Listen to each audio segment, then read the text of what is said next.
schedule based solely on the gold standard of science. This action empowers parents and physicians to make the best individualized decisions to protect our children, while also restoring much needed confidence in our public health system. And as a MAHA mom myself, I'm very grateful for that. So thank you, Secretary Kennedy. To build on this progress, the Trump administration is now updating federal nutrition standards and guidelines to ensure that Americans have the most accurate, data-driven information supported by science and hard facts, not special interests or partisan ideology. President Trump has tasked two of the great individuals behind me, USDA Secretary Rollins and HHS Secretary Kennedy, with collaborating on this vitally important project. And today they are here to officially unveil the 2025 to 2030 Dietary Guidelines for America. These new guidelines are informed by the best and most reliable research on health and nutrition, particularly as it relates to the role of our diets and the prevalence of chronic disease in the country. They are also These guidelines are easy to read and understand, so every American, young and old, can access this information that literally has the power to change lives. But these are not just an updated guideline. These are the foundation to all federal food programs in our country. These new guidelines are going to update the food that is served to America's children in our public schools, to the plates that are served to our great men in uniform in our military, our veterans, and the food that they are consuming at the VA. And these new guidelines are also going to impact nutritional programs for the needy in our country, such as WIC and Head Start. Unfortunately, for decades, federal dollars has promoted low-quality, highly processed foods that lead to scores of long-term health issues, which means Americans have gone broke because of these health issues. Faulty dietary guidelines of the past stacked the deck against healthy eating and food options for everyday American families, which has fueled the chronic disease epidemic and jacked up the healthcare costs of households across the country. This failed approach in our public health system ends today. When these guidelines are followed, Americans will be saving themselves thousands of dollars. If we want to cut healthcare costs in our country, we must become a healthier country. According to the CEA, poor diet is the root cause of obesity, which accounts for $400 billion in medical spending each year. A healthier America will lead to a more affordable America. The new dietary guidelines from the Trump administration will ensure federal dollars go to real food to improve public health and therefore save the American people their hard-earned cash over the course of their lives. So with that, I am going to hand it over to Secretary Kennedy. The great people behind me will give remarks, and then we'll get into Q&A for the officials that are here on this specific topic. They will leave because they're all very busy people, and then I will open it up to Q&A with the rest of you on the rest of the news in the world. So thank you, and we'll start with Secretary Kennedy. Thank you, Karoline. Thank you. Today marks a decisive change in federal nutrition policy, made possible by President Trump's leadership and the work of MAHA moms and public health advocates who demanded reform. Today, in accordance with President Trump's directive, Brooke and I will release the dietary guidelines for Americans 2025 to 2030, the most significant reset of federal nutrition policy in history. These guidelines replace corporate-driven assumptions with common sense goals and gold standard scientific integrity. These new guidelines will revolutionize our nation's food culture and make America healthy again. For decades, Americans have grown sicker while healthcare costs have soared. The reason is clear. The hard truth is that our government has been lying to us to protect corporate profit-taking, telling us that these food-like substances were beneficial to public health. Federal policy promoted and subsidized highly processed foods and refined carbohydrates and turned a blind eye to the disastrous consequences. Today, the lies stop. The new guidelines recognize that whole, nutrient-dense food is the most effective path to better health and lower healthcare costs. Protein and healthy fats are essential and were wrongly discouraged in prior dietary guidelines. We are ending the war on saturated fats. Diets rich in vegetables and fruits reduce disease risk more effectively than many drugs. Whole grains outperform refined carbohydrates. Added sugars, especially sugar-sweetened beverages, drive metabolic disease, and today our government declares war on added sugar. Highly processed foods loaded with additives, added sugar, and excess salt damage health and should be avoided. As Secretary of Health and Human Services, my message is clear: eat real food. Nothing matters more for healthcare outcomes, economic productivity, military readiness, and fiscal stability. The dietary guidelines shape dozens of federal feeding programs, including Head Start.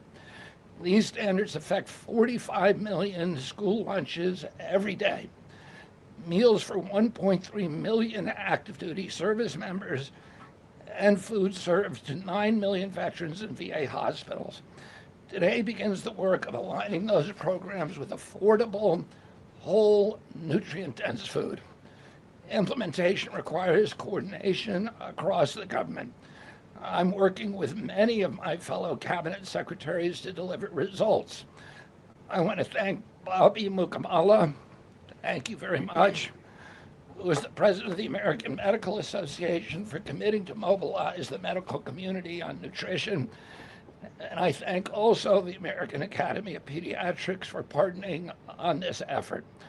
I also look forward to working with Dr. Jay Bhattacharya and Dr. Marty McCary to fund and prioritize rigorous nutrition research at the NIH and at the FDA. The stakes are measurable and severe. A Johns Hopkins analysis estimates that 48% of every federal taxpayer dollar now goes to healthcare. The CDC reports that 90% of healthcare spending treats chronic disease. That means that 40%, 40 cents of every dollar that taxpayers pay in this country is going to treat diseases that could be averted through good food. The United States has the highest obesity and type 2 diabetes rate in the developed world. We spend 3 times more per capita than the European Union on healthcare, yet our life expectancy is 5 years lower, largely due to diet-related chronic disease. Our childhood obesity rate is 5 times higher than countries like France. 1/3 of U.S. teens have prediabetes, over 35% are overweight or obese, and 20% of young adults have non-alcoholic fatty liver disease. 77% of military-aged Americans are ineligible for military service because of diet-related conditions. If a foreign adversary sought to destroy the health of our children, to cripple our economy, to weaken our national security, there would be no better strategy than to addict us to ultra-processed foods. It's shocking that our own government helped to drive these cataclysmic changes in our diet. The damage is real, it is preventable, and President Trump has ordered it to end. If the United States reduced obesity, type 2 diabetes, heart disease, and Alzheimer's to Japanese levels, we would save approximately $600 billion a year. About 50% of Medicare's projected long-term deficit, or $5,000 per family annually. Current policy worsens the problem. 42 million Americans rely on SNAP, where common purchases include sugary drinks, candy, and chips. 78% of SNAP recipients are enrolled in Medicaid, and 90% of Medicaid spending goes to chronic disease. These incentives raise healthcare costs and undermine health. This must change. The new framework centers on protein and healthy fats, vegetables, fruits, and whole grains. And you can see the food pyramid here.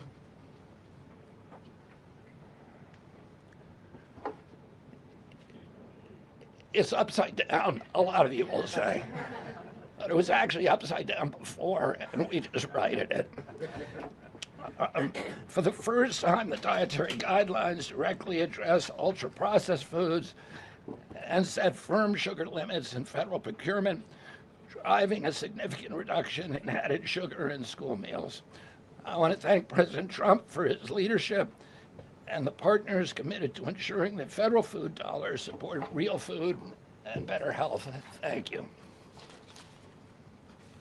And I want to introduce my partner and a friend, Brooke Rollins, who was an extraordinary collaborator on this. Thank you. Well, good morning, everyone. Happy New Year. What a honor to be here. I think this is Karoline's first press conference back, and what a great way to start the new year, 2026. I want to thank Secretary Kennedy. Your commitment to the well-being of Americans is such a blessing to this nation. We have been working on these new dietary guidelines really since almost day one. Bobby and I were voted on the same day and sworn in on the same day. So I think the partnership from minute one has been real and extraordinary. As Secretary Kennedy mentioned, America is in the middle of the worst chronic health crisis in our nation's history. Over 40% of the roughly 73 million children in the United States have at least one chronic health condition, and nearly 90% of healthcare spending goes toward treating people with chronic disease. Secretary Kennedy mentioned that, but it is really important to keep underscoring that fact. This crisis is unacceptable. It prevents Americans from living healthy and happy lives.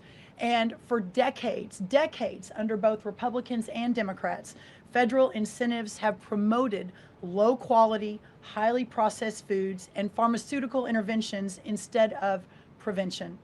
As a result, nutrient-dense whole foods grown by America's farmers and ranchers have been increasingly displaced. The Trump administration is acutely aware of this danger, and today this announcement is making a major step in doing something about it. Thankfully, the solution is simple and should be non-controversial. Eat real food. This is the main message of the new Dietary Guidelines for Americans 2025 to 2030, which encourage households and schools to prioritize whole, nutrient-dense foods.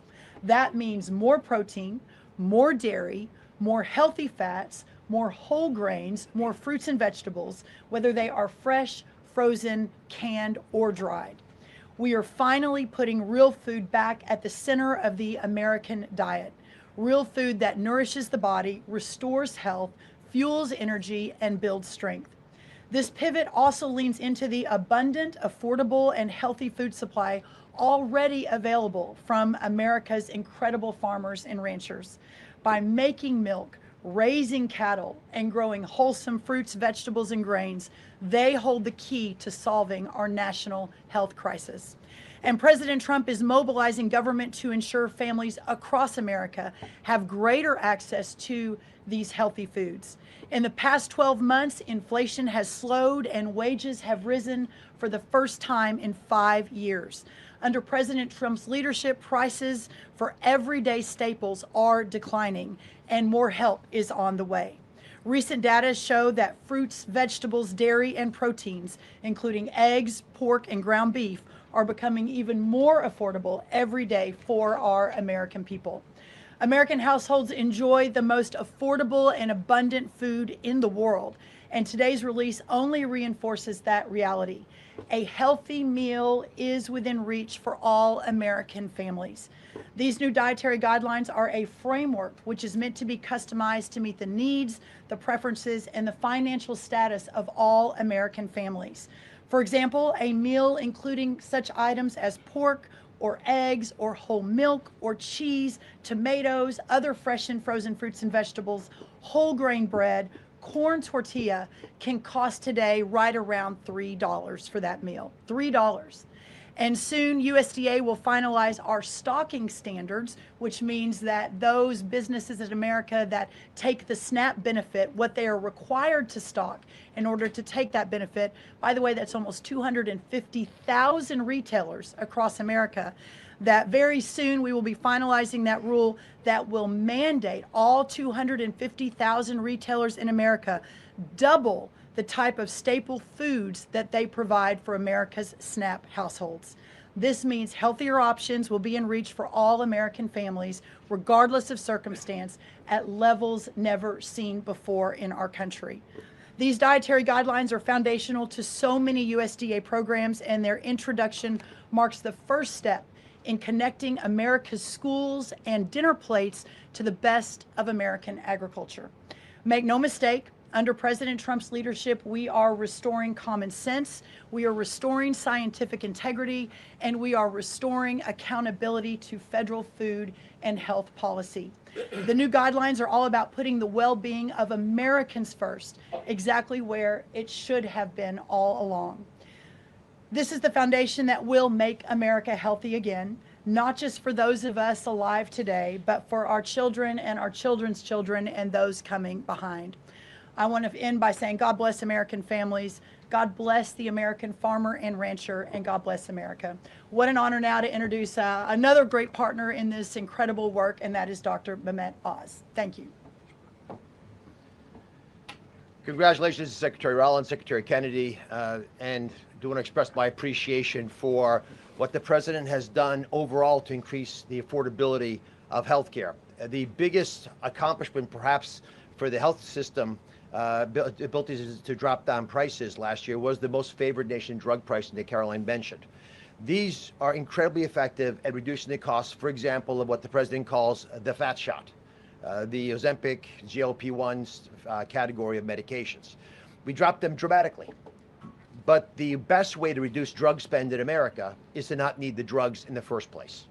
What you're hearing today with these dietary guideline adjustments are going to be massively effective, and not just dropping the need for us to buy these weight loss drugs, but buy the expensive drugs for autoimmune problems. We have evidence that food is medicine when it comes to conditions as varied as mental health issues, from Alzheimer's and depression to fundamental realities of how children learn in school. So the question then becomes, what is this actually going to do in dollars and cents? And I had the group at CMS run some numbers for us to try to give you concrete assessments of how much this will drop the spend that the federal taxpayer must make for Medicare and Medicaid. And I'm more optimistic today than ever that we can address the fast rising rate of healthcare expenses in America because of movements like this. Right now, we're increasing health expenditures in America at roughly twice the rate of the GDP growth.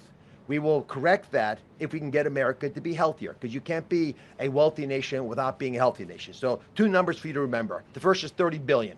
Why? 30% of healthcare costs are directly attributable to obesity. I'm not talking about indirect associated expenses, which are also present, but a very conservative number, 30%, are directly attributed to obesity. That's about $300 billion a year for just Medicare, If we were to affect obesity by 10%, which is an incredibly conservative and justifiable assumption that has been borne out in evidence-based dietary experiments and trials, just that alone is $30 billion of reduction of expenses for Medicare rather. That's also obviously correlated with Medicaid reduction in spending. In Medicaid, it's a different opportunity, because in Medicaid, we educate children. 53% of children in America are covered by Medicaid or CHIP, and we have programs to teach kids and their parents what to eat, and how to make these dietary guidelines that Secretary Rollins, Secretary Kennedy have crafted with their teams into practice. It will dramatically change the natural history of how children are able to participate in life. But let me give you one last number.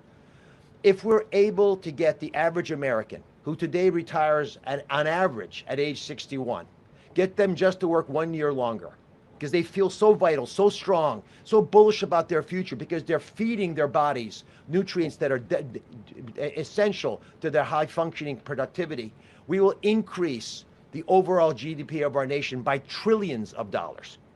So we will reduce healthcare expenses. At the same time, we jazz up the U.S. economy with trillions of dollars created by the productivity of American workers. God bless you both for making the DGA feasible and making it perhaps the wisest investment we could make in our communities.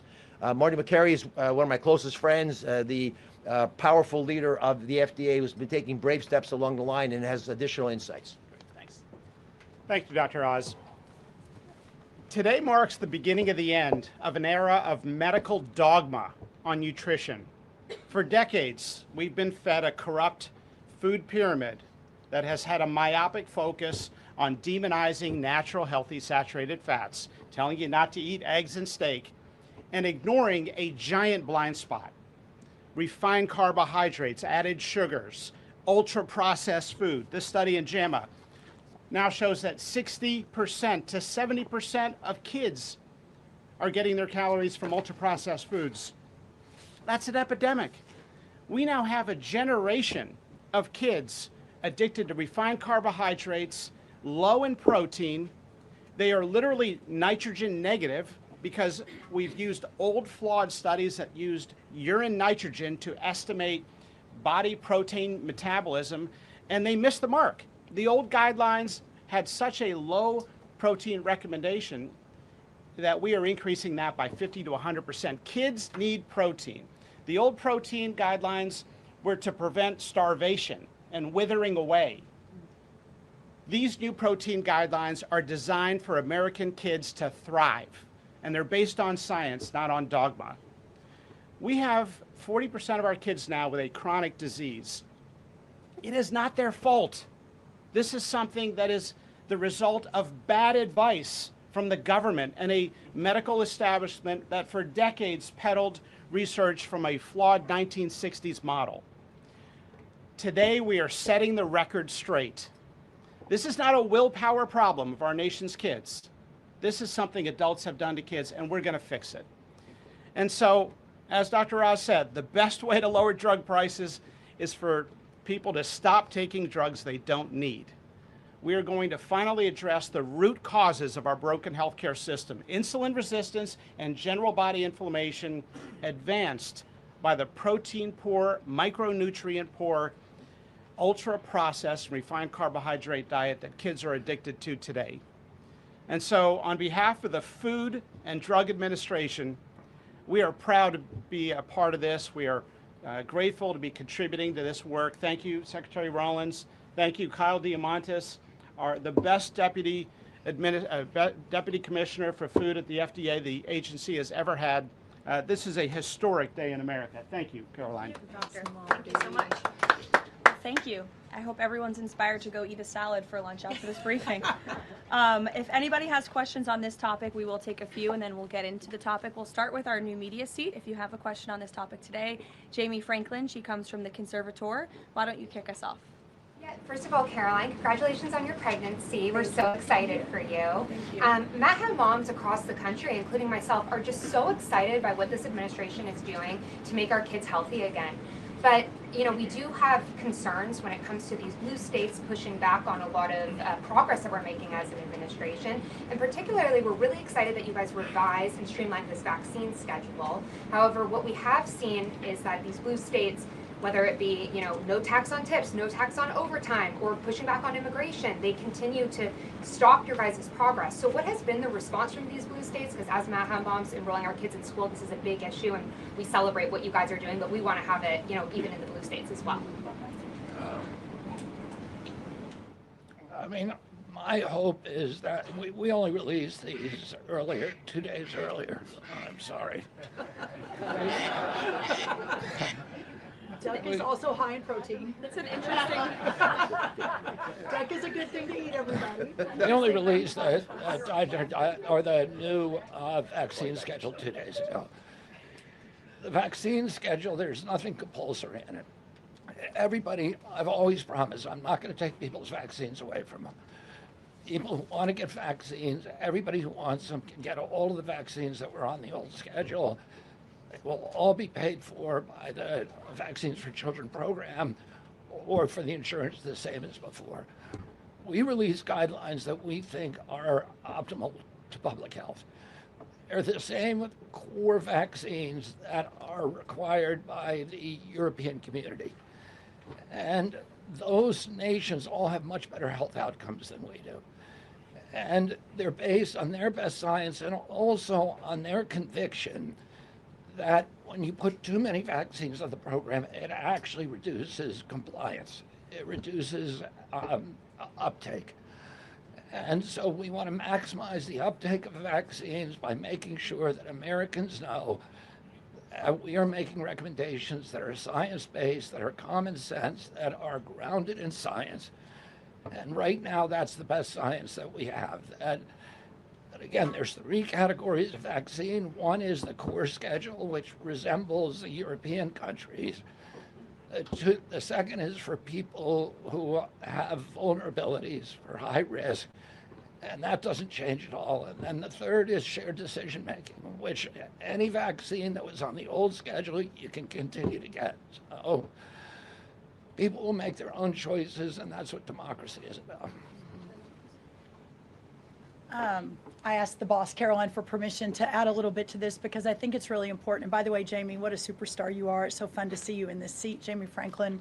The blue state question is a really important one. And for those of us that are running agencies with these programs, I mean, I've talked to a lot of you already about how we have 22 blue states that won't give us their SNAP data so that we can figure out and ensure that those who really need these programs are actually getting these programs. Clearly, you all have been writing about Minnesota. California is next. We're looking at New York, some other states. The amount of fraud in all of these programs is absolutely stunning. And the challenge is, I mean, for Medicaid, et cetera, I know, Dr. Oz, you've talked a lot about that. This is a significant problem. And I think who's really harmed in all of this conversation and when these blue states aren't partnering with us to try to do this right is we say blue states and red states, but in those states, there are all kinds of our citizenry and that aren't all Democrat or aren't all Republican. We had a poll that just came out that had about 85% of all Americans believe that states should turn their data over on SNAP so that we can figure out where the fraud is and ensure these programs are going where they need to go. So my request of these blue states and these blue state governors is partner with us. Let us figure out how to do this better. Let us make sure that whether it's the vaccine schedule or the SNAP program or the Medicaid program or the child care program, that we are doing everything we can to protect every tax dollar, but to also ensure those who need it the most vulnerable in our society, are getting the programs they need versus those who A, are not even supposed to be here, or B, are cheating the system. Jeff. Thanks, Caroline. One of the changes that was made had to do with alcohol. Secretary Kennedy or Dr. Oz, could you explain the science behind the new language on not saying 2 drinks for men and 1 drink for a woman every day would be healthy, and whether or not the industry had an impact on the language of moderation versus just saying alcohol is not healthy and you shouldn't drink it? So alcohol is a social lubricant that brings people together. In the best case scenario, I don't think you should drink alcohol, but it does allow people an excuse to bond and socialize, and there's probably nothing healthier than having a good time with friends in a safe way. If you look at the blue zones, for example, around the world where people live the longest, alcohol is sometimes part of their diet. Again, small amounts, taken very judiciously, and usually in a celebratory fashion. So there is alcohol on these dietary guidelines, but the implication is don't have it for breakfast. Right, this should be something done a small amount with hopefully some kind of an event that might have alcohol added. But the general move away from 2 glasses of men, 1 glass of women, there was never really good data to support that quantity of alcohol consumption. That data was probably primarily confused with broader data about social connectedness. Take a couple more. John? Thanks a lot, Caroline. Secretary Rollins, I'm curious about with these guidelines. They're not mandates, they're guidelines. What are the practical effects of these guidelines on public schools all across the country? Well, today begins thank you, John. It's good to see you. Today begins the first day now in a recalibration of the rules, whether it's school lunches, whether it's the SNAP program, whether it's as veterans were mentioned, our prison system, that now we begin the process of implementing and redrafting the rules to reflect what this new dietary guidelines for Americans actually is doing to our food system. So there is a lot of work to do. Nothing changes overnight, but as I think we've proven, this administration moves very, very quickly on all fronts, 7 days a week, 365 days a year, and so you'll begin to see some real changes coming very soon. As everyone is aware, for many of our most vulnerable in the margins in our communities, The school lunch is often the best place for our children to get the healthiest meal. Hopefully with stocking standards and reworking SNAP and the SNAP waivers we've done, that begins to change too. But right now, that is going to be the single most important, from my perspective, move forward, is the school lunches and making sure that we're getting the right amount, the best amount, and most nutrient-dense foods into the schools. Thank you. You also mentioned Secretary Rollins' cost when you had your remarks a little bit earlier. Is eating healthier more cost effective? Is it cheaper than just having a diet of processed foods? I had a whole chart to show you, but left it in the back, unfortunately, that yes, indeed, that eating healthy, for the most part, we've got 100 simulations, is actually less expensive. The challenge is the access to those healthy foods, especially in parts of America where they have food deserts. They don't have a H-E-B or a Kroger or a Central Market. These are all Texan grocery stores, but whatever similar across the country. But that is why these stocking standards in SNAP are so important. So if you have a economically challenged family, and the only place they're getting their food is the 7-Eleven. We have a longer term important policy priority, and that is getting grocery stores into these lower margin communities. But for now, requiring those retailers, those 250,000 retailers across America, to double their stocking of healthier foods, that will allow us to immediately get these better foods into all communities, but especially the most vulnerable. Thank you, John. Let me just add something to that. Brooke and I are working on a program. Affordability is the priority for the president. And we know we have to make it easy and accessible for healthy foods for every American. And we believe we can do that. We think affordable food is within reach of every American family. We are working on a education and information program that will allow American families all over the country to come onto our website and find the healthiest foods at the lowest cost for themselves. I'd also just add this. The idea that a cheap meal made of processed food is cheap is an illusion, because you're paying for it on the back end. You're paying for it with diabetes, with obesity, with illness. And if you internalize that cost of the meal, it would be a tiny fraction of the long-term cost of eating bad food.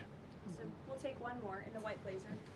Caroline. Secretary Kennedy, you mentioned healthy fats, but also ending the war on saturated fats. Can you clarify how much saturated fats Americans should be consuming? I'm going to let Marty take that, since he wrote a book about it. Look, the old dogma in the 1960s, when Eisenhower had his heart attack and Ancel Keys said it was the saturated fat, that's never been substantiated. And so that flawed research has become dogma over the years, and eventually the conversation was sidelined. In this new guidance, we are telling young people, kids, schools, you don't need to tiptoe around fat and dairy. You don't need to push low-fat milk to kids. And we are maintaining the 10% of calories as saturated fat in the guidance. The real issue is protein. The fact that 60 to 70% of the calories of kids today in America is ultra-processed food. These are the issues that have become giant blind spots where we're now putting attention. And we hope that there are conversations in every school board in America, in every church and synagogue and house of worship, every home in America will now have conversations. We've got to talk about school lunch programs, not just putting 6-year-olds on Ozempic. Food can be curative. We've got to talk about the microbiome and fiber and healthy whole grains and the good soil that food comes from, and the healthy, clean waters and good farming techniques. So that's the focus of this guidance. Thank you. Great. Some of you may be wondering why Dr. Carson is here. He is our National Nutrition Advisor working alongside Secretary Kennedy, and he's played a big role in this effort. So I want to thank you so much, Dr. Carson, for being here today. And thank all of you for being here today. I know you're all very busy people, and these people have a lot of questions on things other than diet, I'm sure. So I'm going to get to work, and thank you guys so much for coming. Thanks, everybody. Thank you. Thank you. Okay, thanks. All righty. Great. Does anyone have any questions? Rachel, why don't you start? Thank you, Caroline. The president has been adamant that he is now in charge of Venezuela, but Delcy Rodriguez said the government of Venezuela runs her country, no one else, saying, quote, there's no external agent governing Venezuela. So which one is it? Let me just be very clear. This is the first time that I've addressed Venezuela from the podium since being back and since the historic and incredibly successful military operation, law enforcement operation conducted by our United States military that you all saw and the world witnessed last week. The skill, the might of the United States military and our country under the leadership of this president is on full display to the rest of the world. And let's just set the record straight. There isn't another military in the world who could have pulled off this operation. There is not another president in the world or in our nation's history who had the courage to authorize such a mission. And I think the world has taken notice that America is truly back. With respect to Venezuela, the Trump administration, led by Secretary Rubio, the vice president, and the president's entire national security team, is in close correspondence with the interim authorities in Venezuela. We obviously have maximum leverage over the interim authorities in Venezuela right now, and the president has made it very clear that this is a country within the United States, the Western Hemisphere, close by the United States, that is no longer going to be sending illegal drugs to the United States of America. It's no longer going to be sending and trafficking illegal people and criminal cartels to kill American citizens as they have in the past. And the president is fully deploying his peace through strength foreign policy agenda. So we're continuing to be in close coordination with the interim authorities, and their decisions are going to continue to be dictated by the United States of America. Just one follow-up when you talk about that leverage there. Has the Venezuelan government fully committed to turning over its oil to the United States indefinitely, and what happens if they do not? Well, as you saw, the president announced last night, this was a deal. This was a deal made by the president and his team with the Venezuelan interim authorities. This will benefit both the American people and the Venezuelan people. And Secretary Wright and the Department of Energy are working with the interim authorities and also with the private oil industry to execute on this historic energy deal. That's not only good for the United States, but it's also going to revive the prosperity, the safety, the security of both the United States and Venezuela as well. Ed. Following up on the oil part of this, 30 to 50 million barrels of oil. How exactly is that going to work? You're getting it out of Venezuela into the United States? Yes, And then what? That's exactly right. So as you know, Ed, as the president announced last night, this was the sanctioned oil that was basically just sitting in barrels, sitting on ships because of the effective quarantine of the United States of America. And the interim authorities have agreed to release that oil to the United States, so it will be arriving here at home very soon. The United States government has already begun marketing Venezuelan crude oil in the global marketplace for the benefit of the United States, engaged the world's leading commodity marketers, key banks to execute and provide financial support for these crude oil and crude product sales. All proceeds from the sale of Venezuelan crude oil and products will first settle in U.S.-controlled accounts at globally recognized banks to guarantee the legitimacy and integrity of the ultimate distribution of proceeds, and those funds will be dispersed for the benefit of the American people and the Venezuelan people at the discretion of the United States government. It sounds like it requires a lot of private sector engagement and agreement And from the oil industry and the banking industry. That's Do you right. have that yet? There's a lot of private sector engagement that's happening right now. As you know, Secretary Wright, our energy secretary who's heading up this big project, is in Florida today meeting with some of these oil executives. And as we confirmed earlier, they will also be at the White House later this week. So they are absolutely eager to invest. They're eager about these opportunities. And Secretary Wright is a very well knowledgeable guy when it comes to oil and energy, and he's the perfect man for the job. Another corner of the world, Sure. real quick on Go ahead. Iran. Go ahead. So just to follow up on the oil, 30 to 50 million barrels is an initial tranche, if you will, and then what happens after that? What I won't get ahead of the plans that the president and his team are currently speaking with the interim authorities about, but rest assured, there is a long-term plan here. Secretary Rubio and the entire team are working diligently on it, and this is just sort of the first action that you all are seeing. Ed. So in order to get these oil companies to invest billions in Venezuela, how will the U.S. reassure that their workers will be safe in Venezuela? Could there be troops involved? At this point in time, as you know, there are no troops on the ground in Venezuela. The president, of course, reserves the right to use the United States military if necessary. It's not something He wants to do diplomacy is always the first option, as you saw. He tried that with Nicolas Maduro, but unfortunately he was an illegitimate dictator and an unserious person. And so President Trump authorized this law enforcement operation, and now Nicolas Maduro is sitting in a prison cell in New York. So certainly the president is going to do what's in the best interests of the American people, and that includes workers from our energy and oil industry as well. With that meeting tomorrow, what is the message the president is going to give to the oil executives, and what does he want to hear? Well, the meeting is on Friday, and it's just a meeting to discuss, obviously, the immense opportunity that is before these oil companies right now. Stephen. Karoline, and congratulations again. Thank you.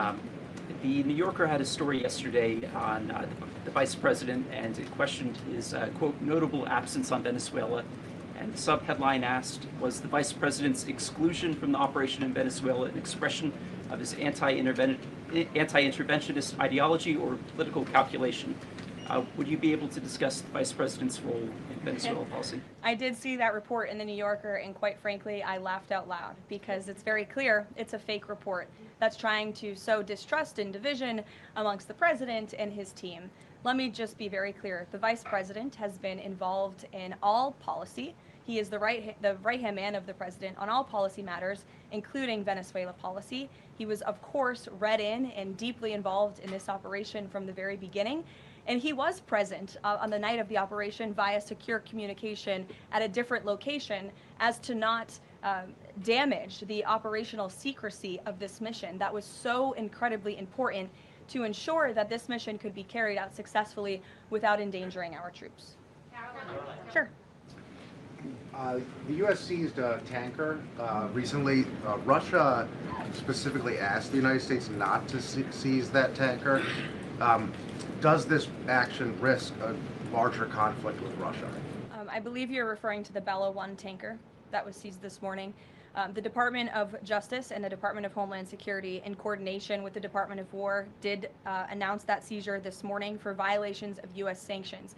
I've spoken about the enforcement of our sanctions policy at the podium prior to the new year, and this administration is going to fully enforce the sanction policy of the United States. The vessel this morning was seized in the North Atlantic pursuant to a warrant issued by a U.S. federal court after being tracked, and this was a Venezuelan shadow fleet vessel that has transported sanctioned oil, and the United States of America, under this president, is not going to tolerate that. I would also just add the vessel had a judicial seizure order, and the crew, so that means the crew is now subject to prosecution for any applicable violation of federal law, and they will be brought to the United States for such prosecution if necessary.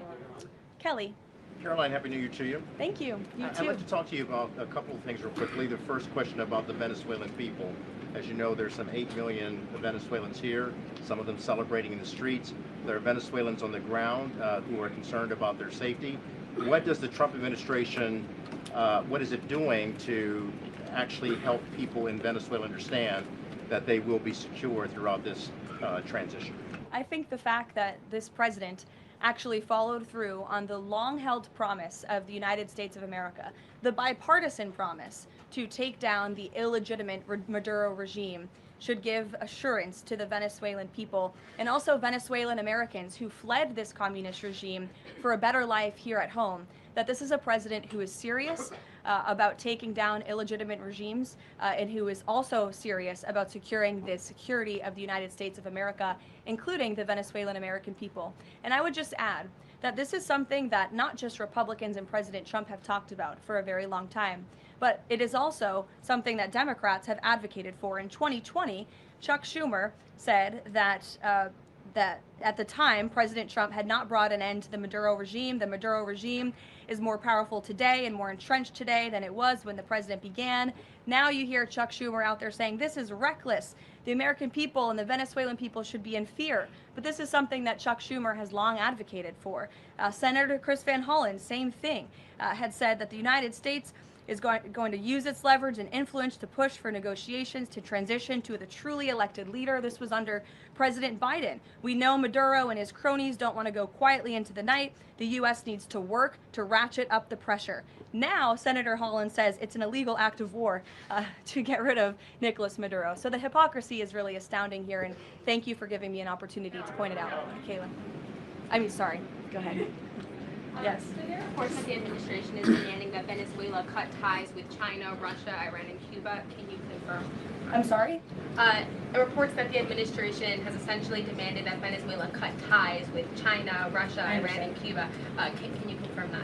Well, those alleged demands were made in a classified briefing by Secretary Rubio, and I know that there's a lot of leaks coming out of these classified briefings, so I'm not going to confirm or deny or get into what the Secretary has said in classified settings to members of Congress. But I think that the administration has made it quite clear to the interim authorities in Venezuela that this is the Western Hemisphere, and American dominance is going to continue under this president. There have also been reports that the U.S. could potentially buy Greenland as one potential option on the table. What would such an offer look like? Is there anything monetarily you could provide, any details there? Well, that's something that's currently being actively discussed by the president and his national security team.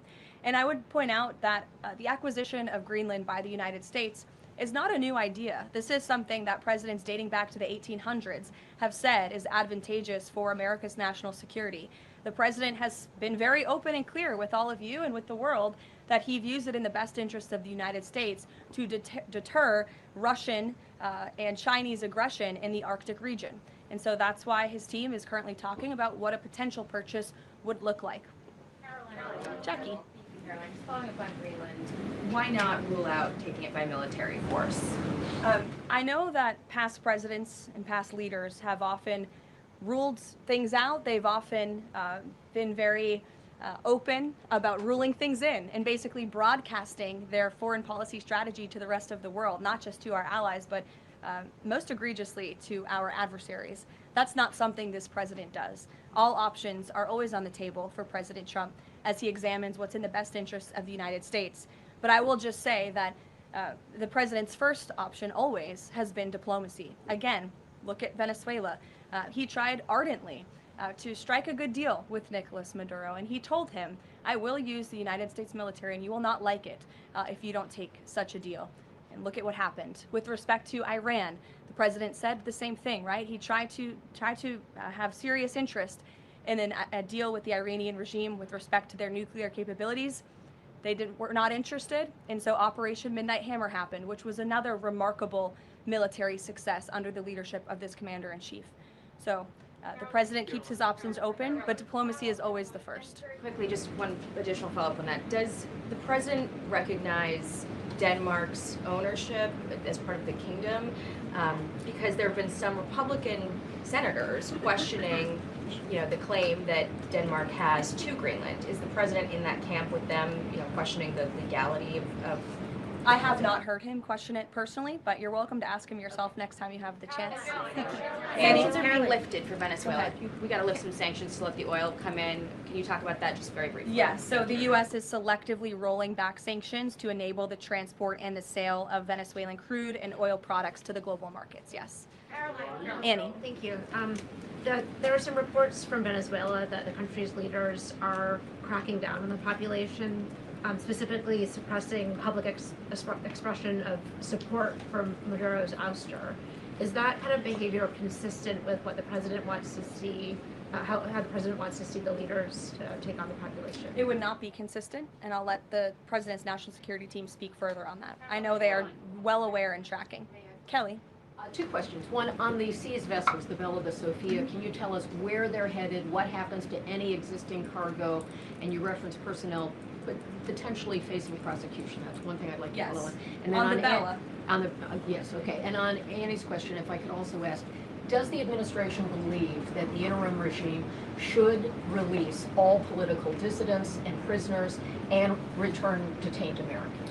That's not a question that I've personally spoken about to the president with, so I will let him answer that question. I don't want to make new policy at this podium today with respect to Venezuela. With respect to the two ships that you mentioned, I spoke with you about the Bella 1. There was another vessel this morning, the Sophia, that in coordination with the Department of War, the Department of Homeland Security apprehended it. This is a stateless, sanctioned, dark fleet motor tanker, and this occurred without incident. This vessel was operating in international waters and conducting illicit activities in the Caribbean Sea. The U.S. Coast Guard is escorting the Sophia to the United States for final disposition. To answer your question, Kelly, directly, This was through Operation Southern Spear. The Department of War is unwavering in its mission to crush illicit activity in the Western Hemisphere. And as the President has repeatedly stated, we're going to defend our homeland and restore security and strength across the Americas. Dasha. Dasha, go. Karoline, thank you and Happy New Year. Thanks, you too. Two questions, one on Venezuela, one on Greenland. You've repeatedly at the podium called the current leadership in Venezuela interim leadership. There are Republicans and Democrats alike that say they want to see elections in Venezuela. The president has said it's too soon to do that right now, but is there a timeline for elections in Venezuela? Is he committed to seeing that this year, for example? You just said the president has answered that question, so I will reiterate what the president has said a few times now to all of you, which is that it's too premature and too early to dictate a timetable for elections in Venezuela right now. Caroline, you just talked to Jackie about diplomacy first, right? The Danes have repeatedly said they are willing to collaborate on all of the concerns that the president has, whether it's more troops, mineral rights, intelligence sharing. Why does the president feel he needs to own Greenland and not and put out the threat of military action when this could be done through diplomacy? Well, who said diplomacy isn't taking place behind the scenes, Dasha? I mean, the president is interested in diplomacy. His national security team is as well. And of course, he's always willing to pick up the phone for everybody and hear out their concerns. But the president is the president of the United States of America, and he's always going to be very clear about what he views as being in our nation's best interest. Reagan.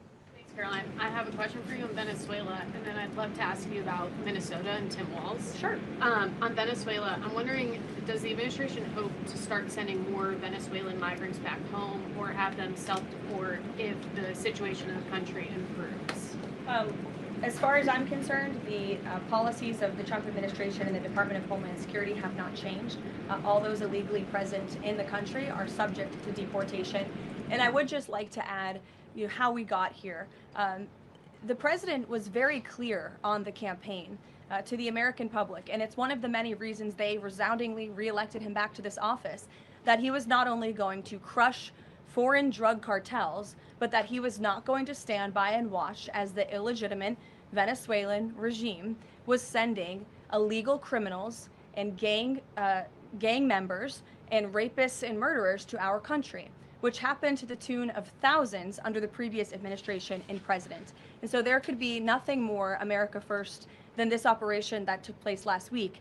And I would just remind all of you in this room that there were innocent Americans like Jocelyn Nungare who lost their lives at the hands of dangerous Venezuelan criminals who were sent here by the Maduro regime. And that has been the president's North Star and guiding principle throughout his entire policy since January 20th. Tim Walz in Minnesota. Does the administration believe that Tim Walz potentially dropped out of the governor's race because he could be under criminal investigation?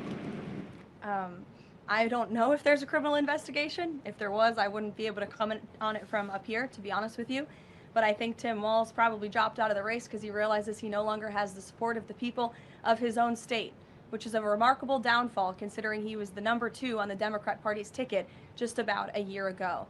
When it comes to Minnesota, the fraud that we have seen, the wide scale of fraud is really remarkable. It's egregious. I would encourage every single journalist in this room to go to Minnesota and to cover it yourselves.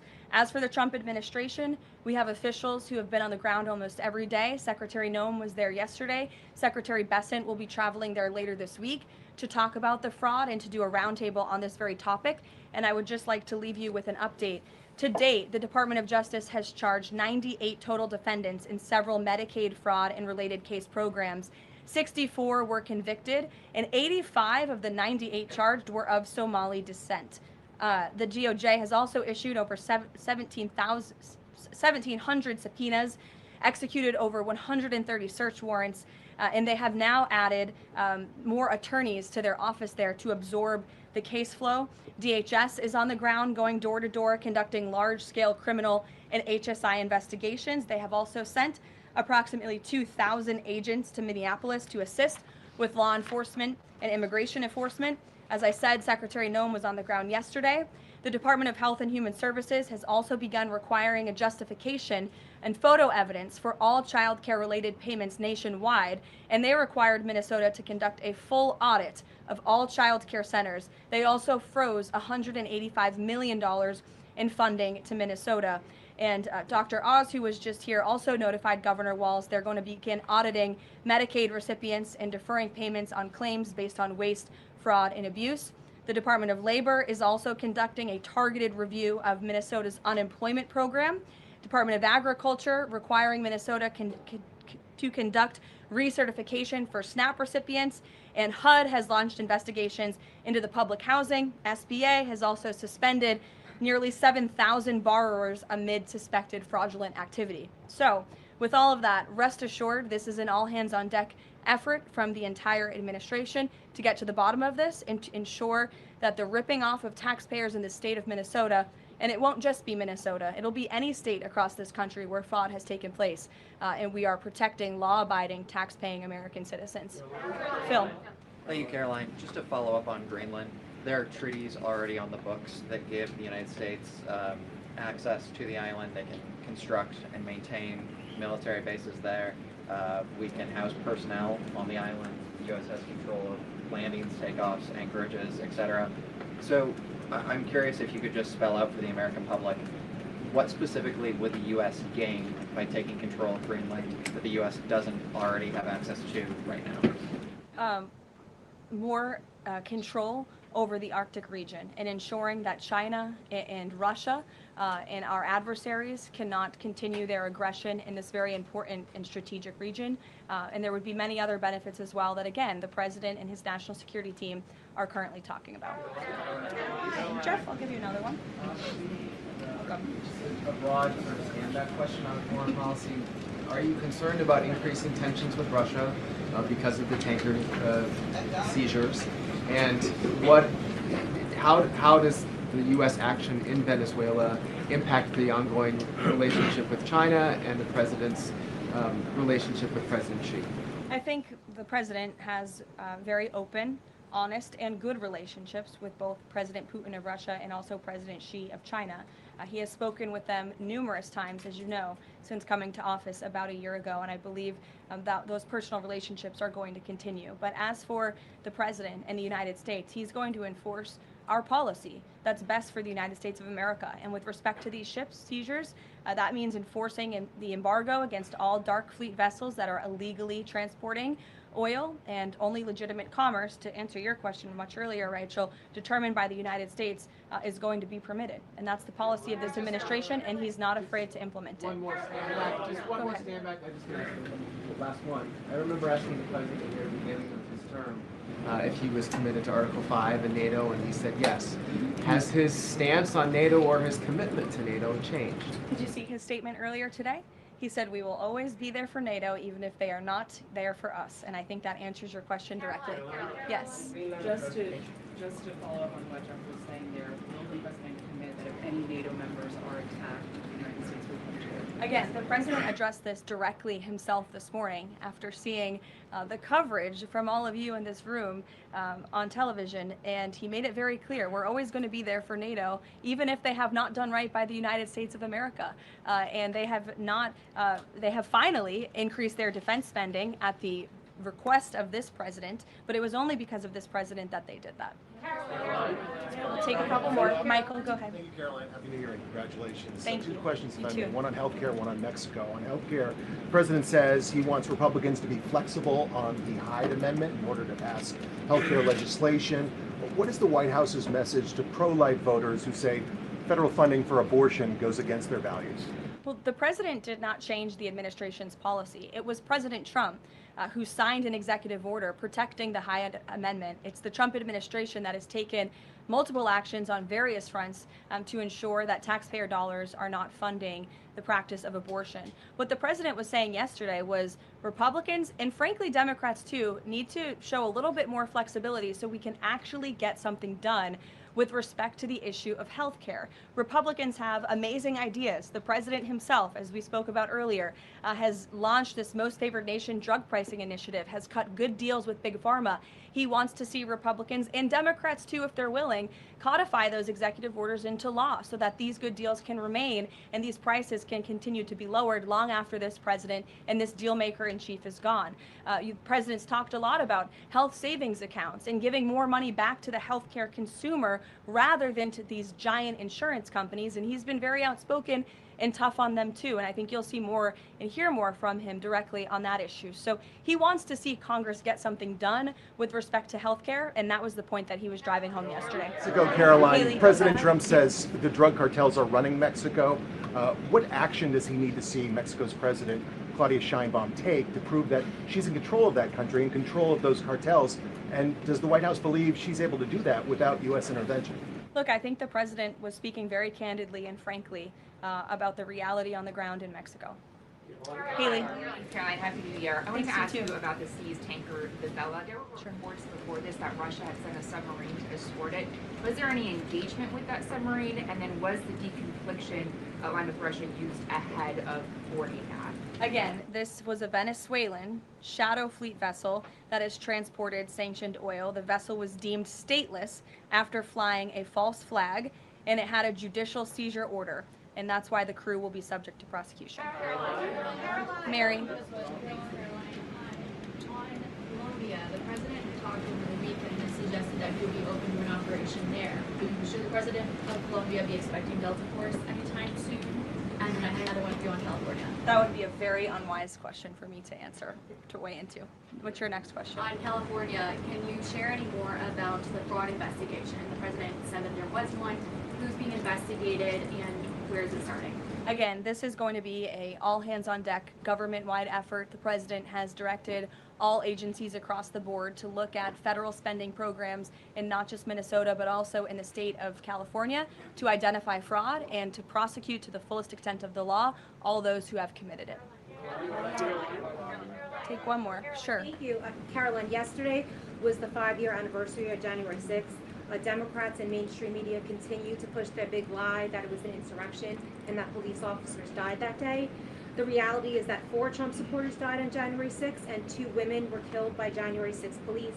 Everybody knows Ashley Babbitt was shot in cold blood by Capitol Police Officer Michael Byrd, but there was another woman, her name was Roseanne Boylan from Georgia, and she was pepperballed, gassed, and ultimately brutally beaten with a stick by January 6th police officer Lila Morris. The Biden administration and mainstream media lied and told Americans Roseanne Boylan died of a drug overdose on Capitol steps. Her family is now asking for an investigation. Is the administration aware of the circumstances of her death, and will there be an investigation finally? Well, for investigation, I will have to defer you to either the FBI or the Department of Justice, and I'm sorry to have to do that. But with respect to all of the facts that you just laid out, the White House relished the opportunity yesterday to actually create a new website to share the facts with the American public, but also all those in this room. We knew the media would be covering January 6th quite a bit because they think it's something that the American people are still believing their lies on. They think it's something that still helps their case against this president. Obviously not, or else he wouldn't have been reelected in an overwhelming fashion in November of last year. And so I would encourage everyone to take a look at the website. It's quite well done. And thank you all very much. It's great to be back with you.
Minnesota's social services program.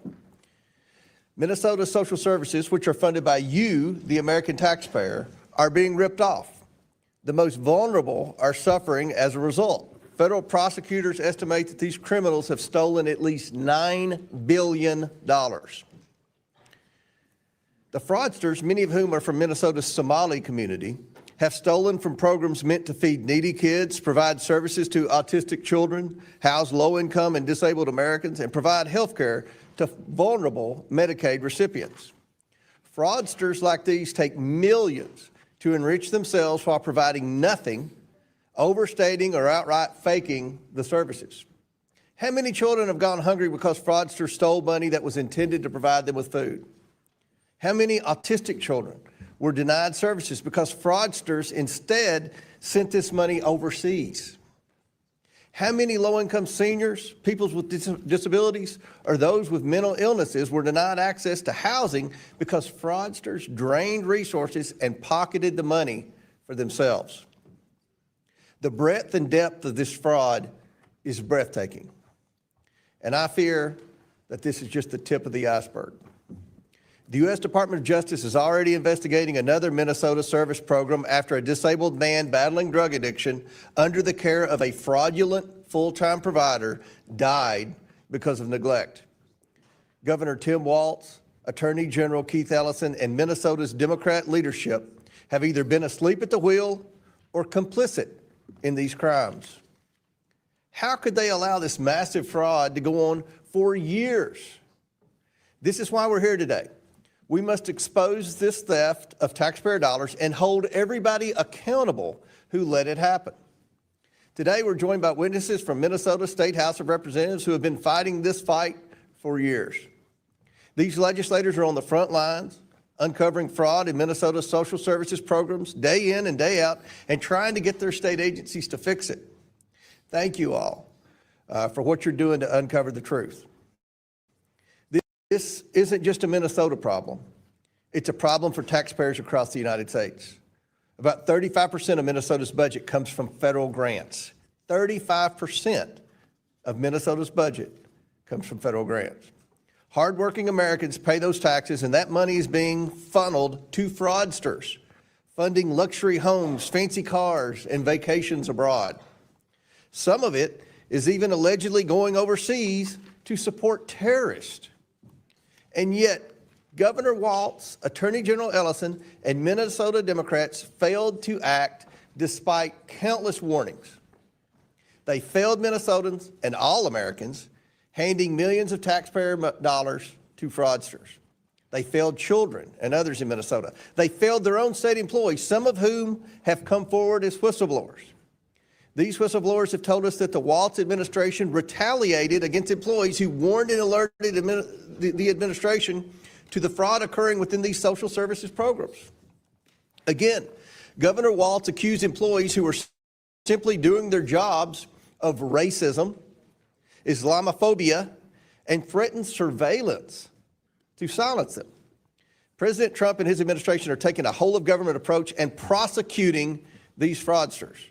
To date, the U.S. Department of Justice has charged 98 defendants in Minnesota fraud-related cases, 85 of whom are of Somali descent.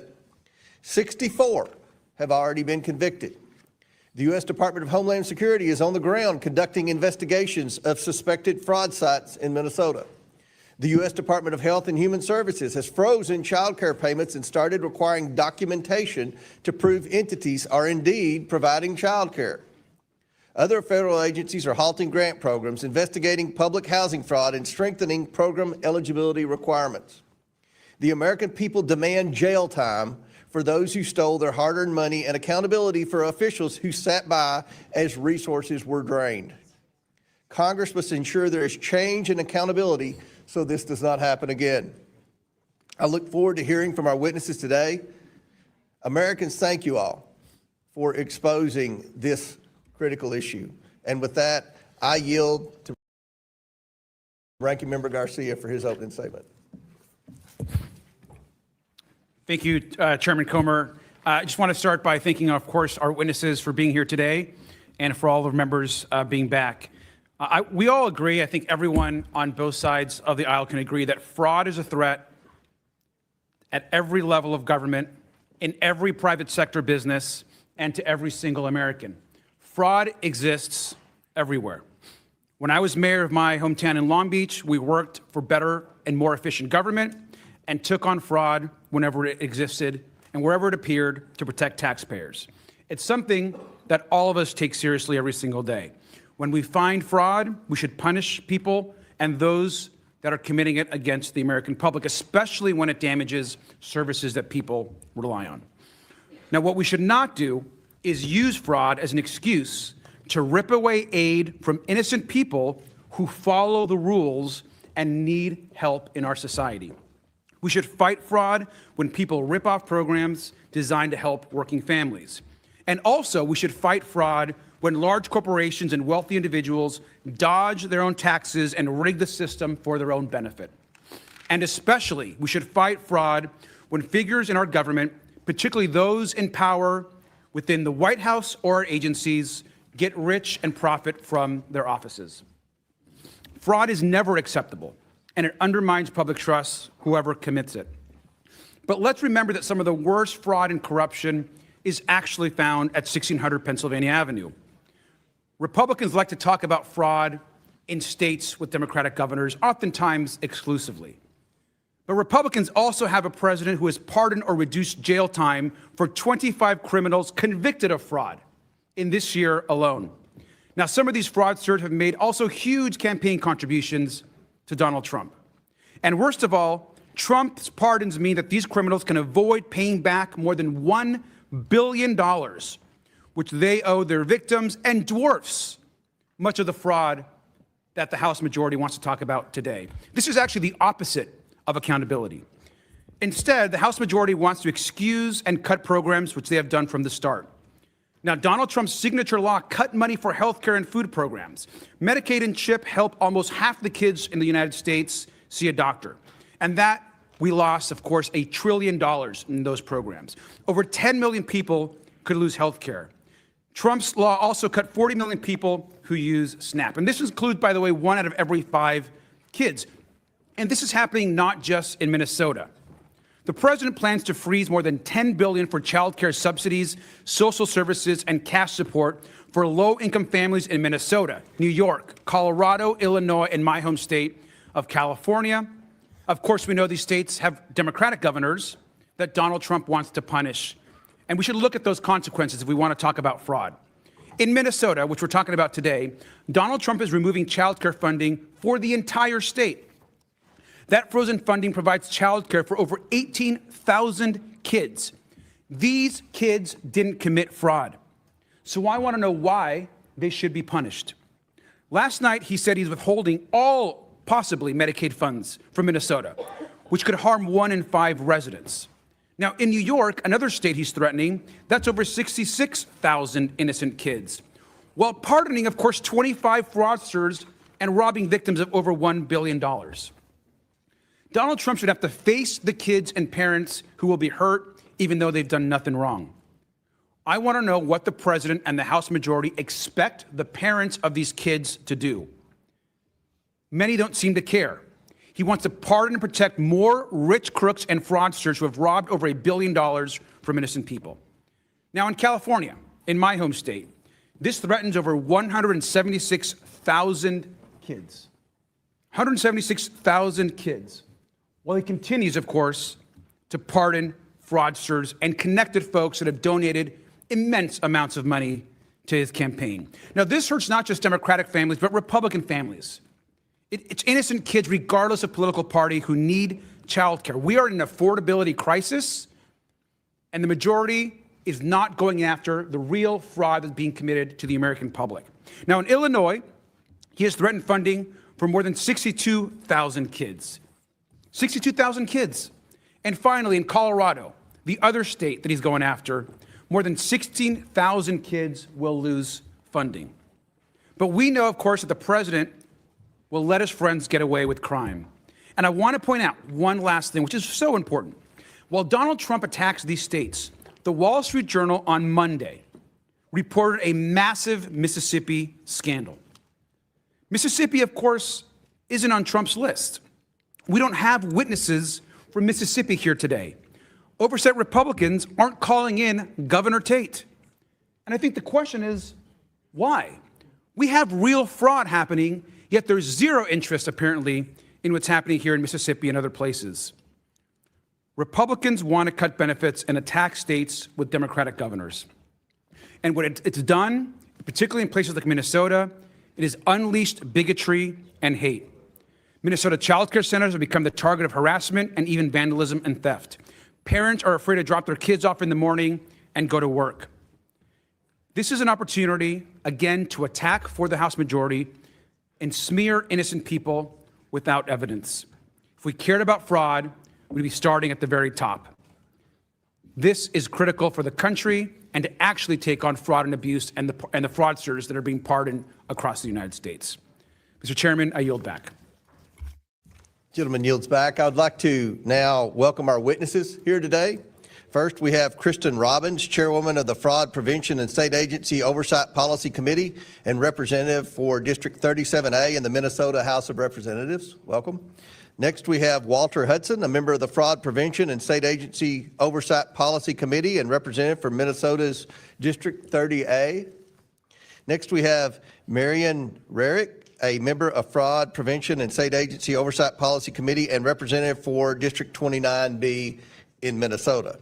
Lastly, we have Brendan Ballou, a former special counsel at the Department of Justice. So thank you all for joining us, and we look very forward to your testimony today. This is an issue the American people are very interested in. Pursuant to Committee Rule 9G, the witnesses will please stand and raise their right hand. Do you swear or affirm that the testimony you are about to give is the truth, the whole truth, and nothing but the truth, so help you God? Let the record show that the witnesses answered in the affirmative. Thank you all, and you may take a seat. We appreciate you being here today and look forward to your testimony. Let me remind the witnesses that we have read your written statements, and they will appear in full in the hearing record. Please limit your oral statements to 5 minutes. As a reminder, please press the button on the microphone in front of you so that it is on and the members can hear you. When you begin to speak, the light in front of you will turn green. After 4 minutes, the light will turn yellow. When the red light comes on, your 5 minutes have expired, and we would ask that you please wrap up. I now recognize Representative Robbins for her opening statement. Good morning, Mr. Chairman and members. Thank you for inviting us to testify. As chair of the Fraud Prevention Committee in Minnesota, I've been working to uncover the massive fraud under Tim Walz, propose solutions, and hold state agencies accountable. Today, I will highlight the scale of the problem, outline the work our committee is doing to fight the fraud, and provide a roadmap for other states on how to detect and stop fraud. Minnesota is one of the highest tax states in the nation, and hardworking Minnesotans have been told that they don't pay their fair share for years. In truth, Minnesotans pay much more in taxes than in other states. And when they pay their taxes, they expect that their money is going to things that help our communities: roads, schools, healthcare, and law enforcement. They do not want their tax dollars absconded by criminals to buy resorts and apartment buildings in Kenya, property in Turkey, and luxury homes and cars in the U.S. Tim Walz and his administration have willfully turned a blind eye to crime in the face of countless whistleblower and auditor reports, as well as stories by local investigative journalists and the Center of the American Experiment. These are actual crimes that must be punished. They are crimes against our moral values and erode trust in government. The time for accountability and justice is here. First, we are unearthing staggering amounts of fraud in Minnesota. As far back as 2014, there were credible whistleblower allegations of millions in daycare fraud. Instead of shutting it down, the state minimized whistleblower reports and allowed fraud to grow. Unfortunately, childcare fraud was just the tip of the iceberg. Since 2019, Tim Walz and Minnesota Democrats have allowed fraud to absolutely explode in Minnesota. There's been more than $300 million in the Feeding Our Future child nutrition program scandal, and the Feeding Our Future prosecutions revealed that as many as half of those indicted also ran other Medicaid-funded programs.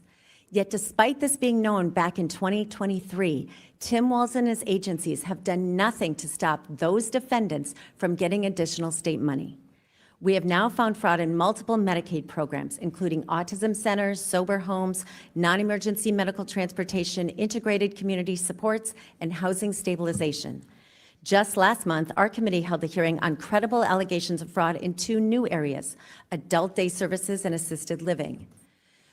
First U.S. Attorney Joe Thompson, the leading prosecutor in these cases from the Biden administration and the Trump administration, says the fraud could be an astronomical $9 billion.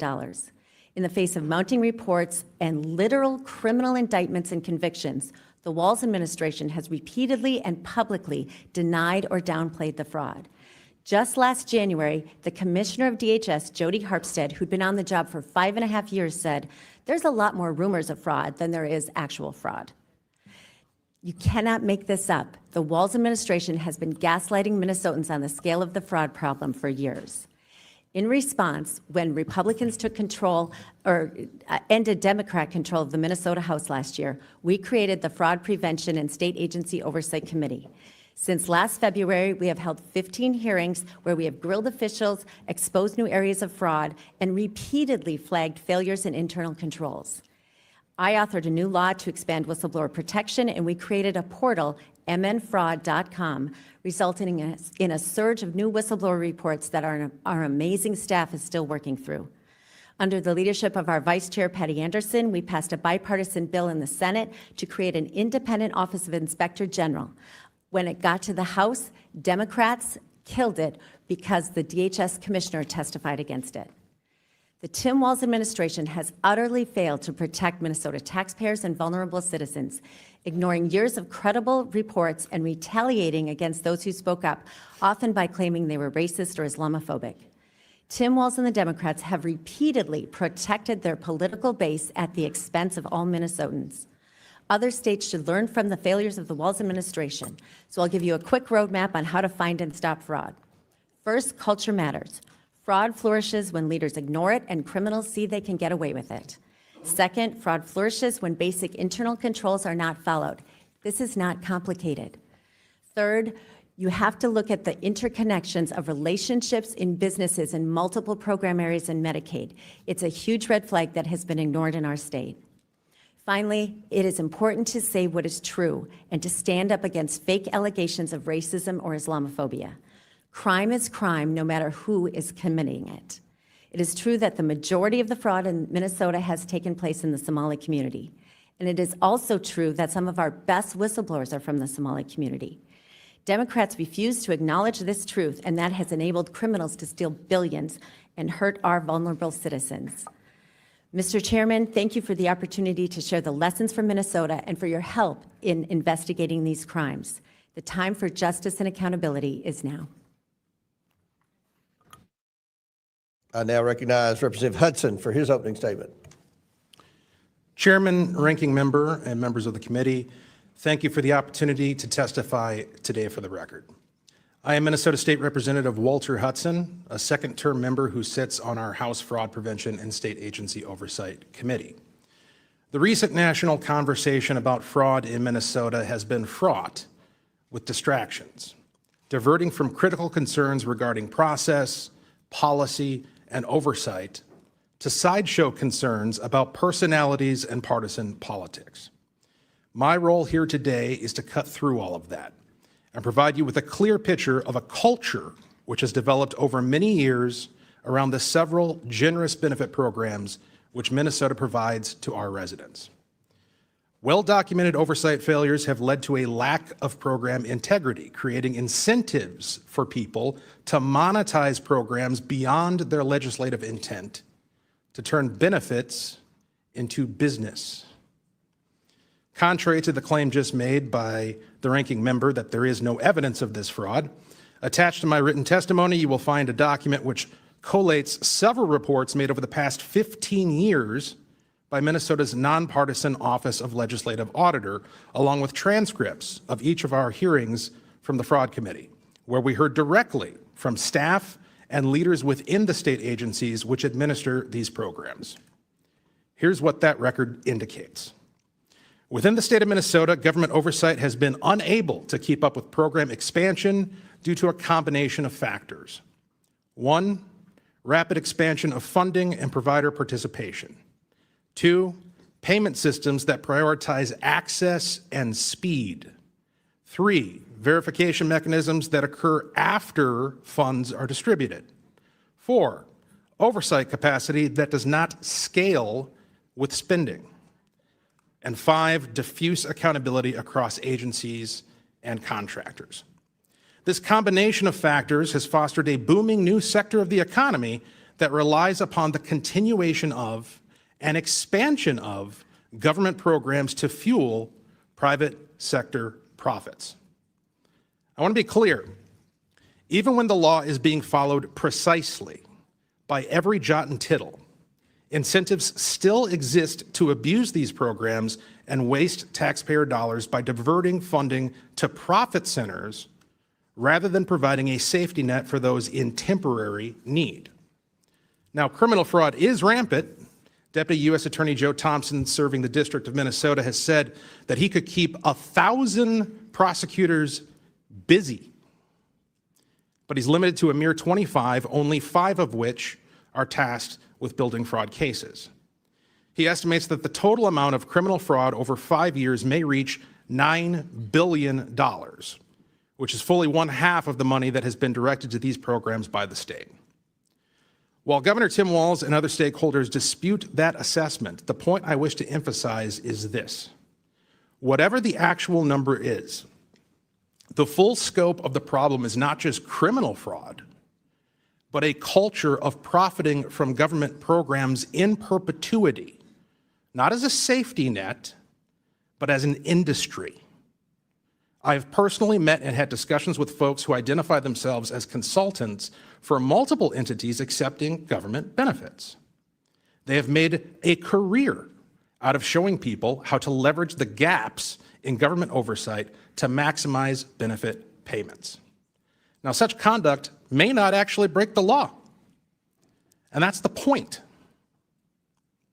We have a system whereby an entire industry can operate under the color of law, raking in tremendous profits for individuals, all while having no incentive to save the taxpayer money or lift legitimate beneficiaries out of need. Instead, as the market for funneling benefits into businesses increases, so too does the perceived need for benevolent services.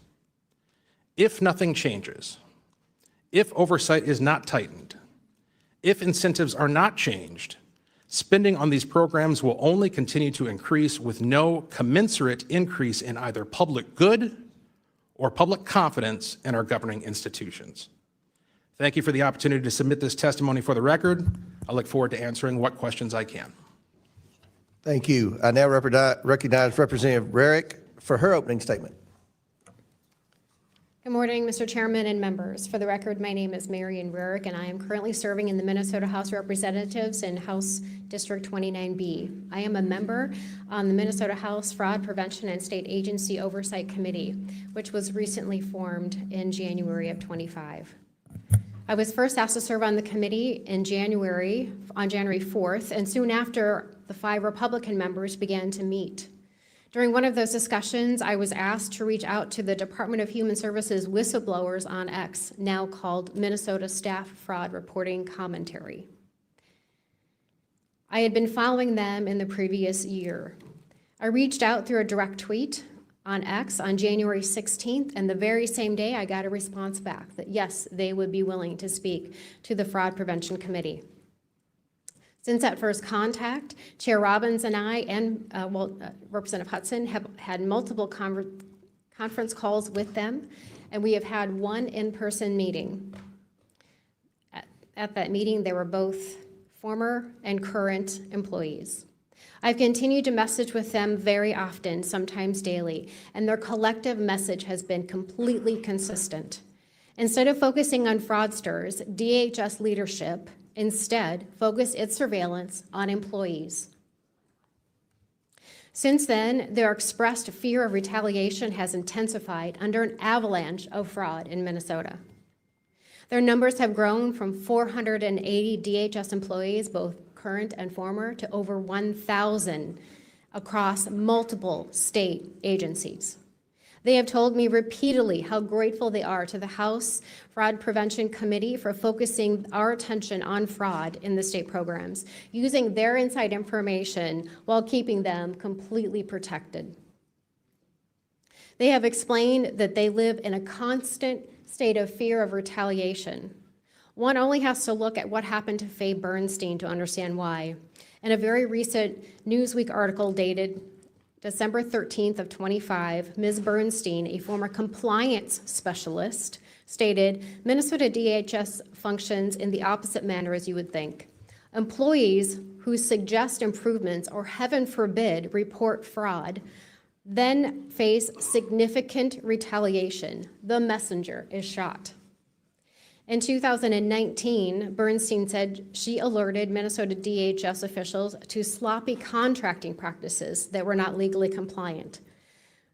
But it's not what most people would even consider fraud.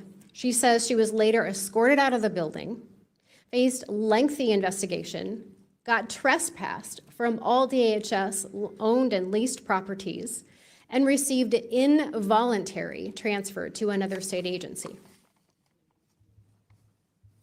So she says, so today if someone asks me, should I report fraud within DHS, I say no, no, no. It is career suicide plus a whole lot more. So let's talk about that plus a whole lot more. In our face-to-face meetings with a group of whistleblowers, they revealed that retaliation now includes threats of being fired with cause, which means you do not get unemployment insurance in the state of Minnesota, being blacklisted from all state agencies, and I would note most likely our largest counties as well, which are Democrat-run. And then there was a veiled threat of the use of military intelligence against them. They later informed me that it was discovered that in some targeted employees or suspected whistleblowers' personnel files were pictures of their homes and their cars. They also described that supervisors asked them questions about their families that to them felt like a threat. One example was, we need to know where your kids go to school and where their bus stops are. I will also note that whistleblowers we spoke to described many times that DHS used surveillance programs to surveil employees' emails and chats and other communications, looking for keywords like fraud, double billing, underspending, and overpayments. One example that the whistleblowers let me know about Lieutenant Governor Flanagan. April 12th, 2024. Flanagan comes to a DHS Health and Human Services Equity Conference at the Heritage Center and Brooklyn Center. On stage, Flanagan acknowledges the X account and the fraud concerns it raised and publicly denounced the X users and called them weirdos and losers sitting in their mother's basement. This was in a public setting with hundreds of participants and it elicited gasps among the crowd. Thank you, Mr. Chairman. Thank you. I now recognize Mr. Ballou for his opening statement. Thank you. My name is Brennan Ballou. I'm a former federal prosecutor and a native Minnesotan. Like all Minnesotans, like all Americans who have heard this story, I am deeply distressed by the fraud on the state's social service programs. Most notably, in 2022, the Department of Justice indicted 47 people for stealing an estimated $246 million in funds meant to feed children during the COVID-19 pandemic. As late as 2025, 78 people have been indicted as part of the scheme and 56 have pleaded guilty. More recently, the department has charged over a dozen people for stealing $14 million from a program meant for children with autism and millions more from a program meant to help disabled Minnesotans maintain stable housing. This is heartbreaking for several reasons. At the most basic level, money meant for the neediest among us, the hungry, the disabled, the destitute, was stolen. I fear that skepticism of Minnesota's social safety net, one of the things that makes the state great, will grow, and it will be harder to fund these programs in the future. And I fear that the actions of a few people will be used to demonize an entire population of Somali and East African Minnesotans who overwhelmingly have made the state more vibrant, more diverse, and more prosperous. I also fear the selective interest in fraud in America, because at the same time that these crimes are rightly being investigated by state and federal authorities, the larger infrastructure for prosecuting fraud and white-collar crime is being dismantled. Let me give you a few examples. In February 2025, the Department of Justice paused enforcement of the Foreign Corrupt Practices Act, which prohibits foreign bribery and criminal violations of the Foreign Agents Registration Act, which, as the name suggests, prohibits acting as a secret agent of a foreign power. Between February and April of last year, the department disbanded its Klepto Capture Task Force, which enforced sanctions against Russian oligarchs, and the National Cryptocurrency Enforcement Team. And last year, the department forced out most of the lawyers of the Public Integrity Section, which prosecutes crimes by government officials, announced plans to dismantle the Tax Division, which prosecutes tax evasion, and shuttered the FBI task force that investigated congressional misconduct. More than just dismantling infrastructure for pursuing violations of the law, the government is, for favored defendants, appearing to enable it. In 2024, the Justice Department indicted Andrew Wiederhorn, the CEO of a casual fast food chain, for allegedly stealing $47 million from his own company. After his business donated $100,000 to the Trump inaugural committee, his case was dropped, and the line-level prosecutor on his case was fired. In 2021, the department sued Boeing for deceiving the government about the software that caused 2 plane crashes, killing 346 people. After donating $1 million to the inaugural committee, Boeing negotiated a favorable deferred prosecution agreement that the judge overseeing the case said, quote, fails to secure the necessary accountability to ensure the safety of the flying public. But he felt compelled by precedent to accept it nevertheless.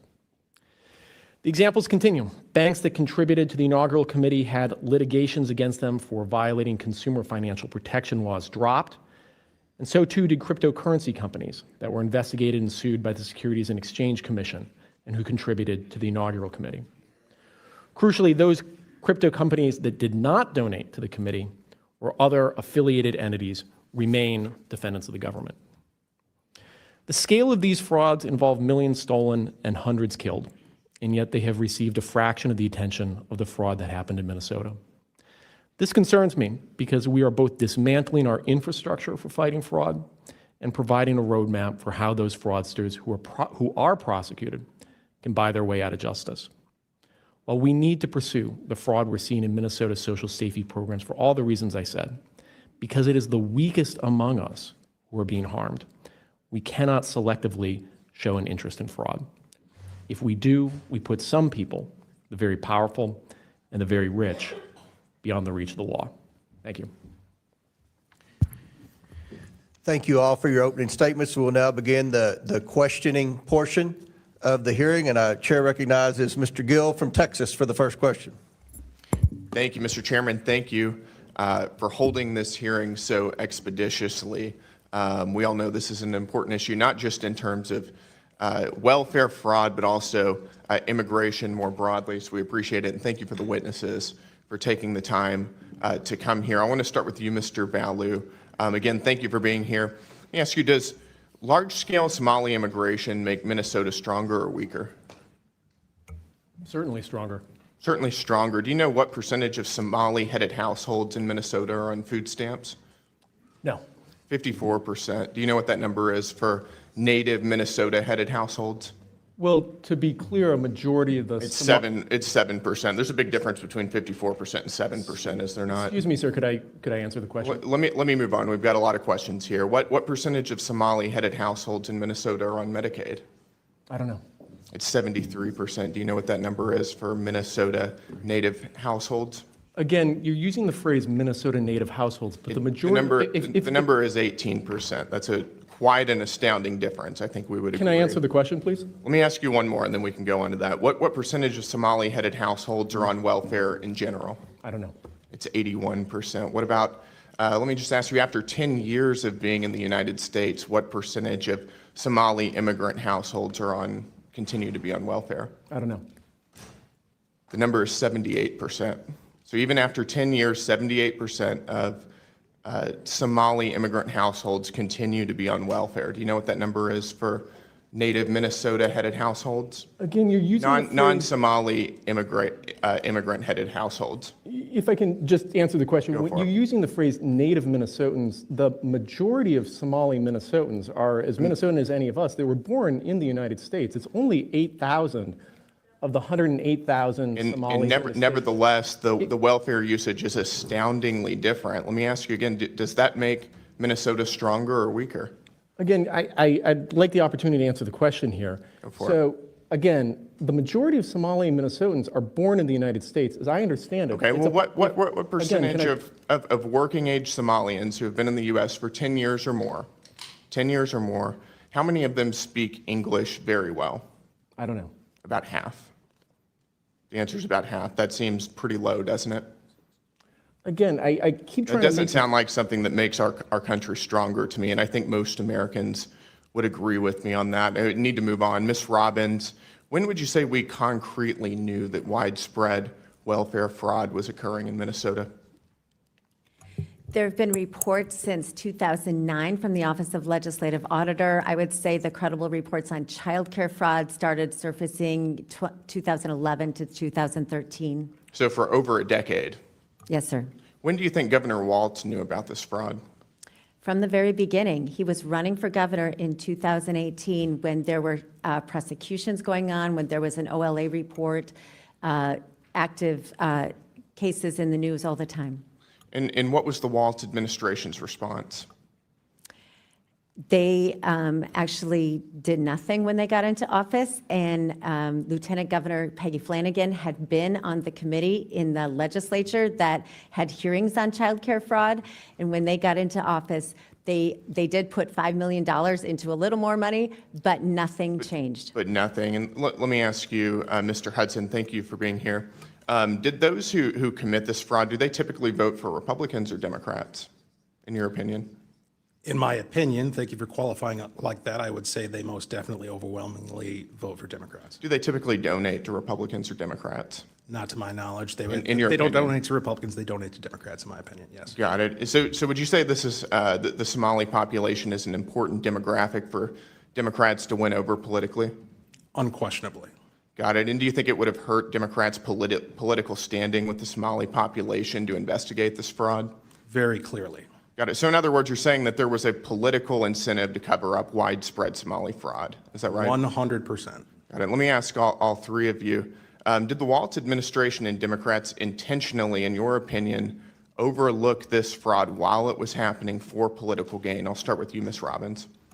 Absolutely. We have credible whistleblower reports that the Department of Human Services administration up to the OIG and the commissioner met with a group called the Minnesota Minority Child Care Association multiple times, and that they were trying to weaken protections. We wanted, we had several changes we wanted to do, and they opposed all of them. And Mr. Hudson and Ms. Rarick, and then my time is up. I would agree. Absolutely. The whistleblowers confirm it. Got it. Thank you. Chair now recognizes Ranking Member Garcia. Thank you. I just want to clarify one thing. I just want to just be very clear that a vast majority of those Somali Minnesotans are United States citizens, and Somali Americans have as much right to access those services, or any Somalis, as United States members of Congress. They have the same right to access services, and we're talking about U.S. citizens.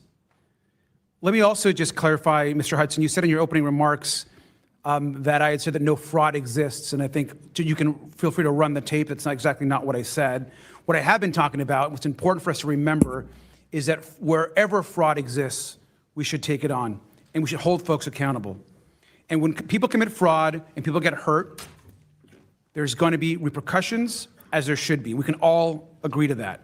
We want to hold fraudsters accountable. We want to protect the victims and innocent people, so that those that can access services can continue to access services across this country. That's how it should work.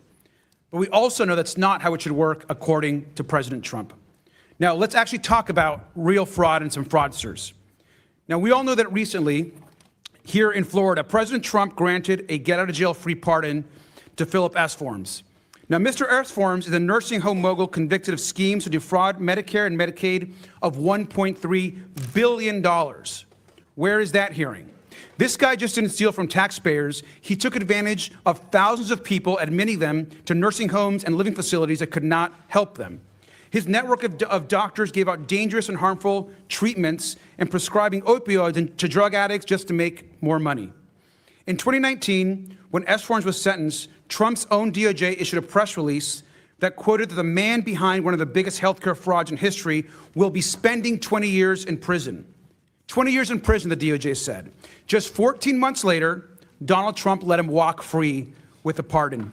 In October of this year, on his 56th birthday, S-Forms was arrested on domestic violence charges. Let's look at another case, another Trump case.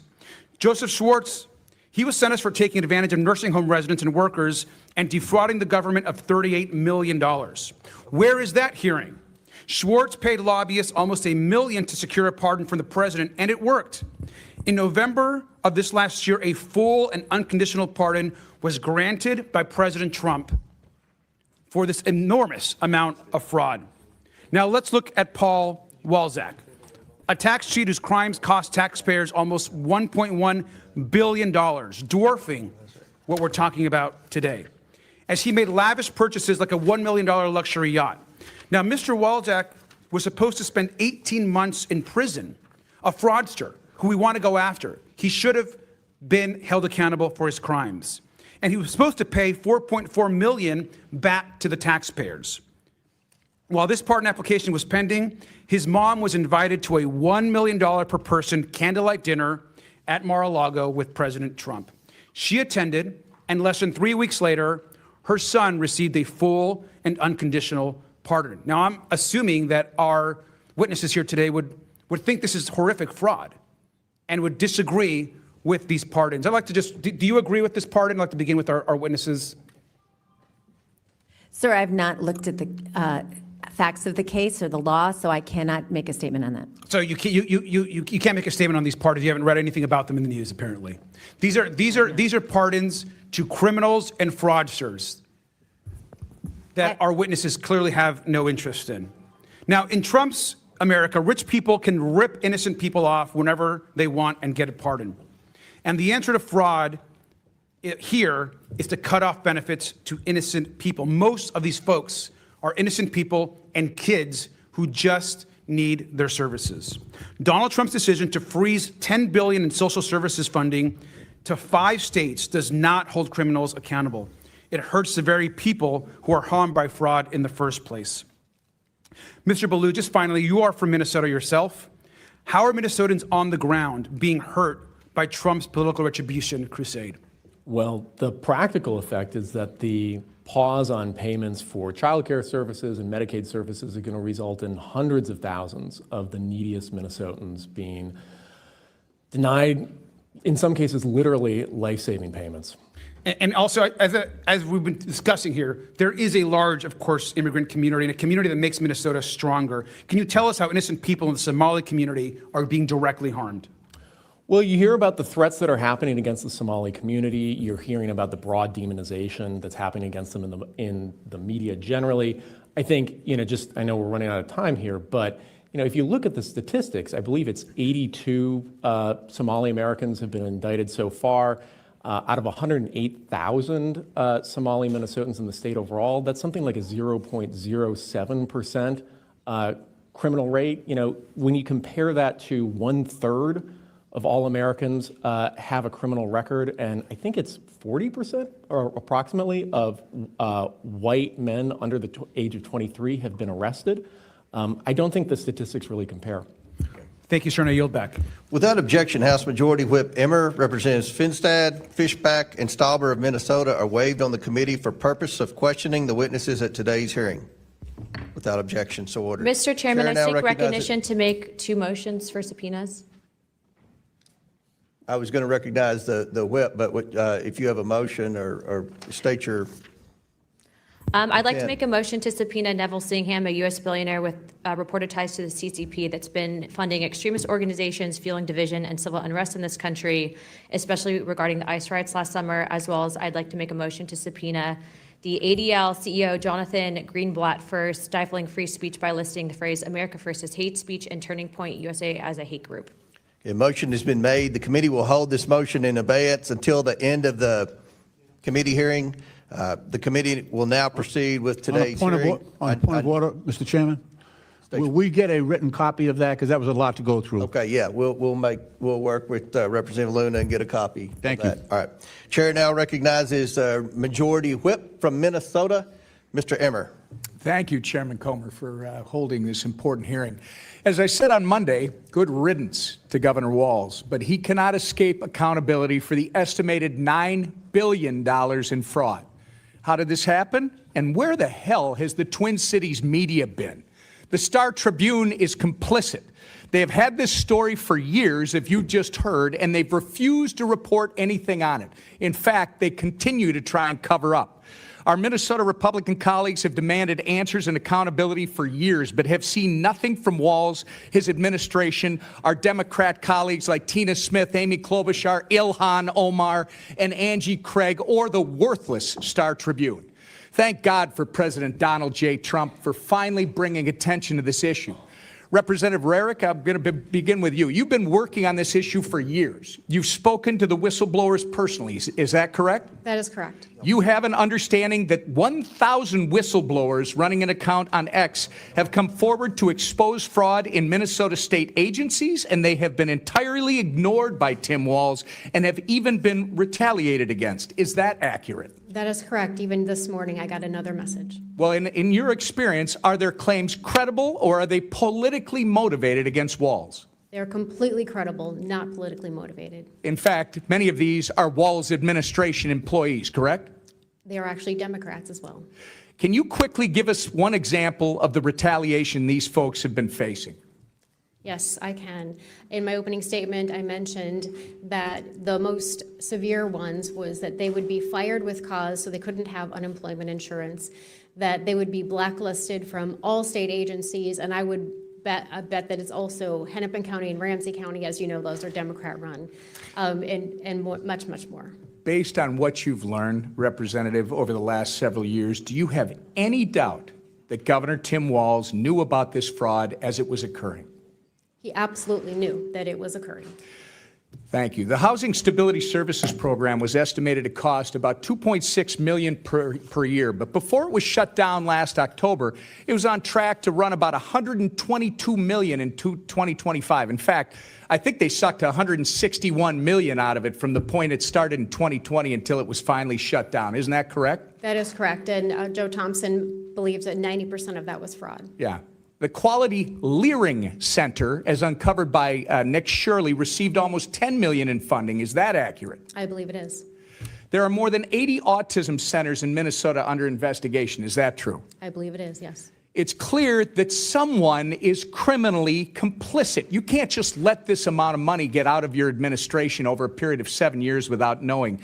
There was a hearing in the state regarding the fraudulent housing stabilization program, but before that hearing, Governor Walz fired the official who was slated to testify so that they could not testify and expose what was happening under Governor Walz's watch. Has Governor Walz or Attorney General Ellison fired anyone else to your knowledge, Representative? Not to my knowledge, and that was Eric Rumdahl, and his administration believes that he was not fired, but I say he was fired because it was too convenient. Right. Representative Hudson, is it true that 90% of the individuals charged, regardless of what your colleague on the panel just said with his facts and figures, 90% of the individuals charged or indicted with the $250 million Feeding Our Future COVID fraud are of Somali descent? I believe that to be correct. Are you aware that in a 2021 video, Mr. Ellison promised that he would obstruct his own agencies in their investigation of Somali fraud? I am very much aware of that. It's no wonder that criminals in the Somali community felt they were free to steal taxpayer dollars. I'm going to ask you the same question I asked Marion.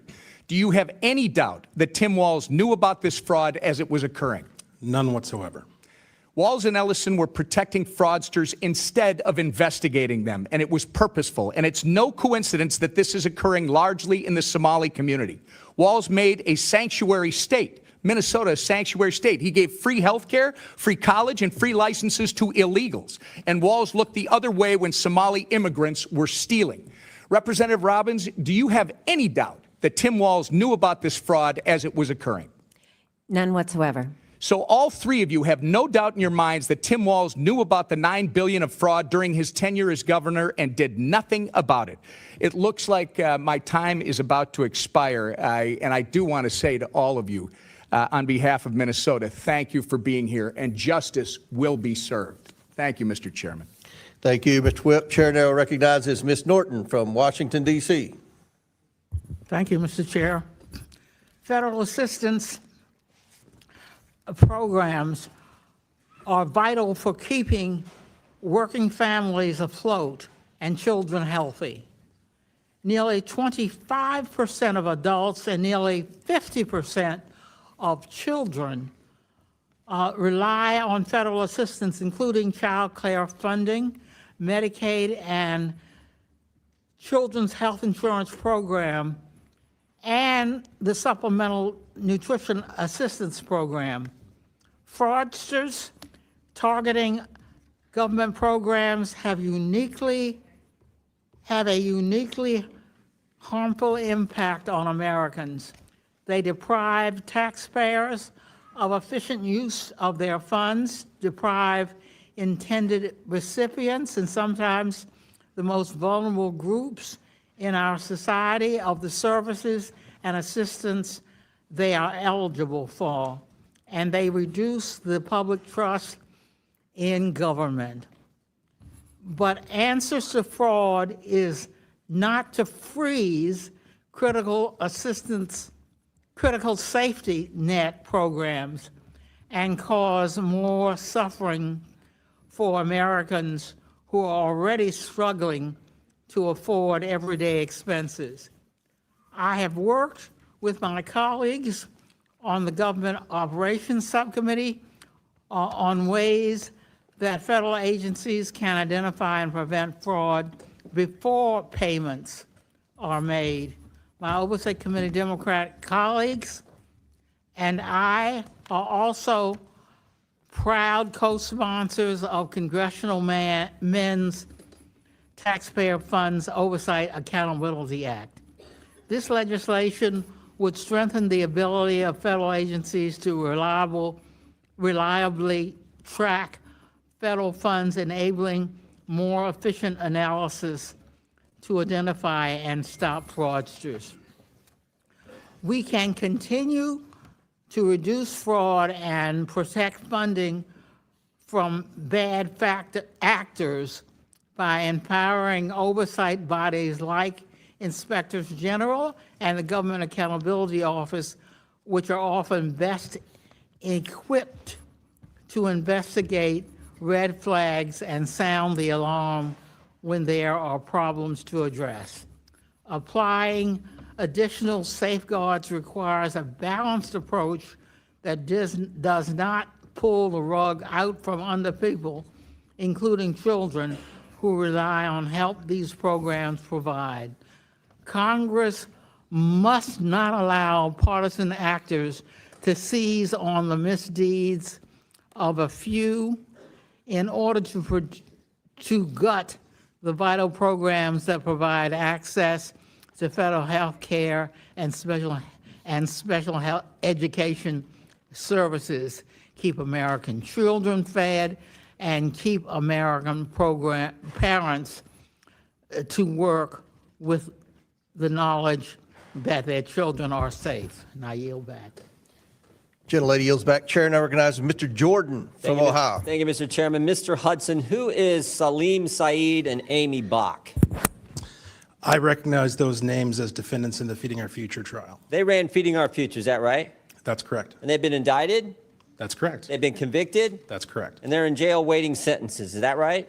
As I understand it. Okay, I want to go back, because earlier with Mr. Gill, you said that they overlooked the fraud. I think it's worse than that. I think they helped it along. I'm going to go to this meeting that took place, or actually I want to go to March 30th, 2021. Is it true back in March of 2021, the Minnesota Department of Education suspended payments to Feeding Our Future, that program? Is that right? I believe that's correct. And then a month later, they resumed payments. That's correct. What caused them to change their mind? In my opinion, what caused them to change their mind was pushback from their constituency within the Somali community who accused the state agencies of being racist But what caused them to stop it in the first place? Was it whistleblowers coming forward? Was it like this something's not right here? What happened? Apologize for the misunderstanding. The reason they stopped the funds in the first place is because they had credible allegations that there was fraud taking place. From whistleblowers and others. Correct. And just they're doing their job looking, this doesn't make sense. We got all these programs, no one's getting fed, and yet money's going out the door like crazy. So they suspended it. And then they started it back up, right? Was there any threat of a lawsuit from the Somali community and folks affiliated with Feeding Our Future?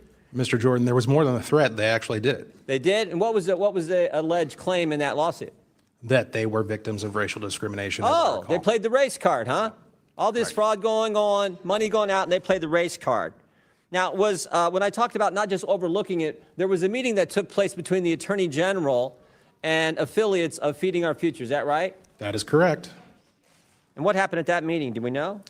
Yeah, we do, because we have it on tape. There was an audio recording made at that meeting that was entered into evidence in the Feeding Our Future trial, and it was later revealed through work from Center of the American Experiment, the full recording. And my observations of what took place in that meeting was that Attorney General Keith Ellison was focused on one thing and one thing only, and that was keeping these folks in business. There were no questions that he asked of these folks about how the kids are doing, the operation, how they're getting fed, who's being helped. Instead, the focus was entirely on ensuring that the money continues to flow. And I'll add that he went so far as to say that he was going to fight these people in reference to the state agencies. The state agencies are his client. Yeah, and when you said money's going to flow, did money flow to Mr. Ellison's campaign a couple weeks later from some of the folks who were in that meeting? Sure did. How much, do we know how much that was? I do not have that number. So it wasn't just overlooking the fraud. They were actively trying to make sure this program continued, and then they benefited from that politically with contributions to their campaign, all in this same year, all in 2021, when this was all coming to a head. Is that accurate? That is my understanding. And this fraud is much bigger than this, because as I look, it's like 6 different federal agencies. Department of Homeland Security, Health and Human Services, Small Business Association, Housing Urban Development, Department of Labor, Department of Agriculture, in this program and a bunch of others. They were shaking down the entire federal government, it looked like. 6 different federal agencies. I think you pointed out, over the last 15 years? That's correct. And not only are the Democrat administration overlooking it, they're helping it along. They're assisting it. They're going after whistleblowers, as your colleague pointed out. And they're benefiting from all this politically with contributions to their campaign, not to mention the voting issue that you referenced earlier as well. Is that all accurate? I believe so. Oh, now there's more than 6 agencies involved. There's 6 federal agencies that got shaken down, but there's 2 other agencies involved now, the FBI and the DOJ, right? How many people have been indicted now? I do not have that number in front of me, but it's significant. And I don't know how long y'all been in the legislature. We appreciate your work, appreciate what you do. But have you ever seen anything like this in your time in the legislature? I've never seen anything like this in an agency. Ms. Robbins, you're the chair. No, sir, we have never seen anything on this scale. It is unbelievable. As Joe Thompson said, it is breathtaking and cannot be overstated. Yeah, well, God bless you all. Ms. Rankin, or Ms. Rarick, excuse me, I'll give you the last word.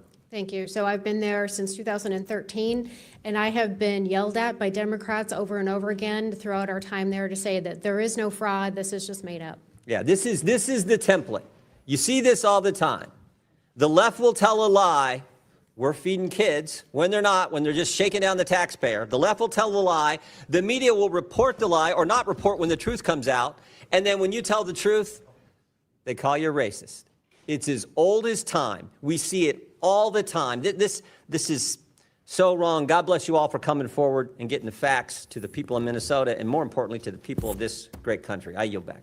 Gentleman yields back. Chair recognizes Mr. Lynch from Massachusetts. Thank you, Mr. Chairman.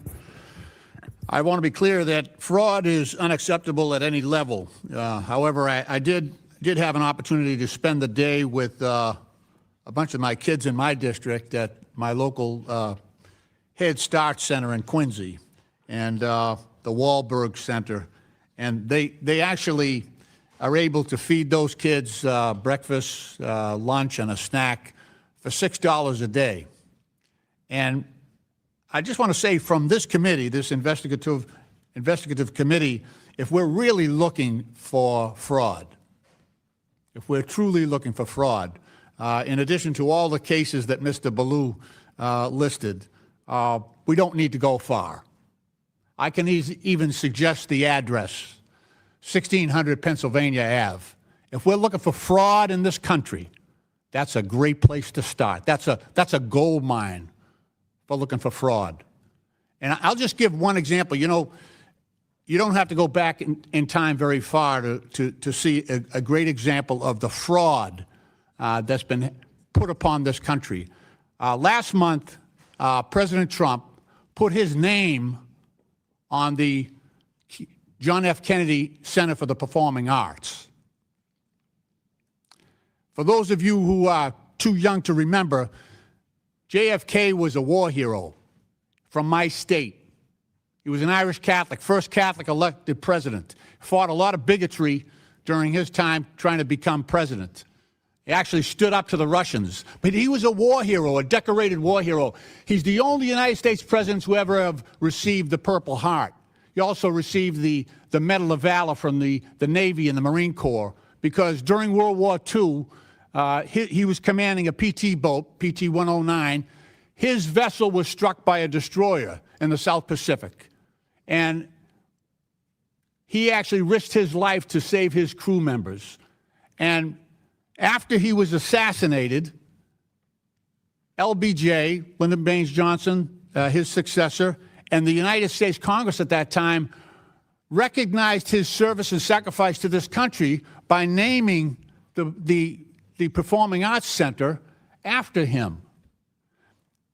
He had raised most of the money to build that center, he and Jacqueline Kennedy. And it is shameful. It is a case of stolen valor for this president to put his name above the name of John F. Kennedy. That is a fraud being perpetrated on this country right now. And if we're really interested in rooting out fraud, how about starting right there? I have legislation that will take Trump's name off that building and restore it. You know, Congress acknowledged Kennedy's service and sacrifice to our country. He sacrificed everything for this country. And yet, we have allowed this to happen. And we have allowed that fraud, that valor to be stolen from John F. Kennedy. It's wrong. It is wrong. And while I know Trump has his supporters and his minions, and there is no depth to the shame that they will stoop to, but we as Americans should defend the history, defend the goodness that has been done by previous leaders. It's ironic that Jacqueline Kennedy actually established the White House Historical Society, and she did so in a manner that she said we should honor every president within the White House, regardless of party, but because of the service and the sacrifice that they have made on behalf of our country. That's a much different sentiment that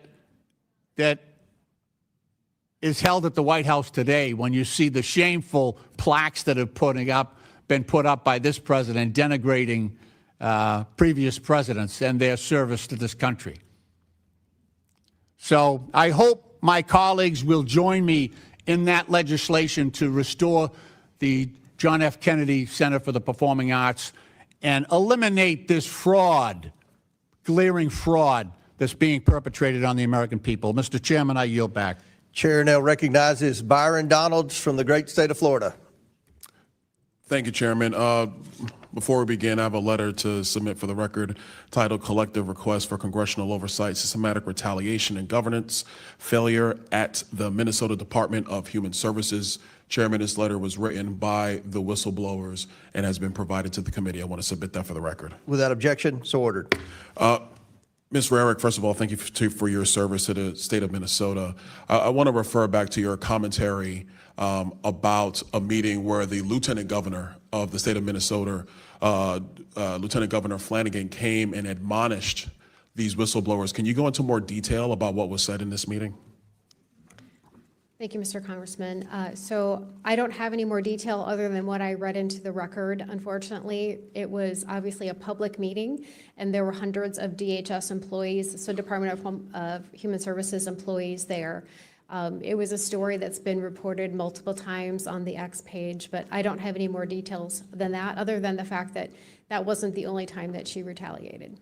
Do you think that the lieutenant governor was operating outside of the purview of Governor Walz? So it's interesting, the timing, and it was before he ran as the vice president, and so she was completely almost tied at the hip with Governor Walz at that time in history. I think it's important for people to understand that in virtually every state in the country, the lieutenant governor is essentially chosen by the governor. And so lieutenant governors typically do not operate outside of the purview of the governor. It's kind of their job to, play QB2, if you will, to the governor. So would it be clear to state that the lieutenant governor's comments trying to railroad whistleblowers, trying to demean whistleblowers and discourage whistleblowers was at the directive of Governor Walz? You can definitely assume that because, like I said, at that moment in time, up until the point where the governor ran for VP, she was seen at literally every press conference. She was in all the meetings. They were tied at the hip. They were always together. So if she was saying it, he had approved it. I'm certain of it. Well, I guess you could say she's kind of a knucklehead too. Moving on, the list of programs in the fraud in Minnesota are rampant. You have the Child Care Assistance Program. You have the Feeding Our Future. You have the Housing Stabilization Services. You have the Early Intensive Development and Behavioral Intervention. You have Integrated Community Supports. Ms. Robbins, you're the chair of the investigative committee. The depth of fraud that you have seen, were there controls in place in the state of Minnesota that could have prevented this fraud? And were these controls ignored by the Walz administration and by the Department of Human Services? Absolutely. So we have many whistleblower reports talking about how DHS undermined ability to strengthen internal controls. So for example, there was an effort for the Child Care Assistance Program. They have a clear and convincing evidence standard to disqualify someone from being a provider, where all the other programs are a lower standard, preponderance of the evidence. There was an effort to make this a lower standard so it was easier to disqualify people to preponderance. And the Minnesota Minority Child Care Association, which was run by a group of Somali providers, opposed it, and DHS went along with their recommendation. And in a similar vein, we were trying to reduce the number of child care employees with children that could work in these child care centers, because that was one of the vectors of fraud. Right. And they opposed that. So you had the Somali community who on purpose was petitioning the state of Minnesota to lower the standards to be able to make sure that fraud cannot be caught. Is that correct? Well, they wanted to keep the standard clear and convincing, which makes it harder to disqualify people. So it makes it harder for them to be disqualified from wasting taxpayer funds. Is that Absolutely. correct? Okay. Ms. Robbins, I want to stay with you. I want to talk about use of funds. You've talked about some of these funds were used to buy property in Kenya. Yes, sir. Property in Turkey. Do I have that correct? Yes. Remittances back to Somalia. Yes. I think it's important for the committee to understand that these remittances in part are used in what's called the Hawala. I want to make sure I have the terminology right. The Hawala network. Ms. Robbins, can you speak to what the Hawala network is? Yes. So it's an informal network where someone goes to a Hawala place in Minneapolis, which is like a money exchange or a money sending site, and they say, I want to send X amount of dollars. And then there's a receiving site in Somalia, and they put take the cash out. So money doesn't cross the border. It's an order for money here that gets transmitted to Somalia. For the time, because I'm out of time, I want to expound. In Somalia and other parts in the Middle East region writ large, a Hawala network is a bunch of money exchangers, hand to hand, not bank account to bank account. Exactly. And what is clear in Somalia and other parts is that Al-Shabaab, the largest Al-Qaeda affiliate in Somalia, they have their hands all through this network. So taxpayer money, United States dollars, that are being remitted into Somalia, in part, have been utilized or have fell into the hands of al-Shabaab. Do you think that's a correct assessment? Yes, we have plenty of evidence of that, from money directly going to al-Shabaab, but then also indirectly because they take a cut of whatever gets sent to Somalia. Thank you so much, Chairman. I know I'm over. Thank you for the additional time. Mr. Chair, I seek recognition for unanimous consent request. Chair recognizes Ms. Presley. I ask unanimous consent to enter into the record a December 2025 article from the Minnesota Star Tribune titled, "Contrary to Trump's Claims, Somalis Add $8 billion to Minnesota's economy." Without objection, so ordered. Chair recognizes Ro Khanna from California. Thank you, Mr. Chairman. Mr. Chairman, fraud, waste, and abuse is not a partisan issue. FDR in 1932 with the New Deal railed against inefficiencies and fraud and waste in state and local government. I want to be clear. Many in the Democratic Party stand against the misappropriation or misuse of taxpayer dollars. The reality is, as a progressive Democrat, I believe the ultra-wealthy should pay more. But I want that money going for the health care, the child care, and the education of the American people. It offends me if there is waste or fraud in any of our states. That's why I called for people in my state of California to share stories of inefficiencies, fraud, or wasteful spending. I partnered with the All In podcast to advertise that we need to be responsible stewards of our tax dollars. And I believe we should be doing this for all 50 states. I challenge my colleagues on the Republican side. Let's have an audit of all 50 states to make sure that government money is being spent wisely. We don't need to make these partisan hearings. Every American has a stake in making sure that they have a receipt for where their tax dollars are going. Every American has a stake, if we're going to ask them to pay tax, to make sure that that money isn't being wasted. And I'd like to see this committee work together to stand up for basic fairness of the American taxpayers. I certainly am going to do that in the state of California, and we should be doing that in all 50 states. Thank you, Mr. Chairman. Thank you, Representative Khanna. And I believe you're sincere, and we want to work with you on fraud in any state. If it's a Republican state, Democratic state, we don't care. The mission of this committee is to root out waste, fraud, abuse, and mismanagement, and we would gladly work with you. Thank you, Mr. Chairman. Yes, sir. Mr. Chairman. Mr. Chairman. Chair recognizes Mr. Biggs from Arizona. I have a UC request. Proceed.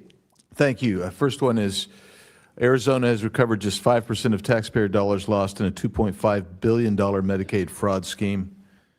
Without objection, so ordered. And I'll save the rest for the future.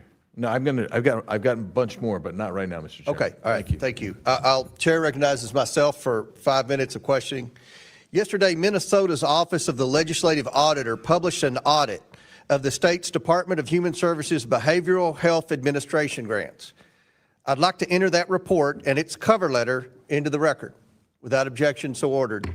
The cover letter of this report states, quote, "However, during the course of our audit, we identified a number of documents that the Behavioral Health Administration either backdated or created after our audit happened," end quote.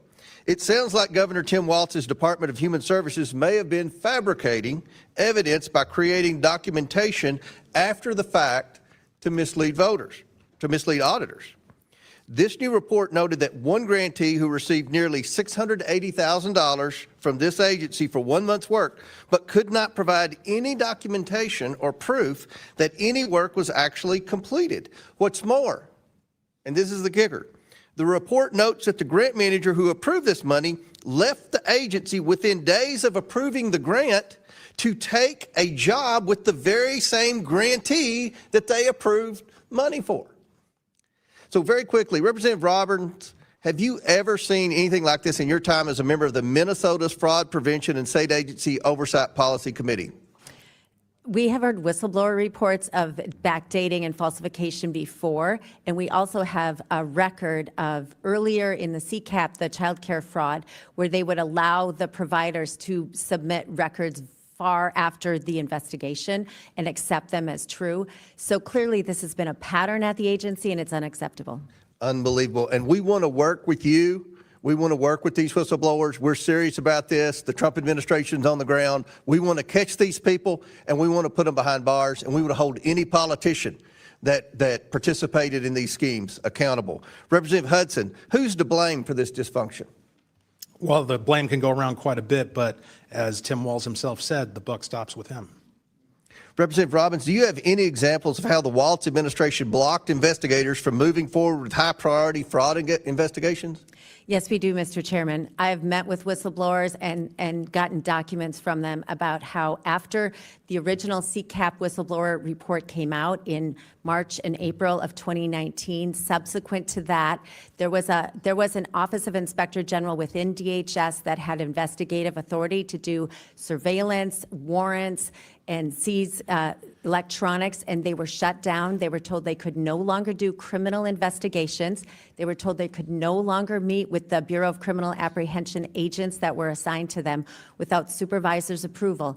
And instead, when they found one of the other members talked about how they changed the language. They went from calling it fraud to calling it overbilling. And they created an overbilling committee to all the investigative agents now couldn't do criminal investigations, and they had to flag issues of overbilling, and then a committee would decide if any of that overbilling would be recouped. Committee appointed by Walz? No, appointed within DHS. Oh, appointed by the own bureaucracy. Yes, so they shut down criminal investigations. They created a committee to call it overbilling and decide if overbilling investigations would even try to recoup the money. This is evidence that Tim Walz interfered with investigators who knew there was fraud. The rumors of fraud have been taking place. I've been hearing them for a decade, and yet he interfered to try to obstruct their investigation of fraud.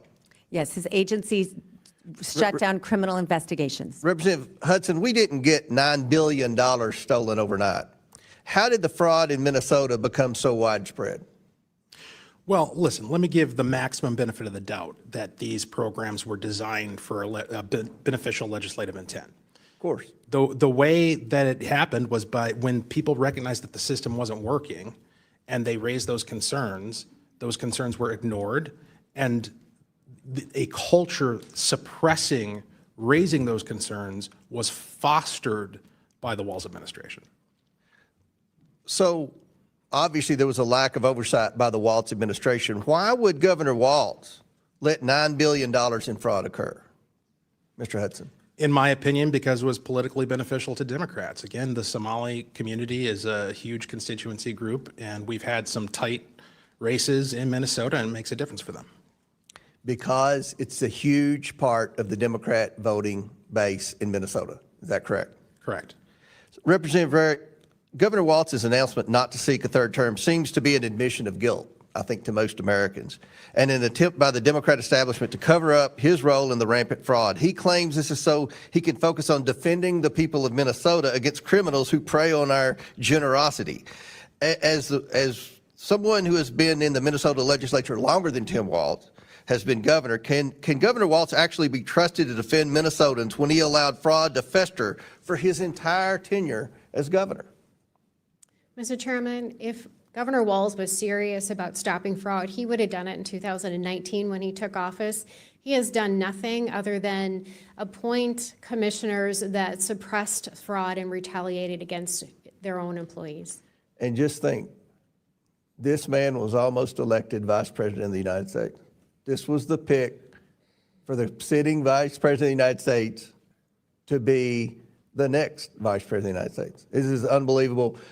If people aren't held accountable, if people don't go to jail for this, this will continue, not just in Minnesota, but other states.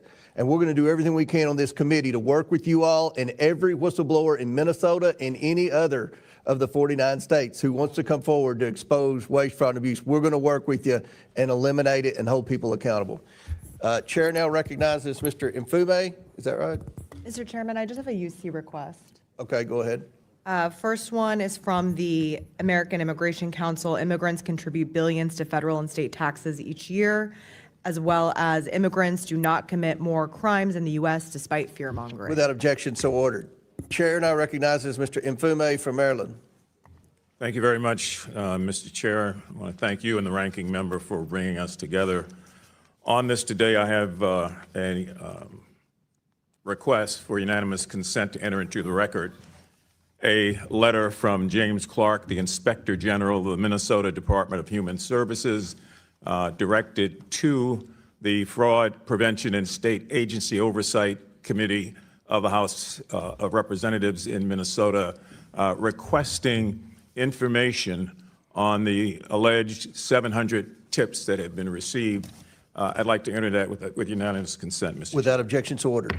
Mr. Chair, I know we're up against the clock. Many of us are trying to get to the special briefings on the action that has taken place in Venezuela, and so we are leaving one by one. I do want to try to get a couple of things in before I have to depart also. I want to thank you again. As ranking member of this committee's subcommittee on government operations, it has been my focus to combat waste, fraud, and abuse within the federal government for the last 3.5 years. Regardless of what side you're on, what side of the aisle, or what you believe, as has been stated, everybody should be against fraud. It requires our collective attention to address the issue and to minimize the consequences that we are seeing that are taking place. Not minimize the consequences to the perpetrators, but minimize the hurt to taxpayers in this country. As ranking member of that committee, we have committed ourselves to fight this full and necessary issue over and over again. And I believe that from most of the people I've heard, we all are in concurrence that stealing from taxpayers is the wrong thing, period. Now, the distinguished gentleman from Texas, Mr. Sessions, and I, who is the chairman of that subcommittee, have been working together on a bipartisan basis to create a congressional scorecard to assess the progress of key government spending programs in reducing fraud and improper payments, both through the federal government and through states. Additionally, through the American Rescue Act plan, Congress has provided funding for PRAC, as well as the Pandemic Analytics Center of Excellence to deter, detect, and prevent fraud across multiple state agencies and multiple federal agencies. I've also co-led several bills here in the House that address that type of fraud. Congress should defend these programs that seek to find a way to root out this problem, and we need to do that in a bipartisan, nonpartisan way. The Council of Inspector Generals for Integrity and Efficiency, in their report a year and a half ago to the Congress and to the President, found that every dollar spent on the Office of Inspectors General, as a result, $26 was saved for every one that was spent. Now, that's a return on investment that taxpayers deserve, and unfortunately, the Trump administration illegally defunded CIGIE last year, and I've joined with my colleagues, several of whom on this committee, in leading several letters to oppose that unlawful set of firings of inspector generals. I urge this administration again and my colleagues to restore the congressionally designated funding to CIGIE and the offices of inspectors general so that we might be able to continue the work necessary to combat waste, fraud, and abuse. Before I yield, I want to thank Mr. O'Connor for his comments that this issue should be nonpartisan, that when we make it something other than that, we take away from our ability to bring about change, and we in some sort of way chip away at the sort of belief that the public has that we are really serious about doing something here. So it was concerning to me also to have heard some of the xenophobia that began earlier in this hearing, Mr. Chairman. Differences versus similarities. And when we do that, we create the problems that we always are trying to do away with. Asking witnesses to give their opinion of Somalis as a general group of Americans.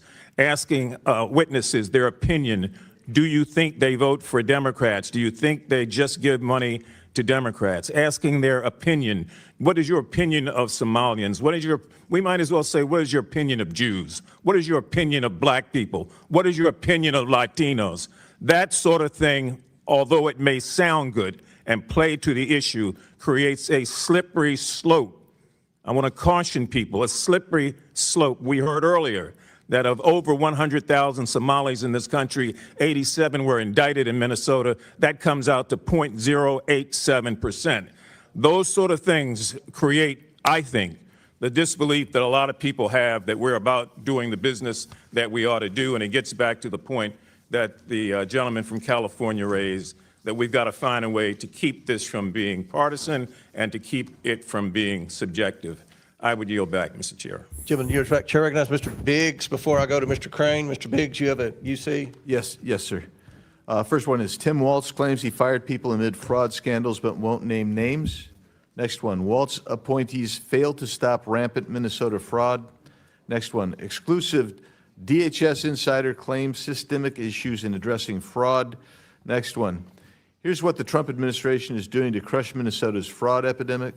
Next one, Minnesota Fraud Committee Chair claims Waltz turned a blind eye to fraud warnings for years, and I'll yield back. Without objection, so ordered. Chair recognizes the gentleman from Arizona, Mr. Crane, for 5 minutes. Thank you, Mr. Chairman. Grateful to have elected officials from Minnesota here today who can provide more intimate information regarding this mind-blowing fraud coming from the Somali community in Minnesota. According to Assistant U.S. Attorney Joe Thompson, there is an estimated $9 billion or more in fraud. Many obviously believe that this is just the tip of the iceberg. I want to thank and acknowledge the independent reporters Nick Shirley and Dave Hawk who broke this story wide open. Today, I'm introducing a bill to award Nick Shirley with the Congressional Medal for his explosive work in exposing astronomical fraud in Minnesota. And the reason I'm doing this is because the American people are sick and tired of this, and they're sick and tired of mainstream media not covering any of it. The biggest question that most Americans, however, have is this: is this incompetence at the executive level with the governor and attorney general? Are they involved and complicit? I'm going to start with you, Ms. Robbins. Thank you, sir. My understanding is that they were certainly aware of the fraud and they did nothing to stop it. And there were plenty of opportunities.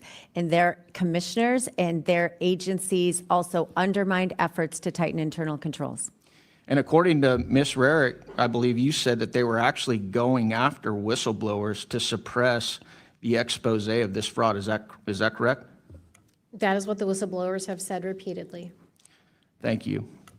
One thing that is so alarming is the reporting that many of these fraudulent companies are then donating the stolen money back to the same Democrats that are protecting them and advocate for these very programs. Is that correct, Mr. Hudson? I would agree with that statement. Well, we just had one of my Democrat colleagues said these are just opinions. Do you know, are these guys donating money back to Democrats? Yes, they are. I'd like to enter into the record, Mr. Chairman, an article from Breitbart News saying, with the title being Database Searches Show Somali Fraudsters Funding Democrat Politicians. So these aren't opinions. Without objection. There's actually reporting on this. Are you guys aware? You guys are elected officials in Minnesota, right? Are you guys aware of the reporting that some of the stolen money is getting funneled back to the Islamic terror group Al-Shabaab in Somalia? Mr. Robbins. Yes, sir. And we have evidence of it going back as far as 2012, where a man was convicted of sending $21,000 to Al-Shabaab. In 2011, 2 Minnesota women were convicted of sending money to different groups. Someone else, we have multiple references of how the Al-Shabaab takes a cut when the money gets to Somalia through the Hawala network. So I think there's ample evidence on this and federal convictions. Yeah, that's outrageous. Obviously, one of the biggest reasons so many Americans are outraged by this massive exposure is because we generously and often foolishly allow immigrants and people into our country, and then they rob the American people blind while our debt skyrockets and the American people struggle to make ends meet. Are you guys hearing from your constituents the same outrage that I'm hearing from mine about this issue? Minnesotans are fed up. Everywhere I go in the state, Minnesotans are so frustrated. As I said in my opening remarks, we are a highly taxed state, and they are angry that this much of their money, $9 billion, is being absconded by criminals. Mr. Hudson, are you just hearing from Republicans on this, or are Democrat constituents like, oh my God, I'm struggling to put my kids in school, struggling to make ends meet, and my tax dollars are being robbed by people, and then they're sending it all over the place, and this is complete fraud. What is going on, and why hasn't anything been done about it? I'll give you a personal example. So my family, my in-laws in particular, are politically diverse. A lot of them vote for Democrats, and they're fairly apolitical. They're not like me, all plugged in. And so I kind of use them as a bellwether for what the people are thinking. Across the board, everybody is upset about this fraud. And I'm guessing when you guys bring this up, whether it's to the Waltz administration, whether it's to the AG, the number one thing that comes back at you is you're a racist, you're a white supremacist, or you're an Islamophobe. As we've seen Governor Waltz now trying to answer for these questions, he's doing it at the national level. Do you guys hear the same thing at the state level as well? Yes, absolutely. They always pivot to the divisive. As I stated in my opening statement, it's diversion, right? We're going to talk about personalities. We're going to talk about partisan politics. We're going to find some way to get people yelling at each other rather than looking at the problem. Or, like you've heard my colleagues do on this panel, it's Donald Trump, baby. Yep. It's all about Donald Trump, right? The old pivot. We're not going to talk about what's going on in Somalia and not going to talk about what's going on in Minnesota with this massive fraud scandal. We're going to talk about Donald Trump. With my remaining seconds, can we play the video I have, Mr. Chairman? Or did we run out of time? We did run out of time, but can we put that in the record with that? Can we? Thank you. Thank you, Mr. Chairman. I yield back. Okay, thank you. Representative Crane yields back. Chair recognizes Ms. Stansberry from New Mexico.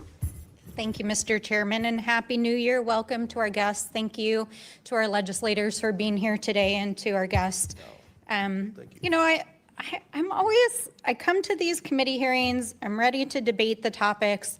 I'm grateful that you're bringing this case to our attention. Yes, we need to prosecute these crimes, period. Let's do that. And I'm also grateful to see that this committee is actually conducting a hearing that is in its jurisdiction, which is oversight over government fraud. But I do have to say, to my colleague's point that was just made, that I am surprised to see the focus, given that the President of the United States and the administration are engaged in fraudulent behavior literally daily, including just a few days ago, invading a foreign country, using the United States military to take their oil, and notifying oil and gas companies before the United States Congress, and the president claiming last night that he is personally going to control the oil and give government kickbacks to oil and gas companies. So why are we not investigating that? It definitely gives you the impression that there's a double standard in this country. I also want to say that I'm troubled to see that this hearing is being held in conjunction with an announcement that the administration made just yesterday that they were going to freeze $10 billion in federal funding for childcare and family assistance to 5 states across the country. And if you watched the president's crazy address yesterday, you heard him say it himself. But I want to say one thing, because my colleagues have pointed out all about weaponizing the government for political purposes. Well, these 5 states happen to have one thing in common. They all have Democratic governors and gubernatorial elections this year. Is this a coincidence? I don't think so, my friends.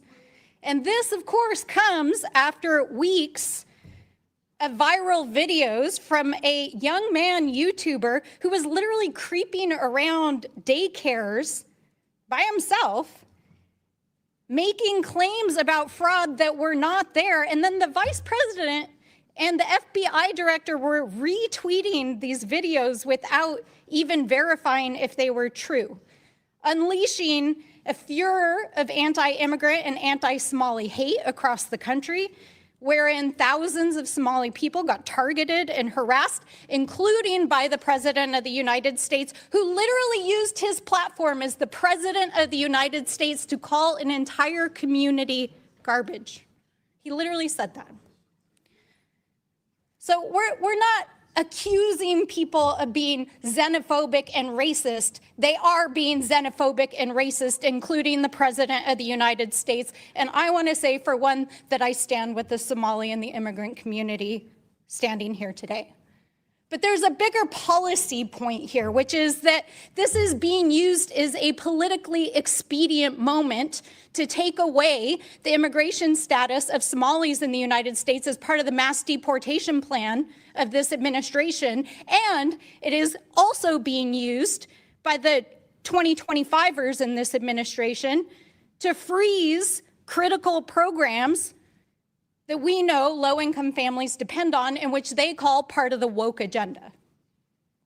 This is part of a larger effort to defund these programs, as we are seeing across these 5 states. So I think it's important to pull back the curtain a little bit about what is actually going on in this hearing and its coordination with the administration, that this is about, one, demonizing political opponents in Democratic states during a major election cycle. 2, it's about demonizing the immigrant community to support cruel and illegal mass deportation policies.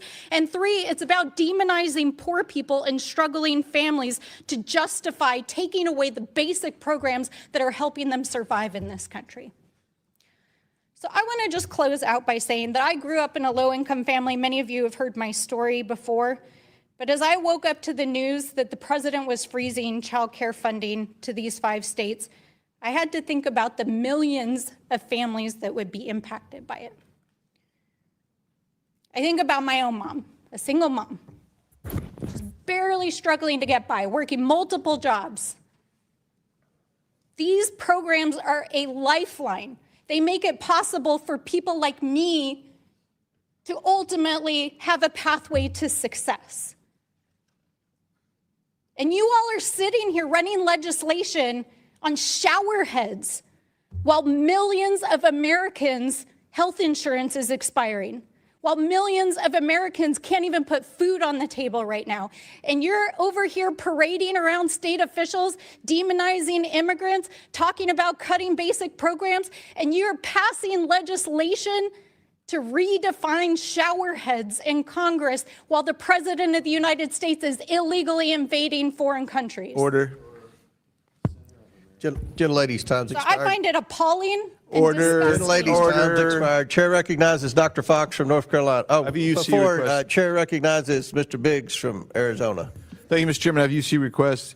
First one, HHS freezes child care payments to Minnesota after massive fraud alleged. Next one, Minnesota's Quality Leering Center fixes sign at address still misspelled. Minnesota made it easier to get into daycare business. Trump's deputies freeze child care payments to Minnesota amid alleged Somali fraud. Jonathan Turley explains why feds can dig deep into Somali scammer special.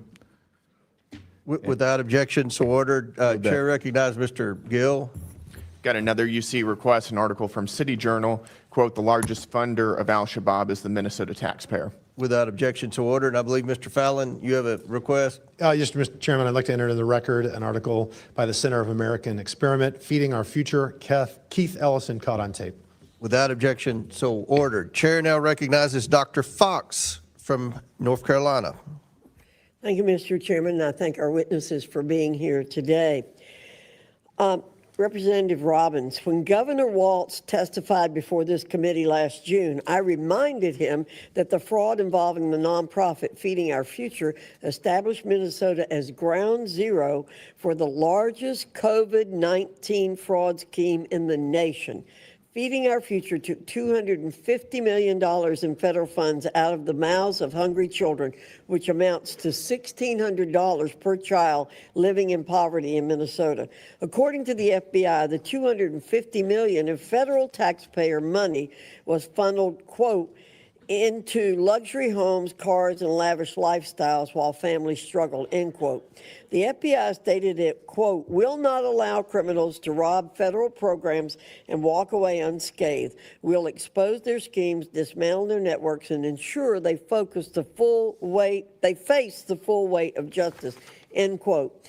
Last June, Governor Walz assured me that he, quote, wholeheartedly, end quote, supported the federal government's efforts to bring to justice those who stole federal taxpayer money at the expense of hungry children.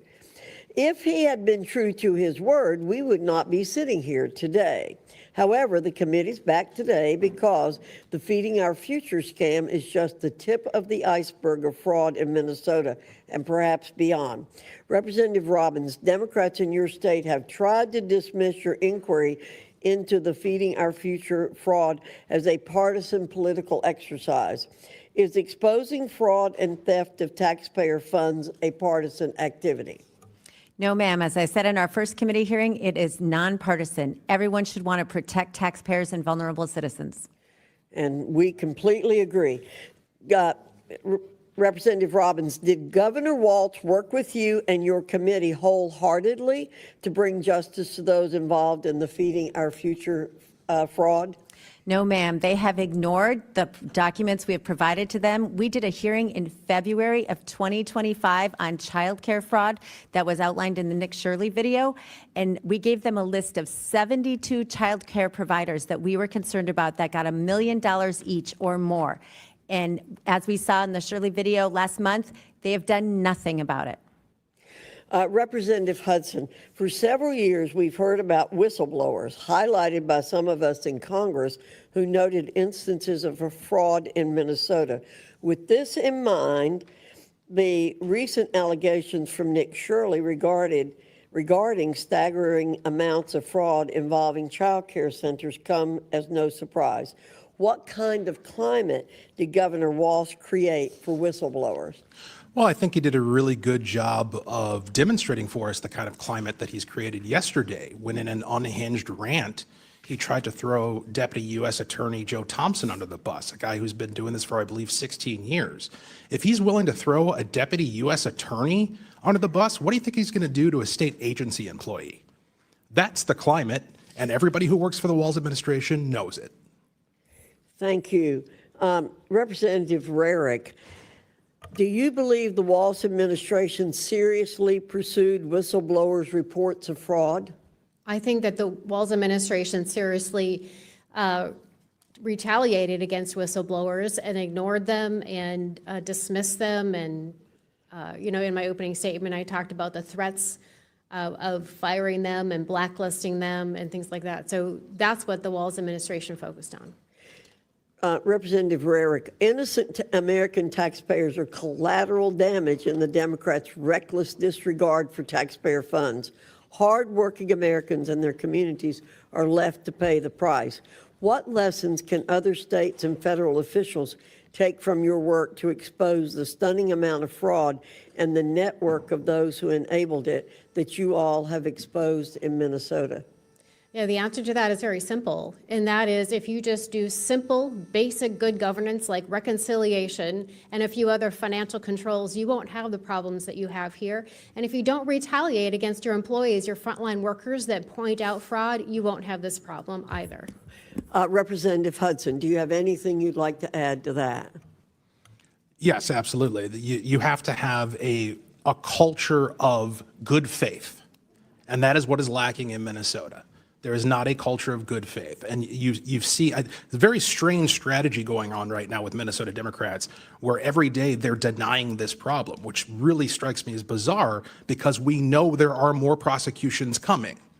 So what are they going to say as story after story drops, and we can cite time and date where they said it wasn't a problem? Thank you.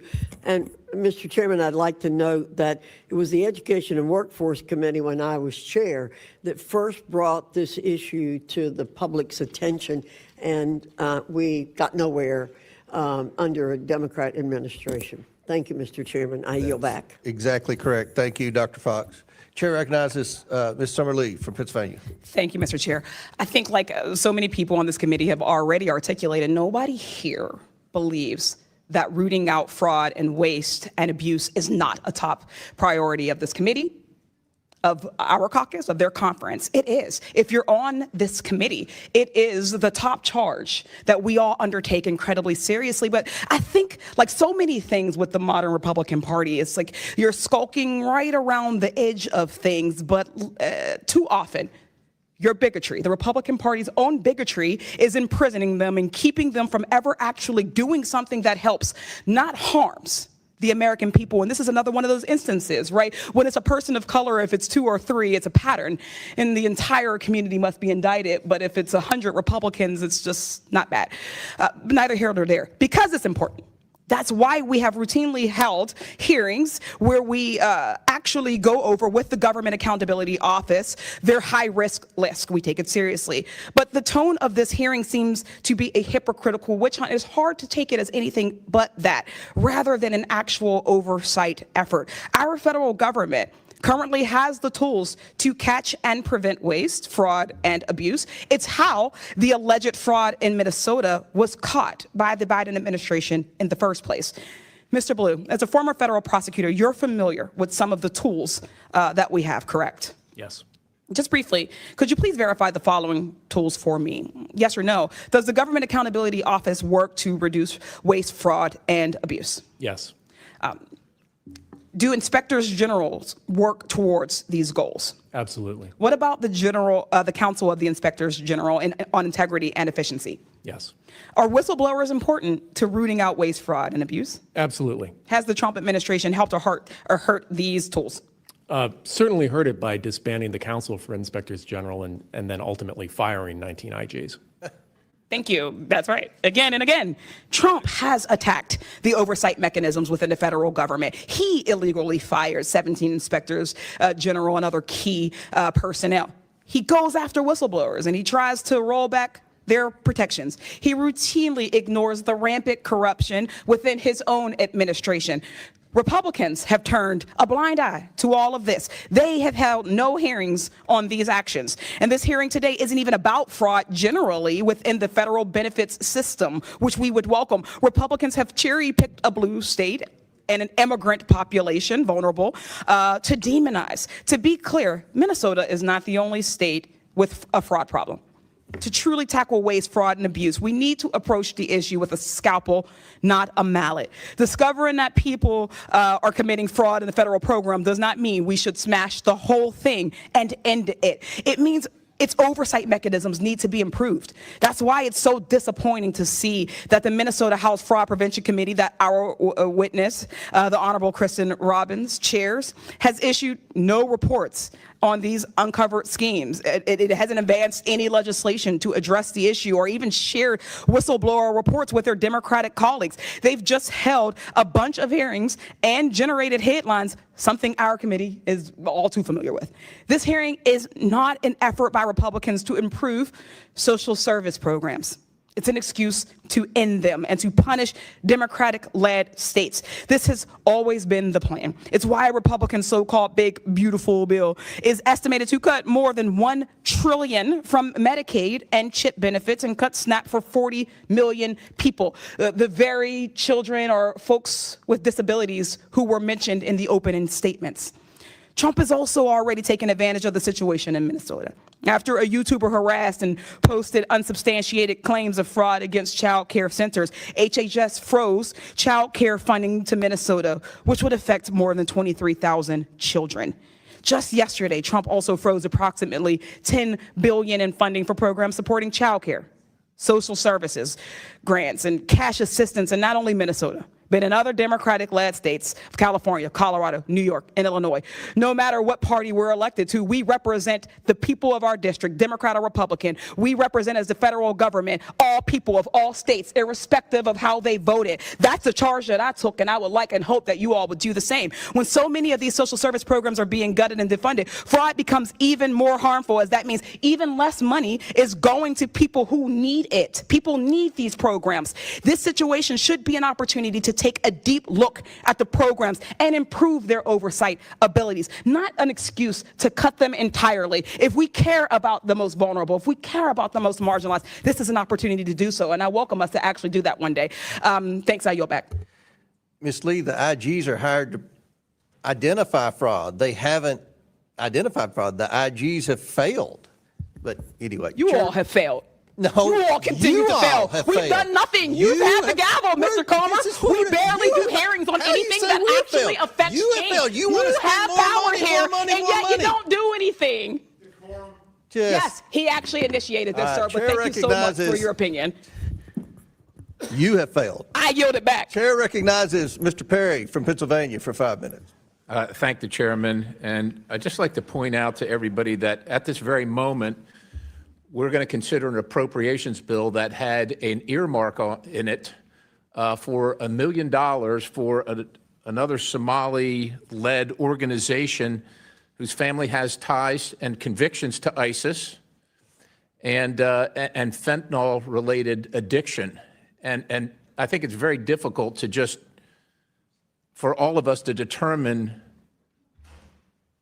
what's legitimate and what's not. But I would just ask if the committee will play the video that Mr. Crane had referred to for me at this time.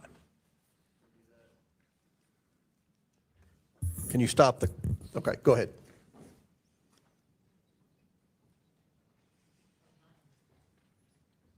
We get the sound turned up. You can see the subtitles there.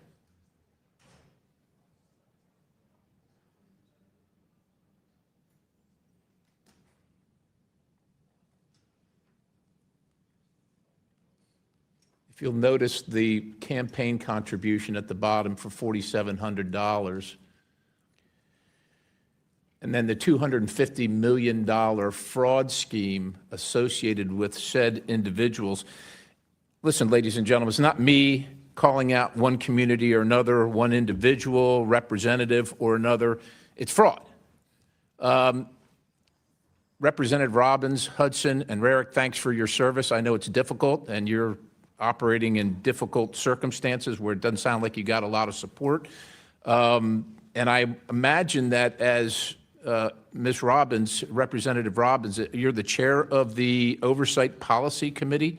Is that right? Yes, sir. Yeah, I imagine at the state level, you don't quite have the resources you need to track down all this stuff. This federal jury found that Feeding Our Future mastermind and co-defendant, and also the contributor to one of your representatives from your state, one of our colleagues here, $4,700 for a $250 million pandemic fraud scheme. Like, you don't probably have the resources to find that kind of stuff. It's massive, right? And I suspect, as someone who, you know, you serve at the pleasure of your constituents who want to see you elected and contribute to you, a $4,700 campaign contribution for a $250 million of, I guess, spending at the federal level is a pretty good investment for people. We're not here to pick on anybody, but I will tell you, I think the American people are particularly affronted when their goodwill is returned by stealing their hard-earned money. I just want to, if you can comment on that particular case, this Feeding Our Future, and the fact that these folks pled guilty to $250 million, and then connections to the political operation in your state, which is dismantling your state. Thank you, sir. Yes, so this is the big problem. There's a network of people who have been politically supporting the Democrats, who have also been contributing to them, and who have been involved in multiple schemes. So a woman who is in this child care group, the Minnesota Minority Child Care Association, Ikram Muhammad, she was later indicted in the Feeding Our Future scandal, as was her brother and her mother, and I believe a sister. And so it's a network that functions in our state that we have to get a handle on. And then one of the people indicted in that case for Feeding Our Future for money laundering $1.1 million, then they used that same company, shell company they did the money laundering with, to buy property for an assisted living facility after they were indicted.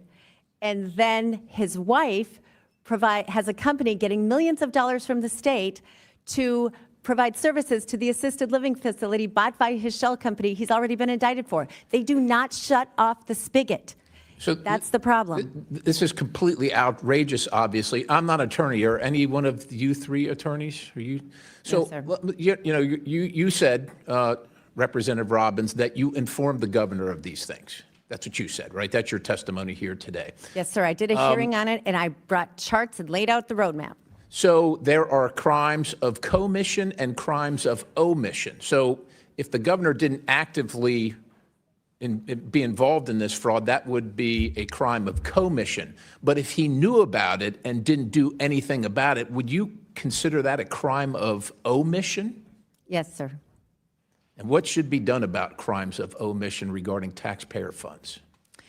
So they should be prosecuted. And when, as you said, we don't have a lot of resources on our committee. As legislators, we don't have access to bank records, health records, the state payment system. So when we get credible allegations of fraud, we bring it to the U.S. Attorney and the Office of Legislative Auditor because they can get access to those records and then bring the prosecutions criminally. Thank you, Chair. I yield. Mr. Chairman. Before I go to Ms. Randall, Chair recognizes Mr. Biggs for UC. Thank you, Mr. Chairman. Number one, Washington Post calls for welfare reform after Minnesota fraud scandal. Exclusive. Treasury and House panel launch probes into Tim Walz's handling of $1 billion of food aid fraud. Additionally, referring to the earmark that Mr. Perry just referred to. Additionally, the Somali fraud scandal gave Trump a kill switch. What happens if he doesn't use it? Resurfaced video shows how Somali scammers use daycare centers to scam the state. Scrutinizing SNAP will help ensure the neediest get food stamps. Masterclass. A.G. Hamilton schools WAPO hack playing race card to defend Somali fraud ring in Minnesota. Tim Walz was brought down by a scandal hiding in plain sight. Unearthed surveillance video shows parents allegedly helping with fraud. I yield back, Mr. Chairman. Gentleman yields back without objection, so ordered. Gentleman yields back. Ms. Randall, a couple of our witnesses have requested bathroom breaks. I told them, the ranking member and I agreed, they can go and come back. We're going to keep the hearing going. If your questions were pertaining to one of them, we'll skip to someone else. If that, do you want to go ahead? All right, Chair recognizes you for 5 minutes. Thank you, Mr. Chair. You know, I have prepared some remarks that I definitely want to get to about the importance of childcare funding for all of us in all of our districts. I think we all recognize that we are in a childcare crisis. We have lost so many parents, especially women, from the workforce because they just cannot find adequate childcare. But I have to start by addressing some of what we have heard in this committee so far today. I didn't get myself together to ask any of my colleagues to yield to a question. So I'll ask you, and if you don't know the answer, it's okay, I do. What % of sexual assaults in the United States are committed by white men? I do not know. 57%. Of the January 6th insurrectionists who were pardoned, do you know how many have been charged and convicted and arrested of additional crimes, including child sexual assault, kidnapping, production of child pornography, rape, conspiracy to murder an FBI agent, domestic violence by strangulation? I do not have that information. No, 33 since their pardons. Of the 21,504 murder offenders in the United States in 2023, do you know how many were white?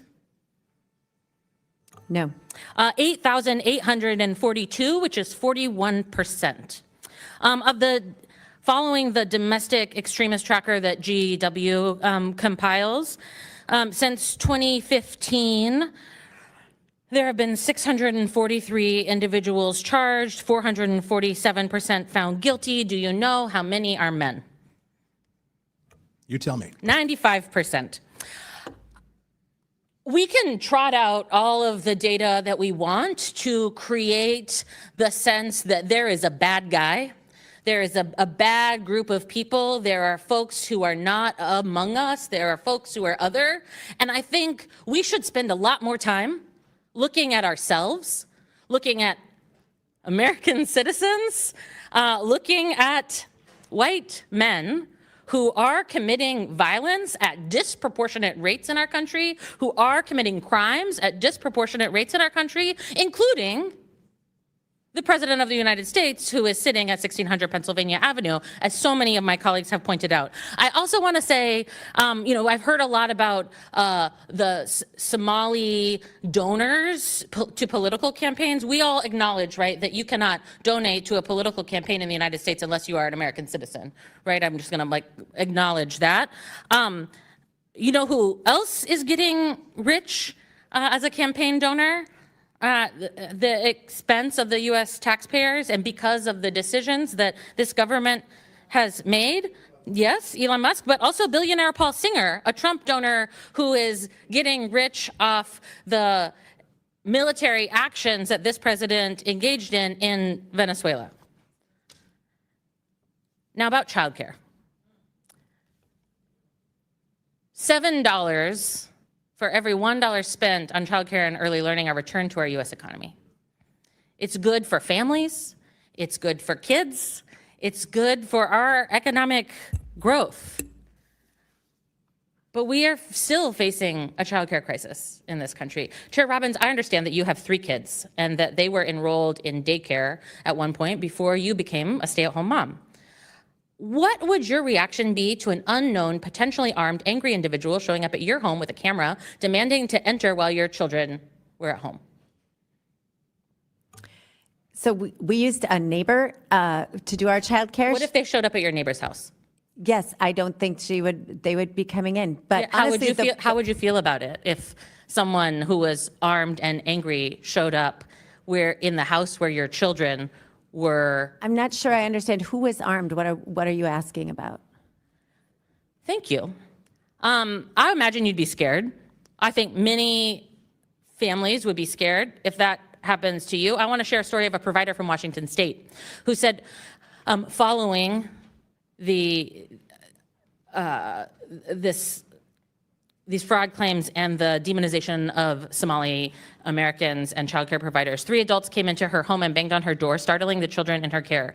The children were frightened and confused. She's been receiving repeated death threats by phone and voicemail. Individuals have returned multiple times, sometimes 2 or 3 times a day, parking outside the home and monitoring activity. They recorded families arriving and leaving. As a result, families felt unsafe and some withdrew their children from care. A nearby provider closed their program entirely due to fear. Another provider shared that she was approached by a man with a gun outside her home who interrogated her about her childcare program, and she is now too scared to step outside. Providers aren't answering the phone anymore because of all the threats, which means that parents aren't able to get in touch with staff regarding their children's care. Mr. Chairman, order. Gentlelady's time's expired. You went 30 seconds over. Thank you. Thank you for your lenience, Mr. Chair. Chair recognizes Mr. Gosar from Arizona. Thank you, Mr. Chairman, and thanks to the witnesses for traveling. Now, Ms. Robbins, the Minnesota legislature, led by your committee, sounded the alarm on the fraud for years, but it's been ignored by Governor Walz. Did Keith Ellison, the Attorney General, was he aware of this? Yes, he was aware of the fraud, and he came before our committee, and I feel like he did not do his job prosecuting these cases. Most of the cases have been prosecuted federally by the U.S. Attorney, both under President Biden and Feeding Our Future and currently under President Trump. So he's, in your state, is the top attorney for the public, right? Yes. For the public. That's kind of, I find it very interesting. Well, maybe it has to do something with campaign contributions. Attorney General Ellison and his son received from members of the leading Feeding Our Future, an organization now under investigation. The same group whose members allegedly tried to bribe jurors, but I'm sure that's just a coincidence. Nothing to see here. Sounds very familiar. Sounds very Biden crime syndicated-esque. Now, when you're talking about the tools that you could use, would any NGO that takes federal funding be of value to you, that they would have to disclose all their federal funding or all their funding mechanisms if they took 1 penny from the federal government? Yes, one of the things we've seen in Minnesota is that some of these nonprofits have had their federal 501c3 status revoked, but the state continues to fund it. It's interesting you say that because, the IRS actually does this study, actually has those numbers, but when we order it, It's blanked out. It's redacted. All of it's redacted. I wonder if there's some interesting aspects to that, follow the money trail.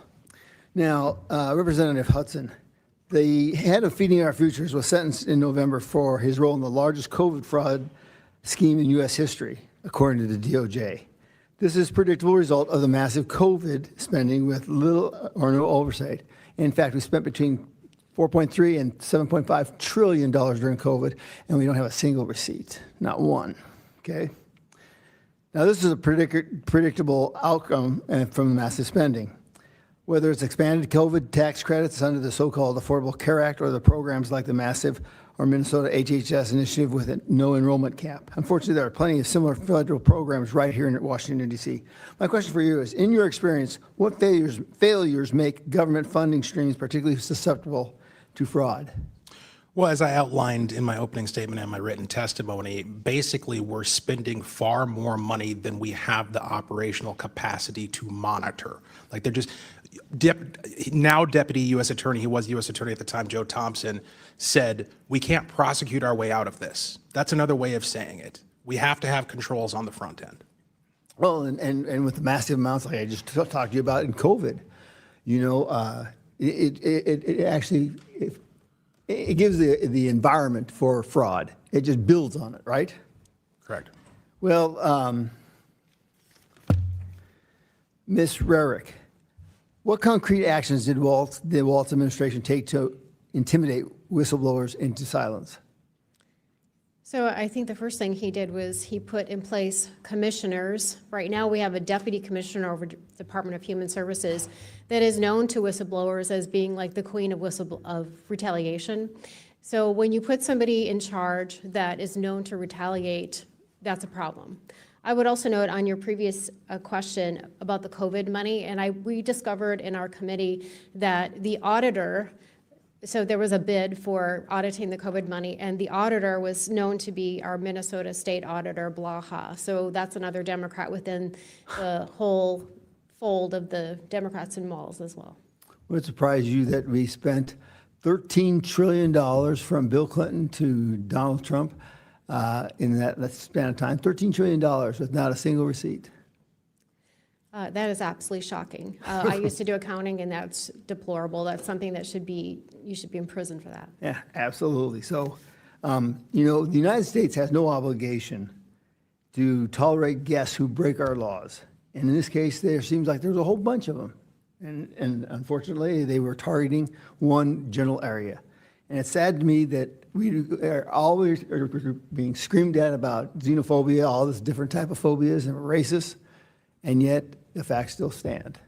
So, Mr. Chairman, I find it very interesting today's hearing, and I applaud you for doing it. Thank you. I yield back. Thank you. Gentlemen, now, our chair now recognizes the lady from Texas, Ms. Jasmine Crockett. Mr. Chairman, may I Oh, I'm sorry, Ms. Crockett.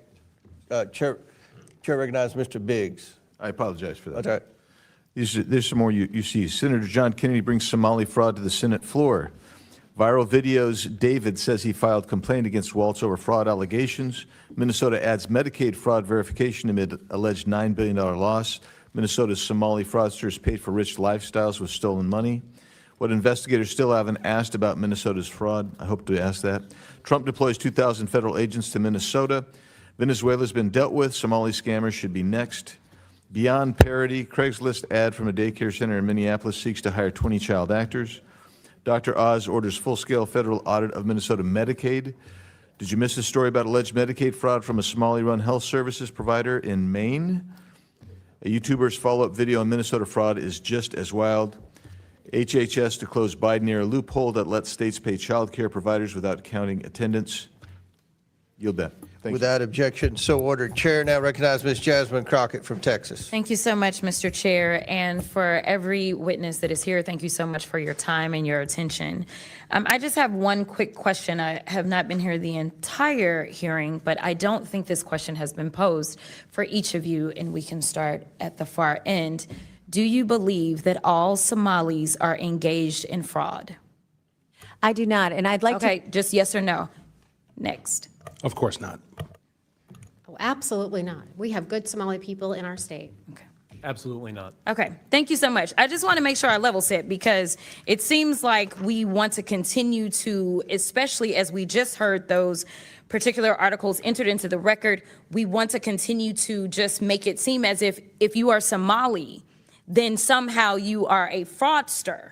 And this administration has decided that it wants a target on their backs. And so when my colleague, Ms. Randall, decided that she wanted to talk about the threats that are being made towards various Somali people, the reason she brought it up is because this particular side of the aisle has a tendency of if one person does something bad, especially if they are an immigrant, then we are going to cast aside that entire community. So I wanted to level set, and I appreciate your honesty because that's something that we very rarely get from my colleagues on the other side of the aisle. In fact, if we want to talk about fraud, I got a lot of fraud that we're going to talk about because we're going to get into this, but I am very curious to hear, let me ask you, Mr. Ballou, are you aware of allegations that $50,000 in taxpayer dollars have been given to someone that is currently sitting in this administration by the name of Tom Homan? Are you aware? Okay, that's a yes. I am. Okay. And last I checked, and correct me if I'm wrong if you have different information, but he was given that $50,000 in exchange for being able to provide contracts and kickbacks to people as soon as Trump was going to get into office. The DOJ was actually investigating this, but as soon as Trump got into office, last I checked, he actually said, go ahead and throw away that case. So it was a Department of Justice investigation, and he accepted the money from an undercover FBI agent in cash. Are you aware as to whether or not we ever got that $50,000 back? I'm not. Oh, okay. Are you aware as to whether or not this committee has decided to investigate that? I'm not. Are you aware as to whether or not any committee in Congress has decided to investigate the fact that we know that he took $50,000 from an undercover officer, and yet we still don't have that money, nor does he have any charges? I'm not. Oh, okay. All right. So let's get into it. We're living through the most corrupt presidential administration in American history, a $300 million ballroom, a $230 million payout from the Department of Justice because the president got his feelings hurt because he had to be investigated for being a criminal.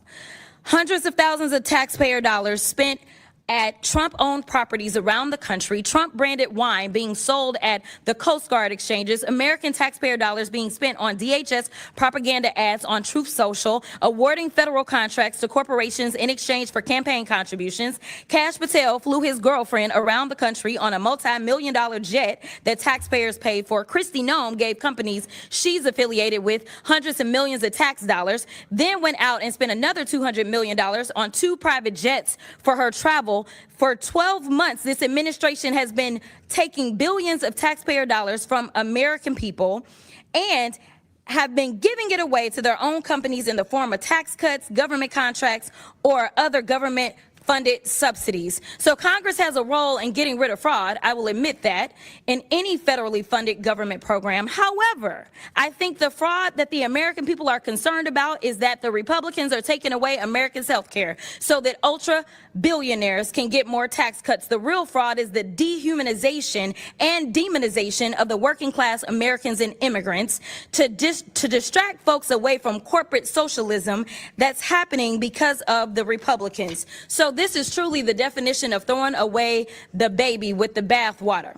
The Republican philosophy is that if the cost of living for the average American increases, they're on their own. But if the cost of doing business increases for the wealthiest people on earth, well, then it's the government job to bail them out. But I want to get to my last question because, Mr. Ballou, I got to give you a chance. He's been issuing pardons for numerous people who have defrauded the American people. And Republicans on this committee, yeah, just as quiet as the room just got, right? So, Mr. Ballou, talk to me about how the Trump administration has welcomed fraud across government by purging DOJ attorneys and shuttering ethics office across the federal government. Well, one of the things that's been a common theme in this discussion so far is potential government employee involvement in some of these schemes. That hasn't been proven yet, but it does seem to be alleged.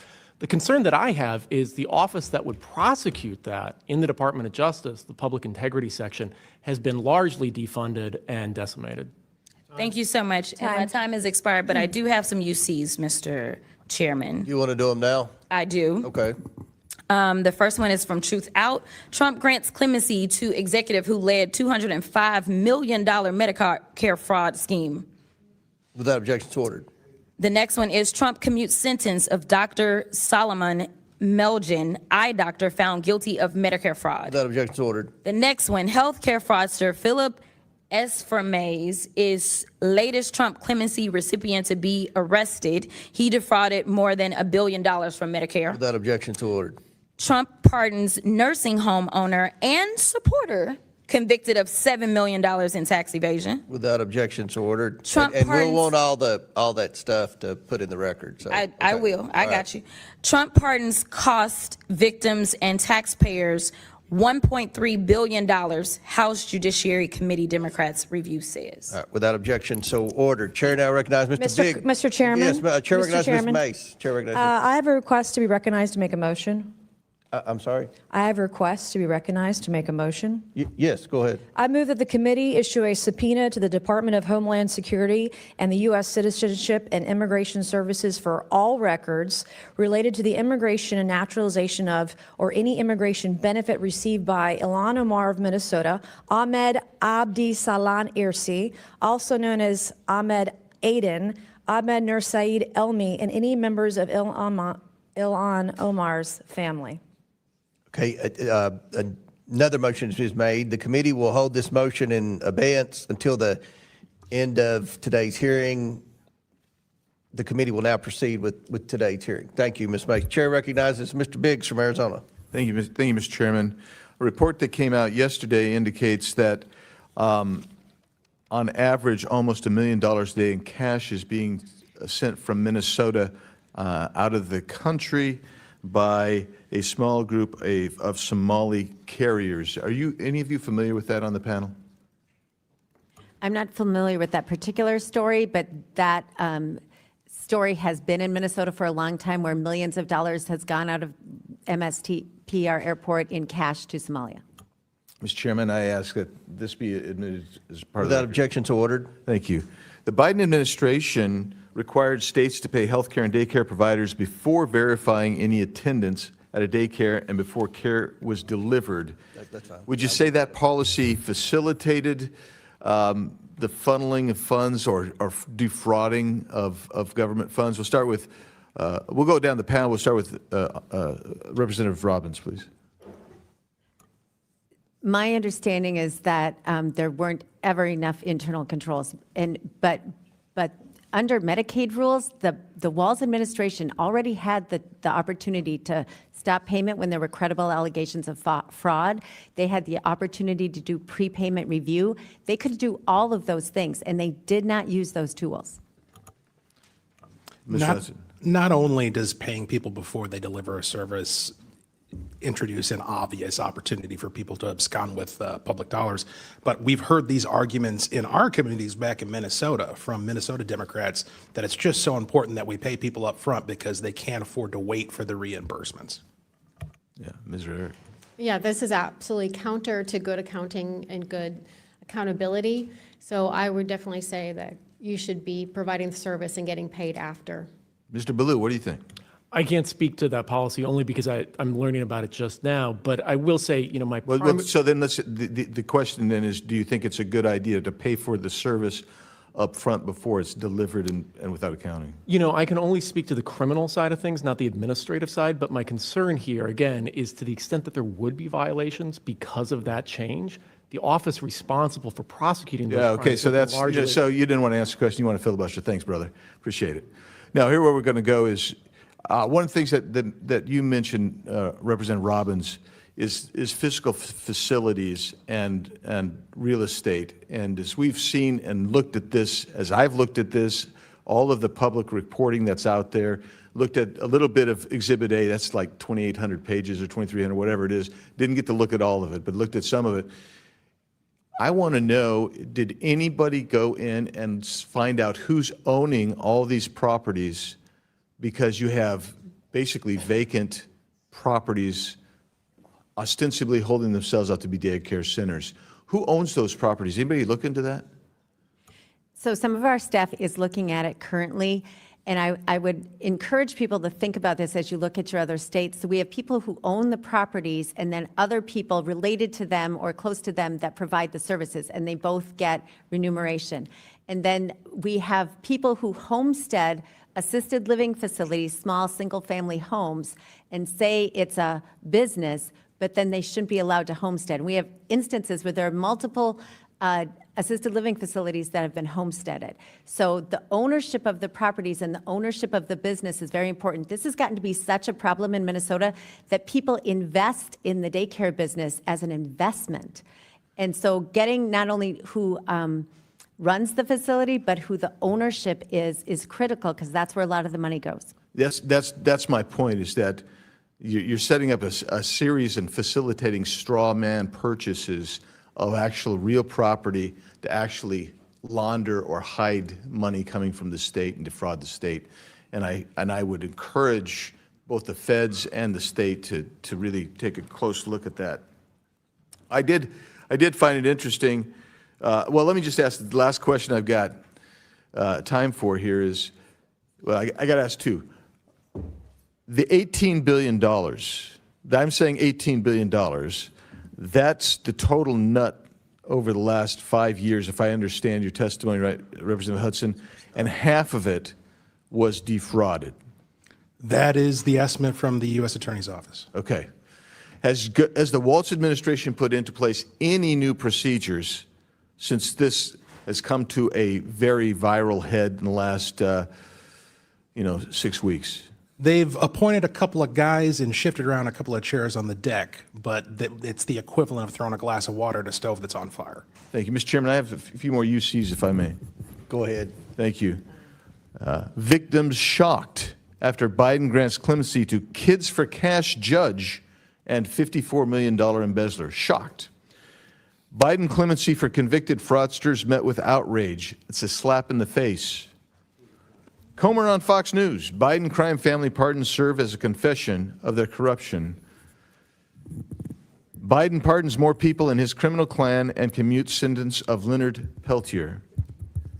Op-ed from the former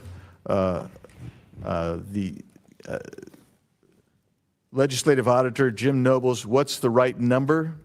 And then finally, Mr. Chairman, 18 U.S. Code 666, theft or bribery concerning programs receiving federal funds seems apt in this case. Mr. Chairman, I'll yield back. Thank you. Gentleman yields back. Chair recognizes Ms. Presley from Massachusetts.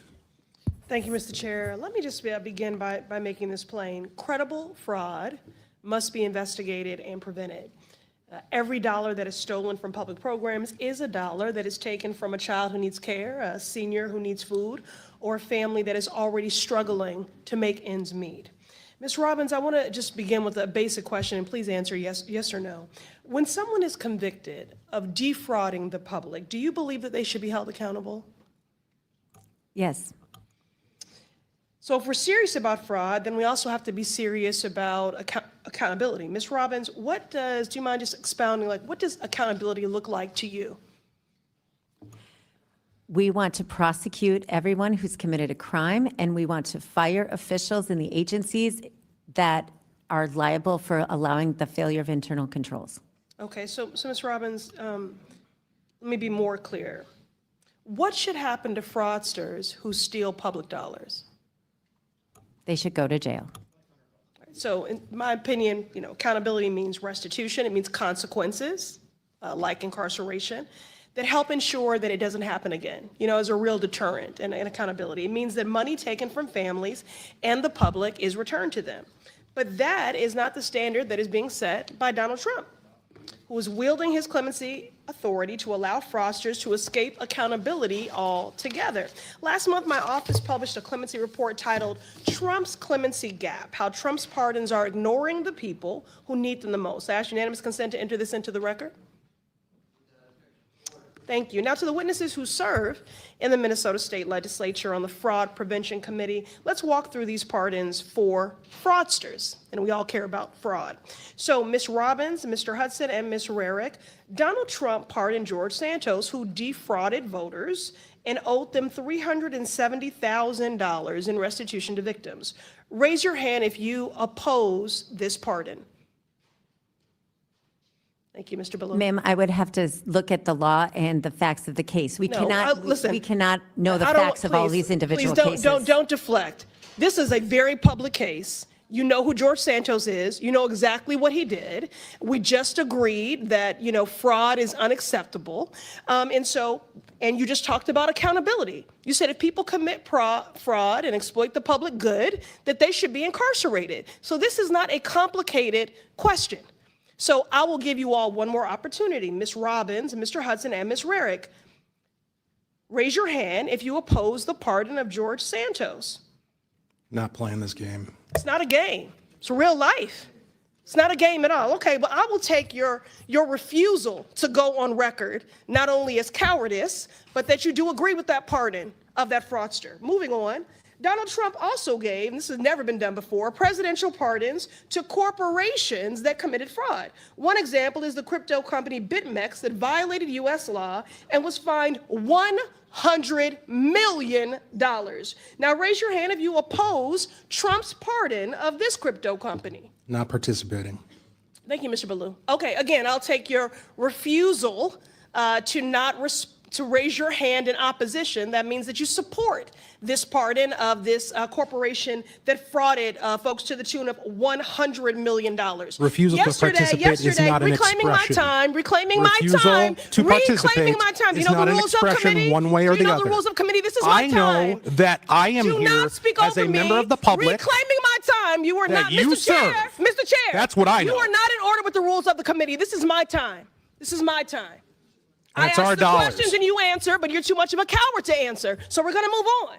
Now, yesterday was the 5-year anniversary, and I want to note of the January 6th insurrection.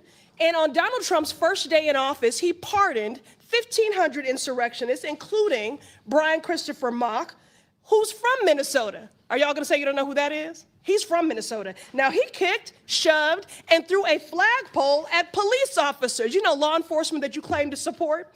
And he did all of that in the name of fraud. He was an election denier. So an election fraud lie. Now, he claims he did these things in the name of patriotism, but really he's just a criminal.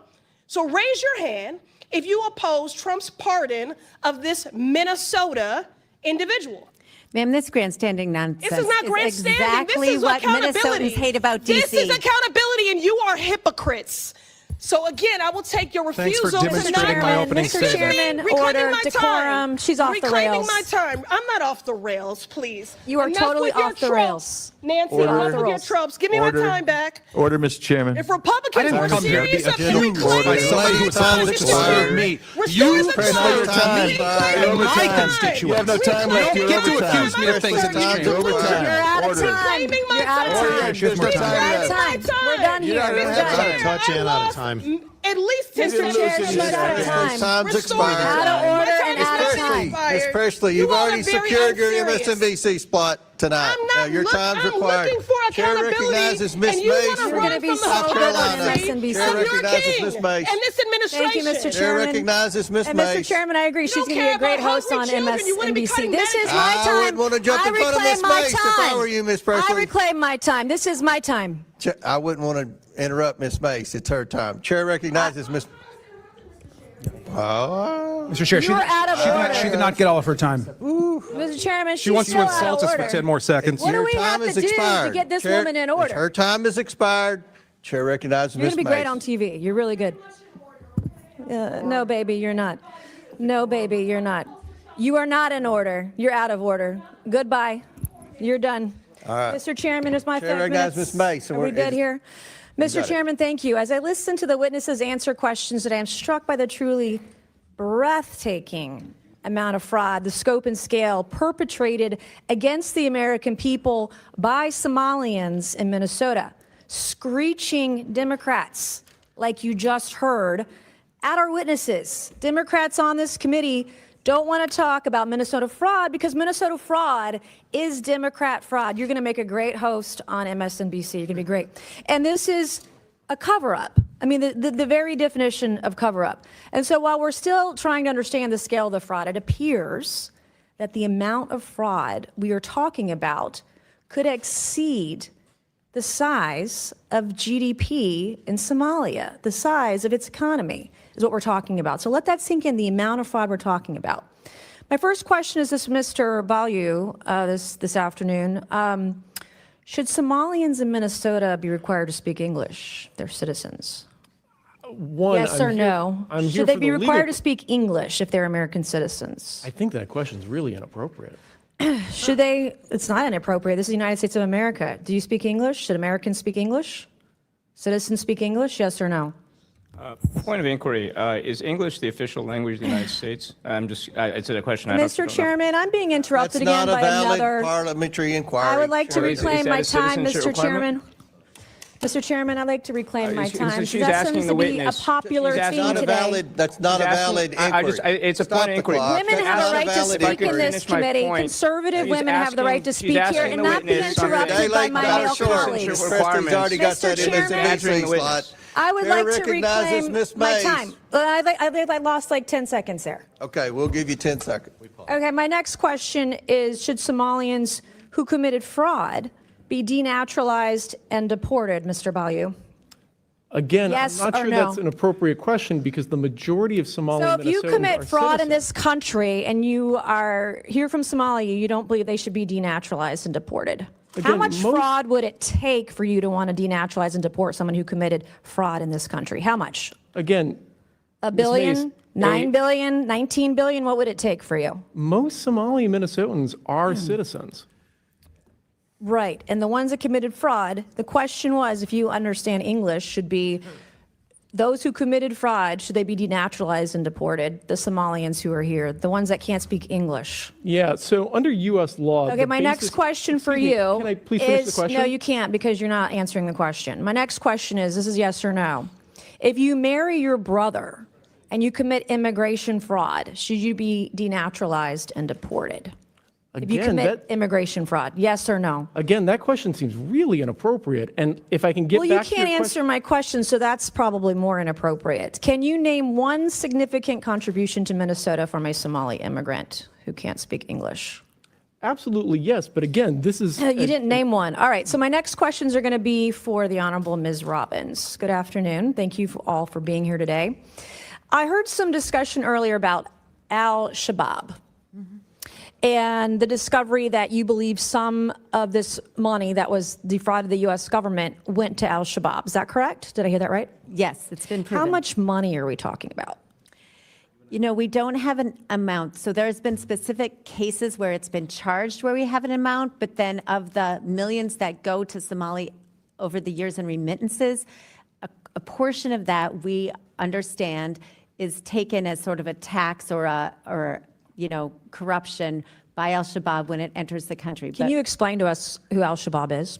It's a terrorist organization in Somalia. And they're affiliated with al-Qaeda, is that right? My understanding is they are. I am on the DNI website where it tells me that since 2014, al-Shabaab has killed more U.S. citizens than any other al-Qaeda affiliate.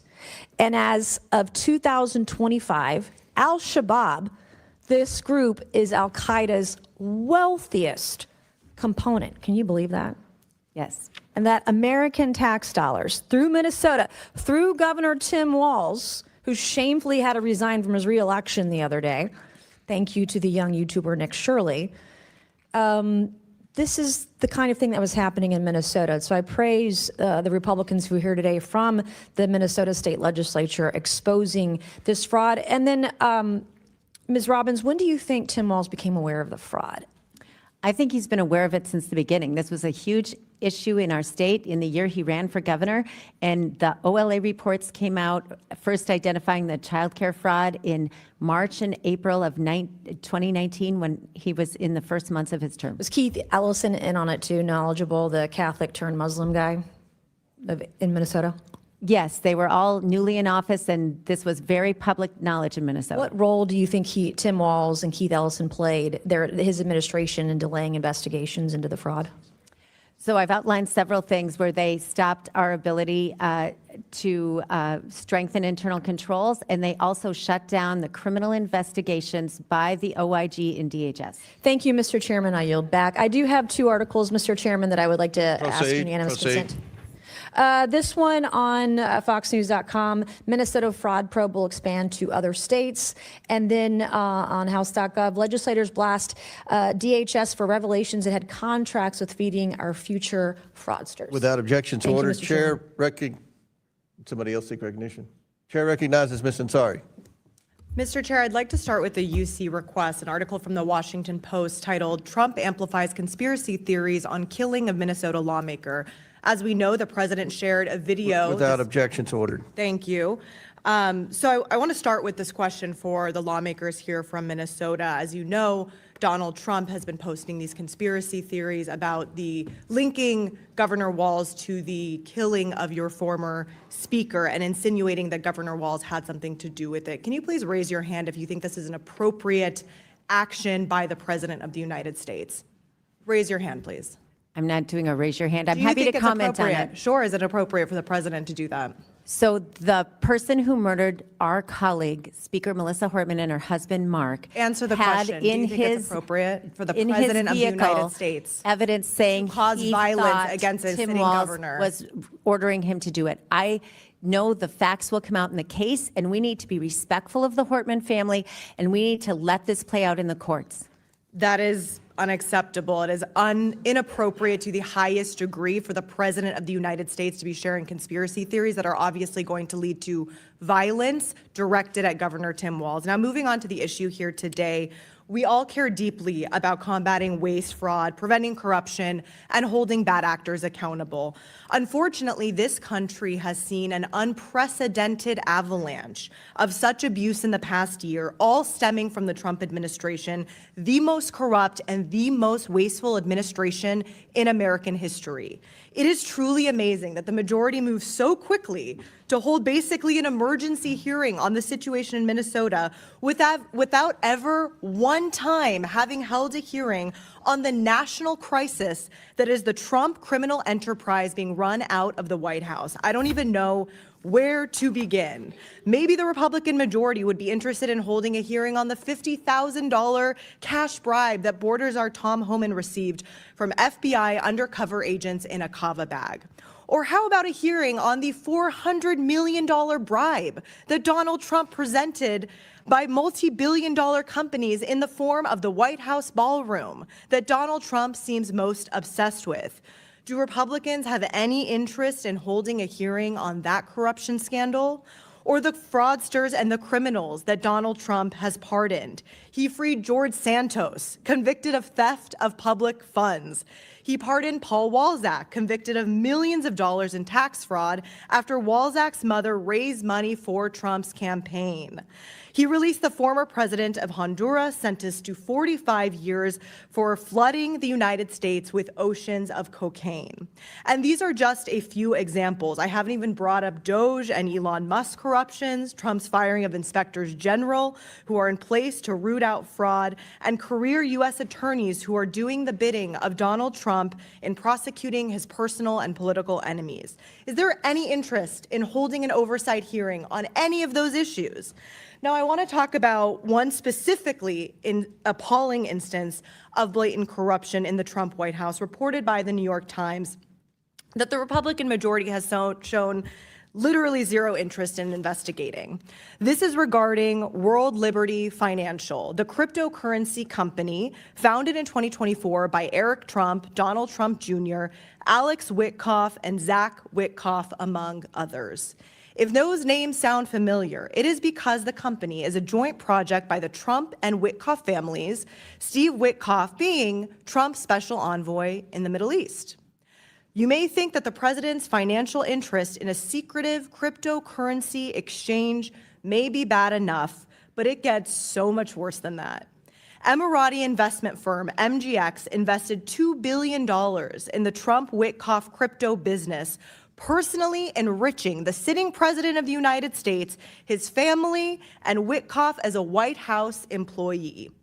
This is at the same time that Witkoff is an envoy to the Middle East. He's the one negotiating with the Emiratis as an official representative of the United States government.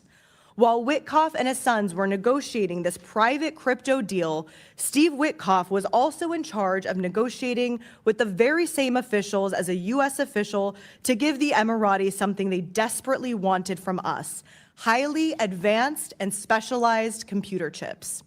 To make the corruption even more explicit, just after the crypto deal went through, Donald Trump gave his go-ahead for the transfer of hundreds of thousands of advanced chips to the Emiratis, despite the extremely concerning national security implications. It's perhaps one of the largest and most obvious corruption schemes in U.S. history, implicating a foreign government paying off the President of the United States and the White House to the tune of literally billions of dollars in exchange for sensitive U.S. technologies. So please let the Republicans spare us with their feigned concerns about waste, fraud, and corruption. I yield back. Gentlelady yields back. Chair recognizes Mr. Fallon from Texas. Mr. Chairman, thank you. We're here today in this hearing because there exists damning and Thank you. Mr. Chairman, thank you. We're here today in this hearing because there exists damning and overwhelming evidence of massive industrial-scale fraud occurring in Minnesota right now, and it's been going on for years. This is a huge story, and while many want to ignore it, deflect from it, or be masters of obfuscation, which we have seen here today, this should be a page one, front and center, above-the-fold headline for media outlets across the country. But it's not, and I think it's very interesting. ABC, NBC, CBS, you can find 74 stories today run before you even get a hint of this scandal. This should be a headline, and unfortunately, it's a back page fine print. Still, as bad as the network's coverage, albeit it's ludicrously abysmal, it's better than CNN. This very morning, CNN ran 51 stories on its website, including such riveting breaking news articles such as dogs that are trained to sniff mold, a flock of gay sheep, K-pop's newest release entitled Demon Hunters, inside glimpse of P. Diddy Combs' prison cell, and Chinese robots playing soccer, but nary a mention of the tens of billions of dollars of American taxpayer money that's been stolen from honest folks in America by scumbag thieves. This is the Oversight Committee. We should have one overriding emotion, whether it's Republican or Democrat. We should all be outraged that crooks and thieves and dirtbags are robbing the American people.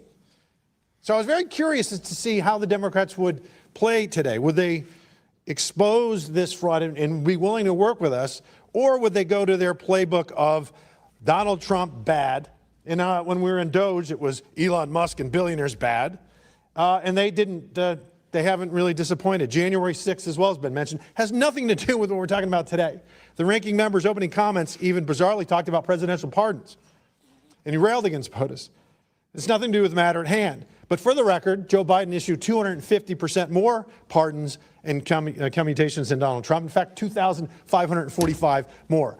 Again, back to the matter.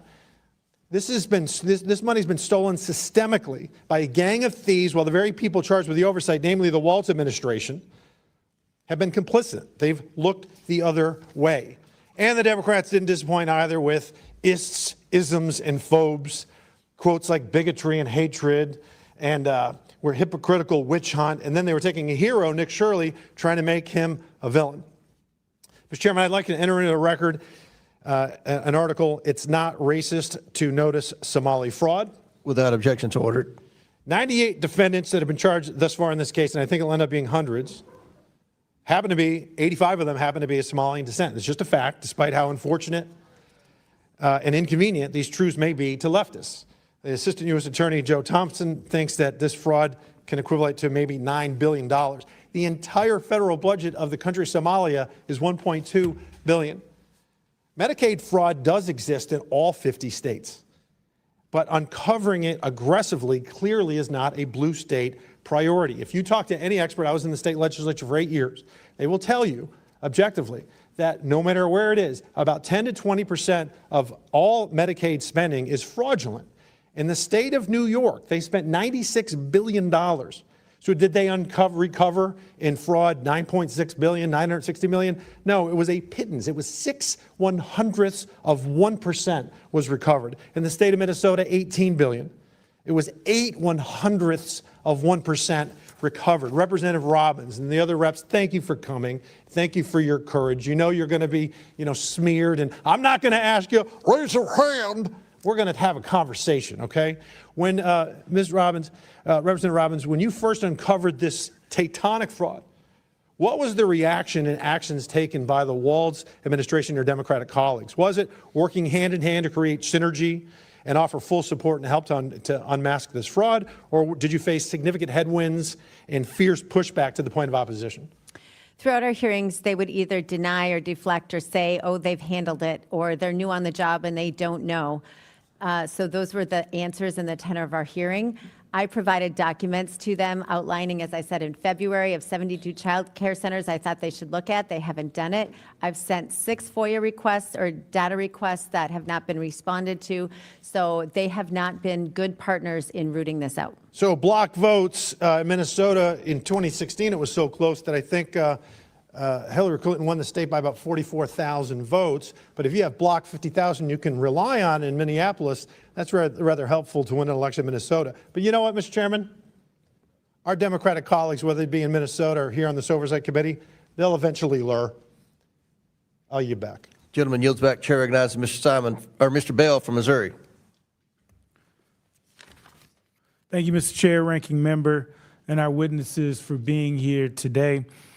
I believe in protecting our social services and recognize the need for comprehensive legislation that ensures transparency in the collection and use of federal funds to support these critical programs that serve our communities in need. The resources provided through social services ensure the welfare of the everyday person and family, and these resources and individuals deserve to be protected. These protections should come at all times, not just when politically beneficial.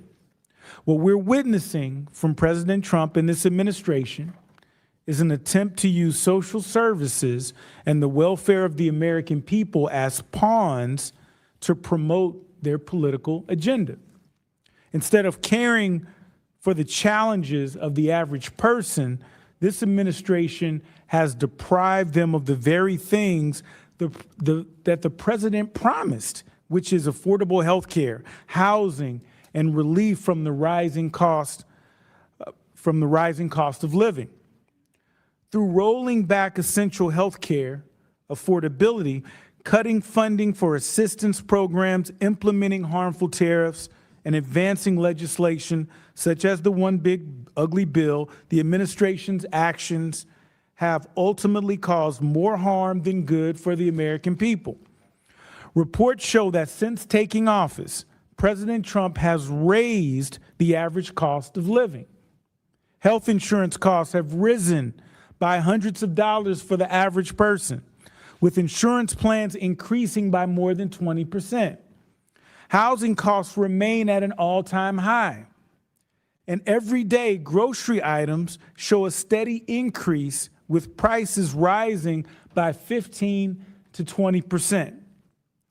We cannot pick and choose when to care for the American people. The actions of this administration show a pattern. They first target our most vulnerable communities and then gut the very resources to help them. Today, it is our Somali communities and our child care assistance. Tomorrow, it could be your communities and the resources you and your family rely on for well-being. At its core, this is about the well-being of the American people. If we truly cared about those we have sworn to represent, we would be working to dismantle all the challenges they face, not just the ones that serve political interests. Mr. Balu, President Trump has recently made comments on efforts to freeze child care funding in California, Colorado, Illinois, and New York. Would these actions benefit or harm children and families? Oh, of course they're going to harm it. President Trump has fired thousands of employees across critical departments and has issued Executive Order 14356, restricting agencies from filling vacant positions or creating new ones unless approved under the order or required by law. Can you speak to how these actions could harm the government's ability to root out waste, fraud, and abuse? Absolutely. So, it's going to make it harder both to administer these services and then to identify fraud in the first place. One of the things that I'm particularly concerned about is to go after fraud. One of the easiest ways to do it is to prosecute tax crimes. The challenge that we've got right now is the administration has announced a plan to disband the tax division of the Department of Justice entirely. And that's going to make it much harder to prosecute these sorts of crimes. And can you speak from your work as a federal prosecutor on how President Trump's actions have contradicted his promises to the American people? Well, to the extent that this administration says that it cares about waste, fraud, and abuse, it seems like that is a selective care. You can look at cases like Paul Walzak, who was convicted of fraud and withheld $10 million to his own employees in nursing homes. His mother attended a $1 million plate fundraiser with the president, and Mr. Walzak was quickly pardoned. This has happened literally dozens of times where favored defendants either had their prosecutions dropped or were pardoned entirely. Okay. Thank you. I yield back. Gentleman yields back. Chair recognizes Mr. Groffman from Wisconsin. Sure. I'm sorry we had another briefing in the building, so I don't want to go over past things. But during your initial testimony, Ms. Rarick, you talked about people being threatened who are whistleblowers. Do you know who those people were? Were they like people who made money off of this, political operatives? Could you elaborate on that a little? Yes, thank you. So the people that were doing the threatening were the supervisors and directors within the state agencies. So state employees were physically threatening whistleblowers. They were saying things like, what happens if you lose your home, right? Because if you lose your job, you lose your home. They had pictures in their personnel files of their own homes and their cars. They asked where their children went to school and where their bus stop was. So there was direct threats and indirect threats. Okay. Were any of these people brought to justice, or this is just the way they deal with things in Minnesota? It's an interesting thing within the Walz administration. Those people were promoted. He just defines evil, doesn't he? Almost Vice President of the United States. There's a good book out there called The Tragedy of American Compassion. And in it, they went over the history of welfare and whether it should be done by the state or done privately. And they pointed out the danger that certain nefarious politicians would always want more welfare because they were buying votes. Do you, either one of you, in the political realm of things, feel that perhaps a motive for all the crookedness is, given the size of government today, the important who wins elections? Were they motivated a little bit by getting votes of groups of people? Is this a danger to we're not a democracy, of course, but is it a danger to our form of government? So I'll answer really quickly, and then I'll pass it over to Representative Hudson. Just really quickly, the caveat to this, which is so bizarre in Minnesota, is the fact that state employees, by and large, are Democrats, and they vote Democrat. And the Walz administration, including Flanagan and his former chief of staff, Schmitter, were so brutal that these former Democrat employees want nothing to do with the Democrat Party anymore in Minnesota because they have been treated so horrifically. What's so sinister about this is that you're right, that it absolutely is for electoral benefit and political benefit, but it's sold to one half of the population, and to the independents and to the conservatives, as we're giving people a hand up. We're going to help people who are in need. We're going to give them a temporary way back into working life. But they've set up an industry that's perpetual, where people just stay where they're at. Right. So there's really an electoral incentive to make sure people don't get out of poverty. I'll give you another question. I used to be in the state legislature myself in Wisconsin, And I know that when we put together your budget, you have Fed funds, unlike money that, Wisconsin was getting in through our own income or sales tax. Insofar as the legislature is playing with Fed funds, you're not exactly as maybe careful with every dollar that's flowing through. And I'm trying to think what we can do to prevent this, because you're always going to have given political parties who think they can benefit from government largesse. And I think government by its nature is sometimes a little sloppy. Do you think the Minnesota government would be a little bit more careful here if on the various programs, and it varies from program to program, but if the state had to pick up 10 or 15 or 20 or 30% of the program so that they had skin in the game? Thank you, sir. Yes, in a lot of these programs, the state does have skin in the game. So many of them, Minnesota roughly has a 50-50 Medicaid match. So many of them, it's federal tax dollars, but it's also state tax dollars. So we are paying for it twice, for our state tax dollars and then when we pay our Right. federal. I know, I think Wisconsin, when I was there, it was about a 60-40 match with the feds picking up 60.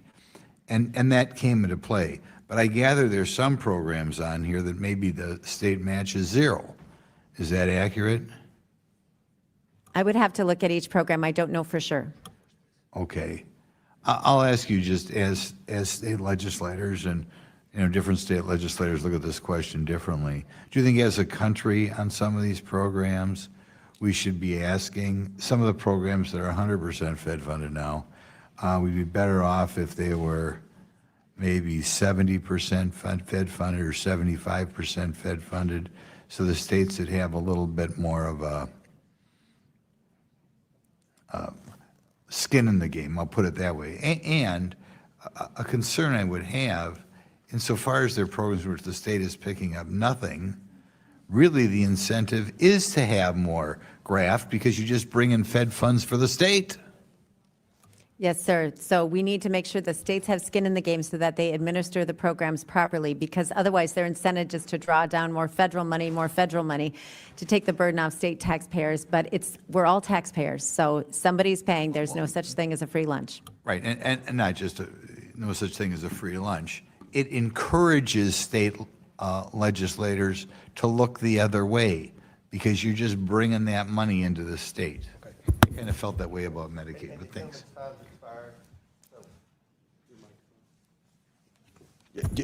I'm sorry, Glenn, gentlemen, time's expired on that. Yeah. Okay. Chair recognizes, who's next? Ms. Simon. Thank you, Mr. Chairman. I ask unanimous consent to enter into the record a January 6, 2026 article from the New York Times, Health Department to freeze $10 billion in funding to 5 Democratic states. Without objection to order. Thank you, sir. I appreciate us having this conversation, and I do apologize to our witnesses. Being in the last briefing took us out of this space, but you coming here to provide us some opportunity to discuss this is important, because I think it is true.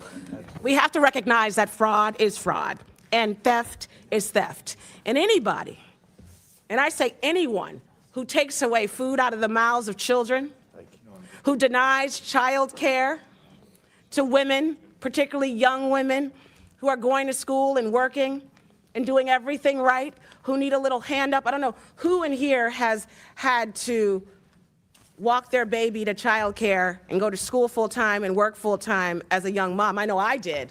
And I know that I received, but 27 years ago, child care stipends. So we can be mad at the criminals in every state, including your state, who took resources from children. But I also want to go back to the unanimous consent that I just talked about. I think we don't have to go too far back, maybe 2 days, to recognize that the President of the United States and the administration is halting billions of dollars now, billions of dollars to child care providers and centers around this country. In fact, I have a story that we just received in my office. We heard today that there needs to be accountability. But what about accountability to a young woman that we talked to today in our office who was told by her child care center, and she is going to school full-time at the local community college, that the President of the United States will be halting all funding, and within 6 weeks, she may not have an opportunity to continue her studies because guess what? There's a party in power that wants to punish the poor, not just in Democratic states, but all over the country. The reducing of SNAP benefits, the shocking taking away of resources from sick children, the halting, and I'll say it again, the stopping of clinical trials for sick babies. What we will do as Democrats is acknowledge that fraud is fraud. What we will not do is allow a conversation to go on to problematize immigrants in this country writ large. Can you imagine a society where we took the wrong of a small few and relegated that wrong to a whole community?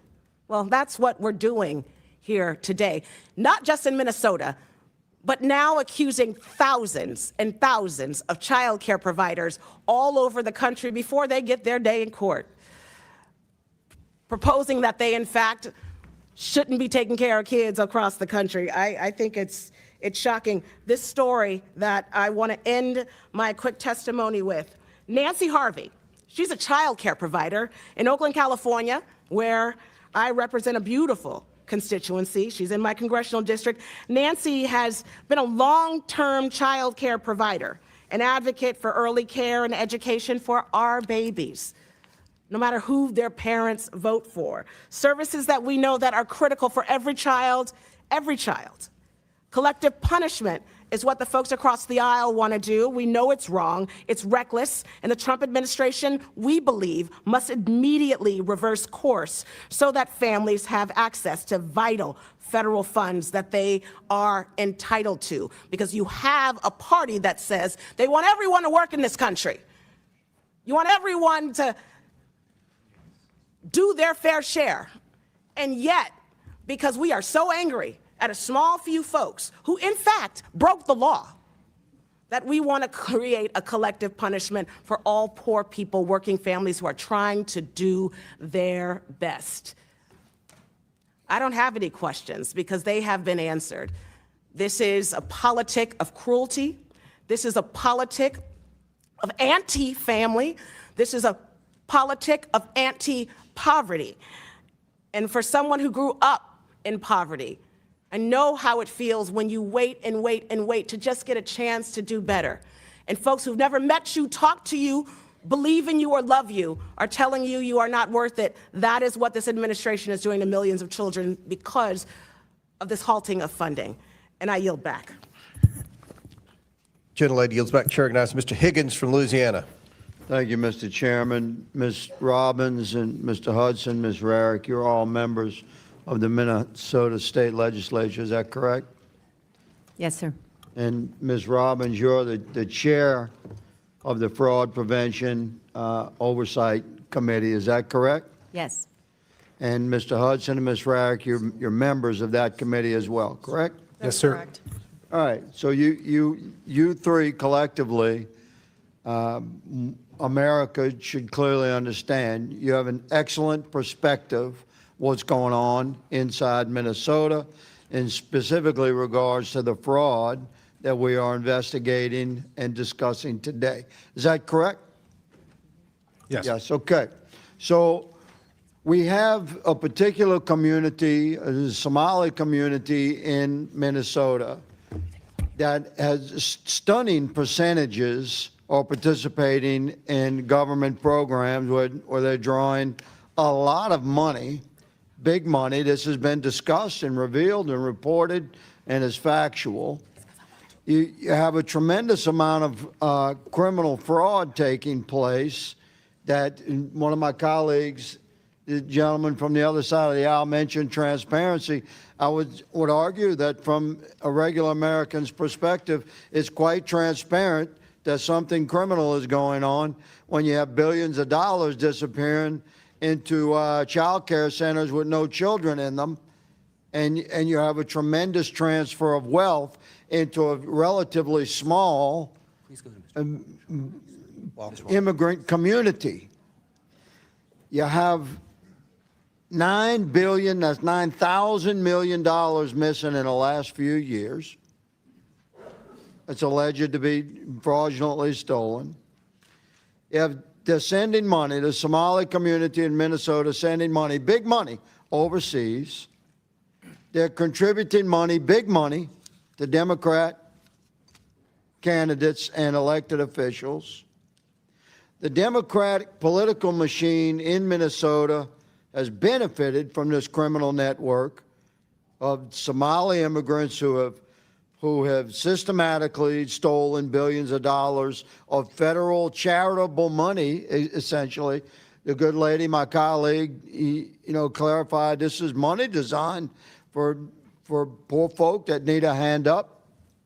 And we generally want that to happen in America in an effective manner. So this is the scenario that we are looking into today. Have I summed it up fairly well, Ms. Robbins? Yes, sir. And I would just like to add. Before you add, Mr. Hudson, is this an effective summary, sir? Yes, sir, it is. Thank you, Ms. Rarick. Yes. Thank you. So from the perspective of members of the Fraud Investigative Committee of the Minnesota State Legislature, we have a large criminal network with high percentages of participation in that criminal network from the Somali community in Minnesota. That community has tremendous influence within the political arena, specifically within the Democrat political arena in Minnesota. The Democrat political machine has been covering for this criminal network, and here we go to Governor Walz's involvement here, which is shocking to me, quite frankly, because I've been friendly with Governor Walz for many years. I served with him here. But can you discuss for me the governor's administration's involvement in intimidation and oppression and retaliation against whistleblowers? Ms. Robbins, have you had conversations with whistleblowers who have been treated like that by the Walz administration? Yes, I have. And can you tell us about that without naming the person or revealing stuff that's secret? Tell us how that retaliation would happen. So it happens in a variety of ways. They are demoted or reassigned, or they are told that they could lose their job and then their house or their pension or their retirement benefits or not qualify for unemployment. So it's... Well, that's very serious. That's very serious allegation. I would say that's criminal retaliation. Mr. Hudson and Ms. Rarick, have you seen similar? I would defer to Representative Rarick. Yes, so Representative Robbins and once in a while Representative Hudson have had multiple conversations with whistleblowers, and that is exactly what they said to us, especially in a face-to-face meeting in St. Paul. That is exactly Unbelievable. what they said. Mr. Chairman, my time has expired, but this leans into the criminal spectrum, sir. I yield. Gentleman yields back. Chair recognizes Mr. Walkinshaw from Virginia. I think I was here first. They told me Walkinshaw. And then, I'm happy to Walkinshaw. defer. Yeah. thank you. And Mr. Min? I'm just doing what the Democrat staff says. Walkinshaw's next. All right, thank you, Mr. Chairman. Let me just start with something simple. I think we're all agreed upon today. Fraud is real, fraud is wrong, and fraud should be prosecuted, period. And those who stole taxpayer dollars in Minnesota or anywhere else should face the full force of the law. But what we're seeing today, and the premise of this hearing, is selective outrage about fraud. Because if my Republican colleagues actually cared about stopping fraud, they would not be defending the one president in modern history who is systematically tearing down the institutions designed to prevent it. The one president in history who has pardoned fraudster after fraudster after fraudster.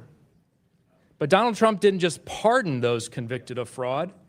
He's gone after the people whose job it is to find fraud. He fired the independent inspector general at the State Department. He fired the independent inspector general of the intelligence community. He removed the acting inspector general at Health and Human Services in the middle of a pandemic as massive emergency funds were going out the door. He pushed out the Defense Department IG. And why has Trump gone after these independent inspectors general? Simple.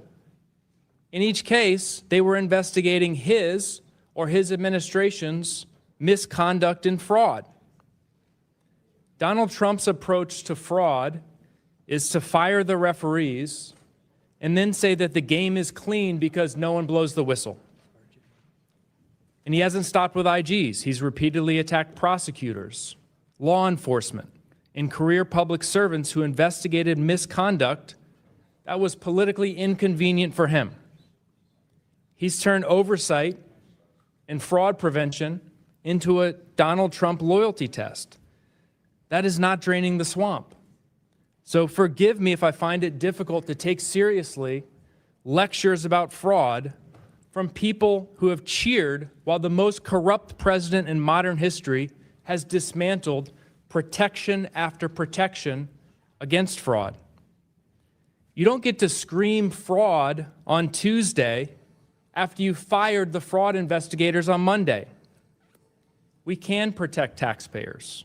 We can root out corruption and fraud, but we can't do it by turning fraud into a political weapon and ignoring the record of the person who did more than anyone to weaken accountability.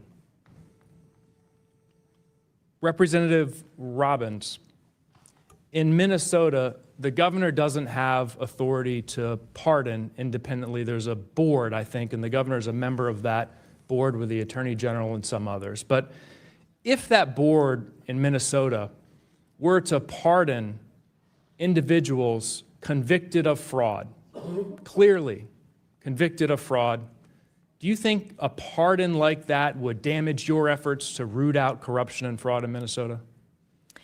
It would really depend on the specifics of the facts of the case and the law, and You're not I'm willing not going to to say comment that, on a hypothetical. You're not going to say that pardoning fraudsters would make it harder to prevent fraud in Minnesota. You're not willing to say that today. I want to root out fraud and corruption and make sure Okay, people all are right. prosecuted. You're not willing to say that. You're comfortable with fraudsters being pardoned. You don't think it would damage the work. I want everyone who's committed a crime to be prosecuted and held accountable. And pardoned? It would depend on the case. I don't participate in the pardon process in Minnesota, but every case is very unique, and every governor and attorney general should look at the Mr. specifics. Ballou, can you just talk us through, I know this has come up already, the firing of independent inspectors general, the intimidation of them, making it harder to do their jobs. How does that impact fraud prevention and the prosecution of fraud from the perspective of a former prosecutor? One of the best investments that the government can make is in its inspectors general. Last year, IGs identified an estimated $50 billion in savings, either through duplicative programs or for specifically criminal fraud. The challenge that we have is with 19 IGs being fired, that work literally is not happening, and there's evidence to suggest that at least some of them have been fired specifically because they were going after enemies or allies of this administration. Thank you. Mr. Chairman, I ask unanimous consent to enter into the record a CNN article from February 11, 2025, USAID IG fired day after report critical of impacts of Trump administration's. Without objection, so ordered. Chair now recognizes Mr. Burchett from Tennessee. Thank you, Mr. Chairman. I think that it needs to be said that Governor Walz needs to step down. Him saying he will stay on to investigate is like O.J. Simpson saying he will investigate the murder of his ex-wife. Just doesn't work out. I have a question to the representatives, and thank y'all for being here. It's a tough gig. I did that for many years. Do you think that the Walz administration suppressed fraud and abuse in social service programs because they're afraid of exposing Somali residents? Just go down the line here. Yes, ma'am.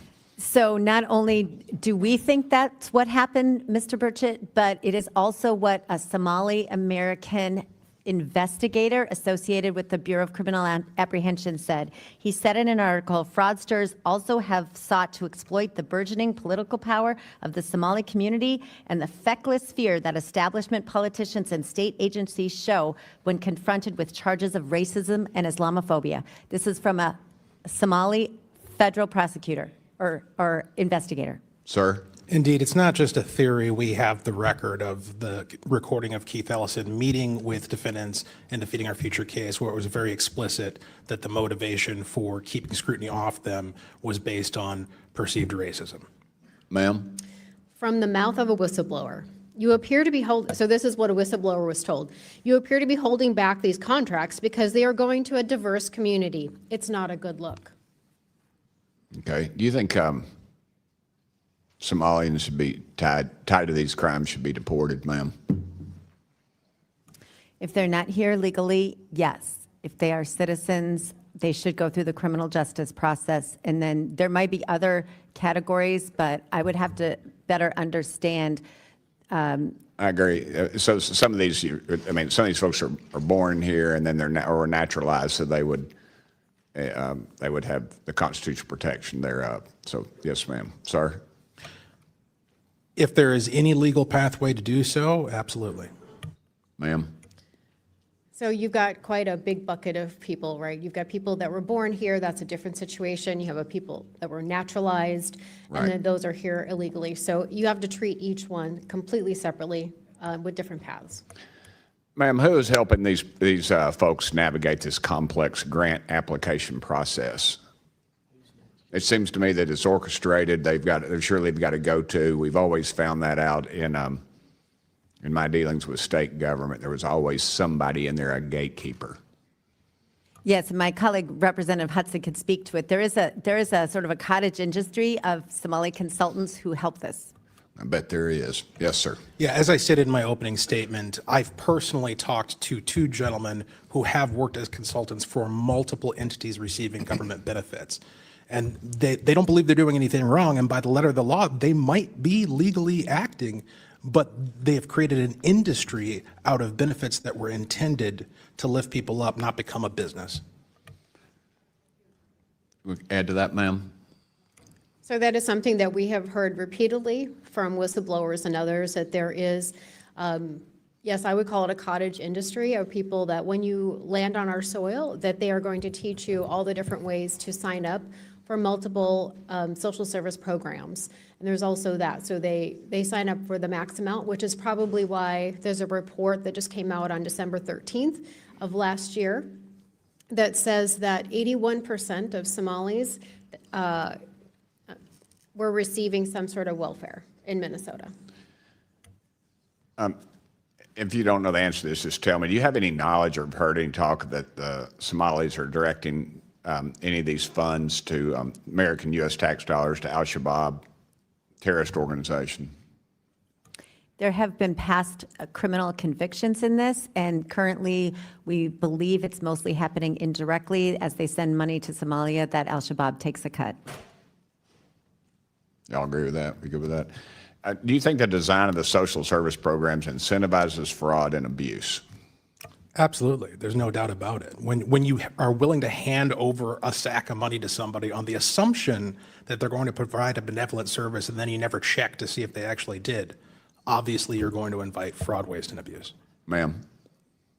Yeah, absolutely. We just stood up a new program that we'll probably talk about in a little bit, which is the Paid Family Leave Program. It was literally designed by Democrats to have waste, fraud, and abuse on a grand scale.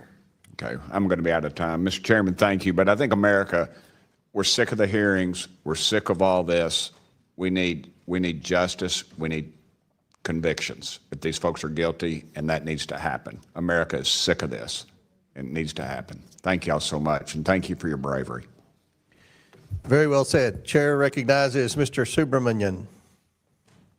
Thank you, Mr. Chair. I'm so glad that committee Republicans finally want to talk about fraud and corruption and misuse of federal funds. This majority, though, has conveniently avoided this topic, but let's talk about the fraud in this administration. Let's start with President Trump accepting a $400 million plane as a gift from Qatar, which the president announced he would transfer afterwards to his presidential library, basically to himself. And then the president announced a $1 trillion economic agreement with Qatar and a security guarantee for them as well, an unprecedented one. Next, Trump has also accepted hundreds of millions of dollars in undisclosed amounts for his ballroom project, including from companies who had civil and potentially criminal charges that were then dropped against them by this administration. And it's not just President Trump. Secretary Kristi Noem has paid more than $200 million in DHS ad contracts last fall and bypassed the normal competitive bidding process to award some of the funds to a firm with deep ties to herself. And then Secretary Noem also spent $170 million of taxpayer dollars on new jets, including one for her own private travel. Family members of the president have entered into $2 billion in business deals with the UAE government and their government officials, while the U.S. Conveniently then signed a major chips agreement with the UAE. And then after his election, President Trump put $4 billion in shares of his media company in a trust to be run by his son. And then President Trump maintained ownership of his business empire while letting his family run the day-to-day. And then in September, Forbes estimated that President Trump's meme coin tokens were worth $709 million, and his World Liberty financial tokens were worth more than $338 million, but we don't know exactly how that happened. Then President Trump also stopped the enforcement of foreign and bribery and fraud so that we could have American companies commit fraud abroad as well and not get prosecuted. President Trump also has made hundreds of visits to his own properties using taxpayer dollars, a lot of golfing included, and used his presidency for personal profit to those properties. And in 2019, the GAO reported a trip to Mar-a-Lago costs over $3 million. And so if you add that up, that's a lot of taxpayer money being misused and a lot of fraud. The interim U.S. attorney for D.C. ended prosecution of a January 6th defendant after he represented that defendant in private practice. President Trump pardoned fraudster Trevor Milton, a former CEO convicted of fraud in 2022, who, with the stroke of Trump's pen, escaped paying the $600 million in restitution that prosecutors argued he should pay to people who've invested in his company. According to the Washington Post, at least 20 people who have received clemency from Trump were given forgiveness for financial penalties totaling tens of millions of dollars. And then President Trump pardoned Binance founder Changpeng Zhao, a money launderer, after getting support for a family crypto venture. And then President Trump also pardoned CEO Andrew Weidenhorn for stealing $47 million of his own money from his own company, but had his case dropped after he donated to the president. And then President Trump also pardoned the founder of the electric vehicle company Nikola, who was convicted of fraud and donated $1.8 million to political committees supporting President Trump. And prior to his confirmation, Secretary Hegset's wife owned thousands of dollars in defense stocks, including companies that contract with the DoD. And DoD Secretary Hegseth brought his wife, who has defense company investments, to meetings with foreign defense officials at a NATO gathering where Ukraine policy was discussed. And from recently passed funding legislation, U.S. senators can claim over $500,000 in taxpayer dollars over phone record collections during the January 6th investigation. We just commemorated the 5th anniversary of January 6th. And then border czar Tom Homan dodged FBI background checks and accepted $50,000 from undercover agents acting as business people in exchange for government contracts. The DOJ investigation of that was shut down by this administration. President Trump wrote on his social media platform, Truth Social, "This is a great time to buy DJT," less than 4 hours before lifting the tariffs he imposed days earlier, raising accusations of improprieties. I'd say the accusations are probably well-founded. President Trump's FBI director has reportedly used taxpayer dollars to escort his girlfriend's friend home from partying in Nashville. RFK Jr., the secretary, refused to fully cut ties to a vaccine lawsuit against a pharmaceutical company while serving as secretary, arrangement that profits from the suit would go to his son. Saudi-funded golf tournaments moved events to Trump golf courses, providing a financial windfall for President Trump and his family as his administration sets Middle East policy. FBI Director Kash Patel refused to divest from stock holdings in a company that controls a Chinese fast fashion firm accused of using forced labor and child labor, raising questions questions about the extent to which he'd enforce human trafficking laws. President Trump's God Bless the American Bibles, which was a $3 production cost and $60 tag per copy, are printed in China. The Bible, however, is exempted from Trump's tariffs on China due to an exemption for religious materials. And I could keep going. Tom Krause, the CEO of Cloud Software, was hired to work on a payment system at the Treasury Department, raising questions about competitive advantages for future contracts. A Cloud Software subsidiary previously donated $1 million to Trump's inaugural fund. And the first directive issued by the U.S. Department of Energy Secretary Chris Wright focused on advancing geothermal energy, which benefits Fervo, and which his former company Liberty Energy had invested $10 million in. Commerce Secretary Lutnick. Gentleman's time's expired, 40 seconds over, and I've been cutting members off. I have more. You have what? I have more, but I'll yield back. Okay. Chair recognizes, and you can submit anything you want to the record. We'll put in there. Chair recognizes Mr. Ms. Chair. Boebert from Colorado. Thank you, Mr. Chairman, and thank you to the witnesses for being here today. Representative Robbins, did your Fraud Prevention Committee raise formal concerns about suspected child care fraud to DHS or state leadership before federal indictments were issued? So the original federal indictments came before I was elected back in 2015 or so, and then we thought DHS had cleaned it up, and they did not. So we did a hearing last February of 2025, and we provided them a list of child care facilities we thought they should check out. My understanding is they have not, and so we're hoping that they will take this seriously and go investigate with on-site visits what's going on in these child care facilities. And when you raised awareness, were the governor, Governor Tim Walz, and the Attorney General made aware of these warnings? Oh, I'm sure. Did the state leadership fail to act promptly? I mean, it kind of sounds like they did if you still haven't received any information regarding these warnings. Yes, we don't know that they took any action with the list we gave them. And Representative Robbins, what recommendations from your committee were given and ignored? So in general, we always try to look at internal controls, and we've asked, I mean, it's not complicated. We want them to go make sure recipients are eligible, that providers are eligible, that services are actually being provided. Our staff has gone to many of these places, and so it's not just the Nick Shirley video. Our staff has gone and looked at this, and there are literally no one there during business hours. Some of the offices where we have the address are empty. Like, there's no furniture.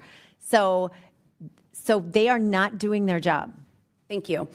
Mr. Ballou, does the Department of Justice have more resources to uncover fraud than a 20-year-old YouTuber? Yes, but those resources are declining.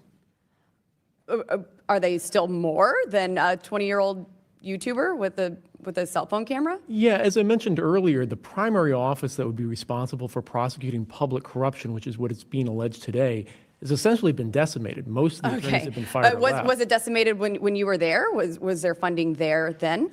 Yeah, so it was there then. So why did the Department of Justice under the Biden administration ignore repeated attempts to uncover this massive fraudulent misuse of taxpayer dollars? As you may recall, the indictment actually happened during the Biden administration. And what action has been taken in the state to ensure that this isn't happening? Because we just saw dozens and dozens of centers that are receiving hundreds of millions of dollars collectively that are not functionally operational. Yeah, well, in 2022, under the Biden administration, over 70 people were indicted for exactly this scheme. So, Mr. Ballou, yes or no? A Medicaid program with low barriers to entry and minimal reimbursement requirements, that's something that would be highly vulnerable to fraud if oversight is weak, correct? Exactly, and the challenge is that oversight is being yes or no? cut further because Thank you for your answer. Mr. Ballou, yes or no? When a program projected at $2.6 million explodes to over $100 million annually, that's a glaring red flag. The problem that we have is that all the oversight at the federal level. Yes or no? Is that a red flag when a $2.6 million program the challenge that we explodes have to over $100 million? Yes or no? The offices that Yes are or no, sir? responsible for identifying those red flags are being defunded. Mr. Blue, yes or no, when the same individuals or networks bill multiple Medicaid programs, that indicates organized fraud? And the challenge that we have is Yes that or the no? Does that folks indicate handle- fraud when you're getting the same individuals and networks that are billing multiple Medicaid programs? Precisely the offices that would identify that are being defunded. As they should be. Mr. Blue, yes or no? Did the Biden administration cover this up for political reasons? Because uncovering fraud on this massive scale would have hurt the 2024 Democrat vice presidential candidate. Just so I understand, are you saying that the offices that uncover fraud should be defunded?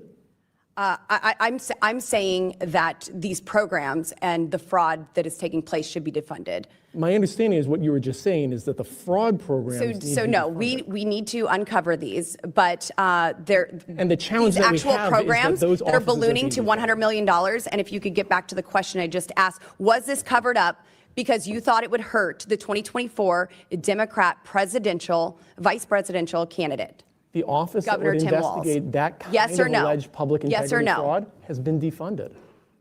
In 2024, it was not defunded. And was this covered up to protect a vice presidential candidate? Yes or no, Mr. And Blue? prior to 2024, over 70 indictments were brought under the Biden Mr. Blue, was this covered up to protect a political candidate? Once again, that office has been defunded, and there are Thank you, Mr. 70 Blue. indictments brought I'm sorry under that the you're Biden not answering administration. questions before this committee correctly. Thank you. And who's next? Okay, thank you. Chair now recognizes Ms. Tlaib from Michigan. Thank you so much, Mr. Chairman. Thank you all so much for being here. I think as someone I served in the State House, I know how important it is, no matter if there's a D or R next to, any name of anybody that's in charge, to make sure we root out any sort of fraud, scams, because we know it hurts everyone. But as a Muslim American, I got to ask you all as a public servant, because, Representative Robbins, Hudson, Rarick, do you believe every Somali in Minnesota is engaged in fraud right now? Yes or no? You can start. No. No. Absolutely not. Do you believe that Muslims are demons? No. No. Absolutely not. That's a ridiculous thing to even say. I hope nobody says that. Yeah. Well, I just think it's really important, as you all do the job that you need to do, to also root out hate and divisive language that put, you can't imagine a child listening to that.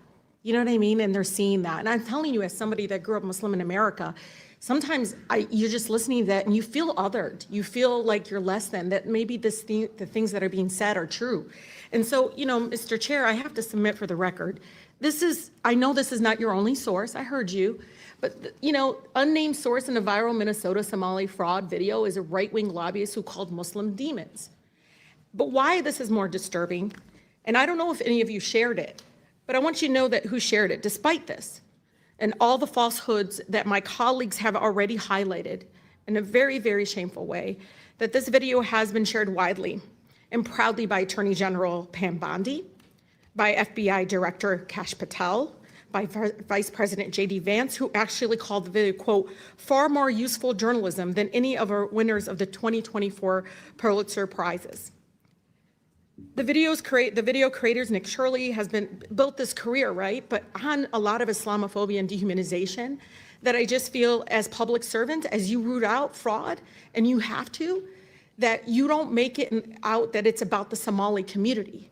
It's about maybe not having the checks and balances, and maybe, again, wanting to do that. But I urge you all, because this is the same person that also talked about a community I represent in the city of Dearborn. And again, there are children watching. And I say this, that racist rhetoric, no matter faith or ethnicity, against any of our neighbors is not going to prevent fraud. Doing this will not prevent fraud. We already saw Trump administration using this story to pretext of sending 2,000 federal agents to target and harass Somali American community. I mean, do you agree with that? Sending troops in. I don't think ICE agents are troops, and ICE agents should be able to do their job anywhere I'm so sorry, in America. I meant federal agents. You're right. I meant federal agents, ma'am. Do you believe federal agents should come in and 2,000 federal agents should come into your state? I think ICE agents should be doing their job anywhere in America. It's their jurisdiction, and if there are But that's the criminals, response of the president. So if there are criminals who need to be Yes, I deported, they should be deported. But that's not what's going to happen. Representative Hudson? I absolutely welcome immigration enforcement in the state of Yeah, Minnesota. but do you think it's really immigration enforcement? Because they're racially profiling. They're going to just stop people that look Somali or look Muslim or ethnic and just harass them. And I'm telling you as somebody that for the first time ever, my mother in 50 years being here, and the sweetest woman, she'd feed anybody. She doesn't care if you're Republican, Democrat. She would make sure you're not hungry and fed. And she's carrying a passport for the first time in her life here because she knows because she wears a hijab, she might be stopped by ICE agent. Is that the kind of militarization? I know you won't get stopped, but somebody like my mother and somebody like your Somali American neighbors in Minnesota will be stopped in a way that is dehumanizing. They do it in front of kids. They don't care. And I'm saying this to you and asking all of you, do your job, but don't allow your job and what you're doing to be utilized as a racist trope that all Somali Americans are criminals, that Muslims are demons. It's incredibly dangerous. And so, Representative Robbins, Hudson, one of the things that the collective punishment, right? I mean, the fact that now I'm seeing the Trump administration say, okay, we're going to cut child care and social services to California, Illinois, New York, Minnesota, Colorado. Like, is that really the answer? Is that going to prevent fraud? Do you believe cutting 23,000 kids from child care, do you think that's going to prevent fraud? So my understanding, it's not being cut. If they can document that the actual children are there and that they have attendance records, they will get the funding. So this is a misnomer saying it's all going to be cut. It's Okay, not true. We'll see. Representative Hudson? I tend not to blame firemen for water damage when they put out a fire. Okay. And that's what's going on. So you're good with them cut. Okay. How about you? I believe in the due process of law. And so back to your comment about your dear mother, because she wears a hijab and she has to carry her passport. So I think that every person has value. Everyone is a child of God, right? And we may have a different name, but here's the thing, is that they all deserve respect. Absolutely. They all deserve kindness. They all deserve the process of law Absolutely. and due process. And I'll tell you, that I is what think- we believe in. And I see it among my community, it's a very diverse community. We're calling people on other, folks that are, no matter what their background is, because we don't want any criminal activity or fraud, because we know it hurts everybody.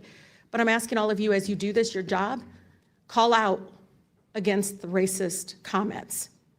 Protect everyone in Minnesota, no matter their faith or ethnicity. So be careful in sharing these videos. I'm sorry, Chairman, this is important. Be careful as you do your job, not to allow people that you all are trying to root out fraud to be used as a ploy to go after Muslims and Somali Ladies, Americans. time's expired. Thank you. Chair, before I recognize Mr. Cloud, Mr. Gill has a unanimous consent request. Sure, yep, this is from the Minnesota Reformer, Somali American former investigator, why you're hearing about fraud in my community. Without objection, so ordered. Chair now, do you have another one? Okay, Chair recognizes Mr. Cloud from Texas for 5 minutes. Thank you, Chairman, and I appreciate you holding this hearing. It's important, as you have mentioned at the outset, that we continue our work to uncover waste, fraud, and abuse, and especially in holding this hearing, kind of brings some light to this issue that the media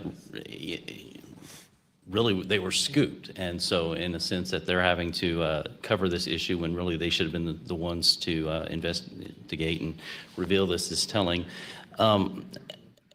No doubt there's fraud everywhere. When you're spending trillions of dollars, there's going to be pockets of fraud. But one of the things that's been revealing this year as we've worked through the DOGE process is uncovering the extent of the fraud, how it's been systemized, weaponized, and how we've really unveiled that it's the world's history's largest money laundering scheme. And much of this should be a bipartisan issue to go after the waste, fraud, and abuse, but what we found out is much of the taxpayer funding is going to uphold leftist organizations and their campaign practices and the like.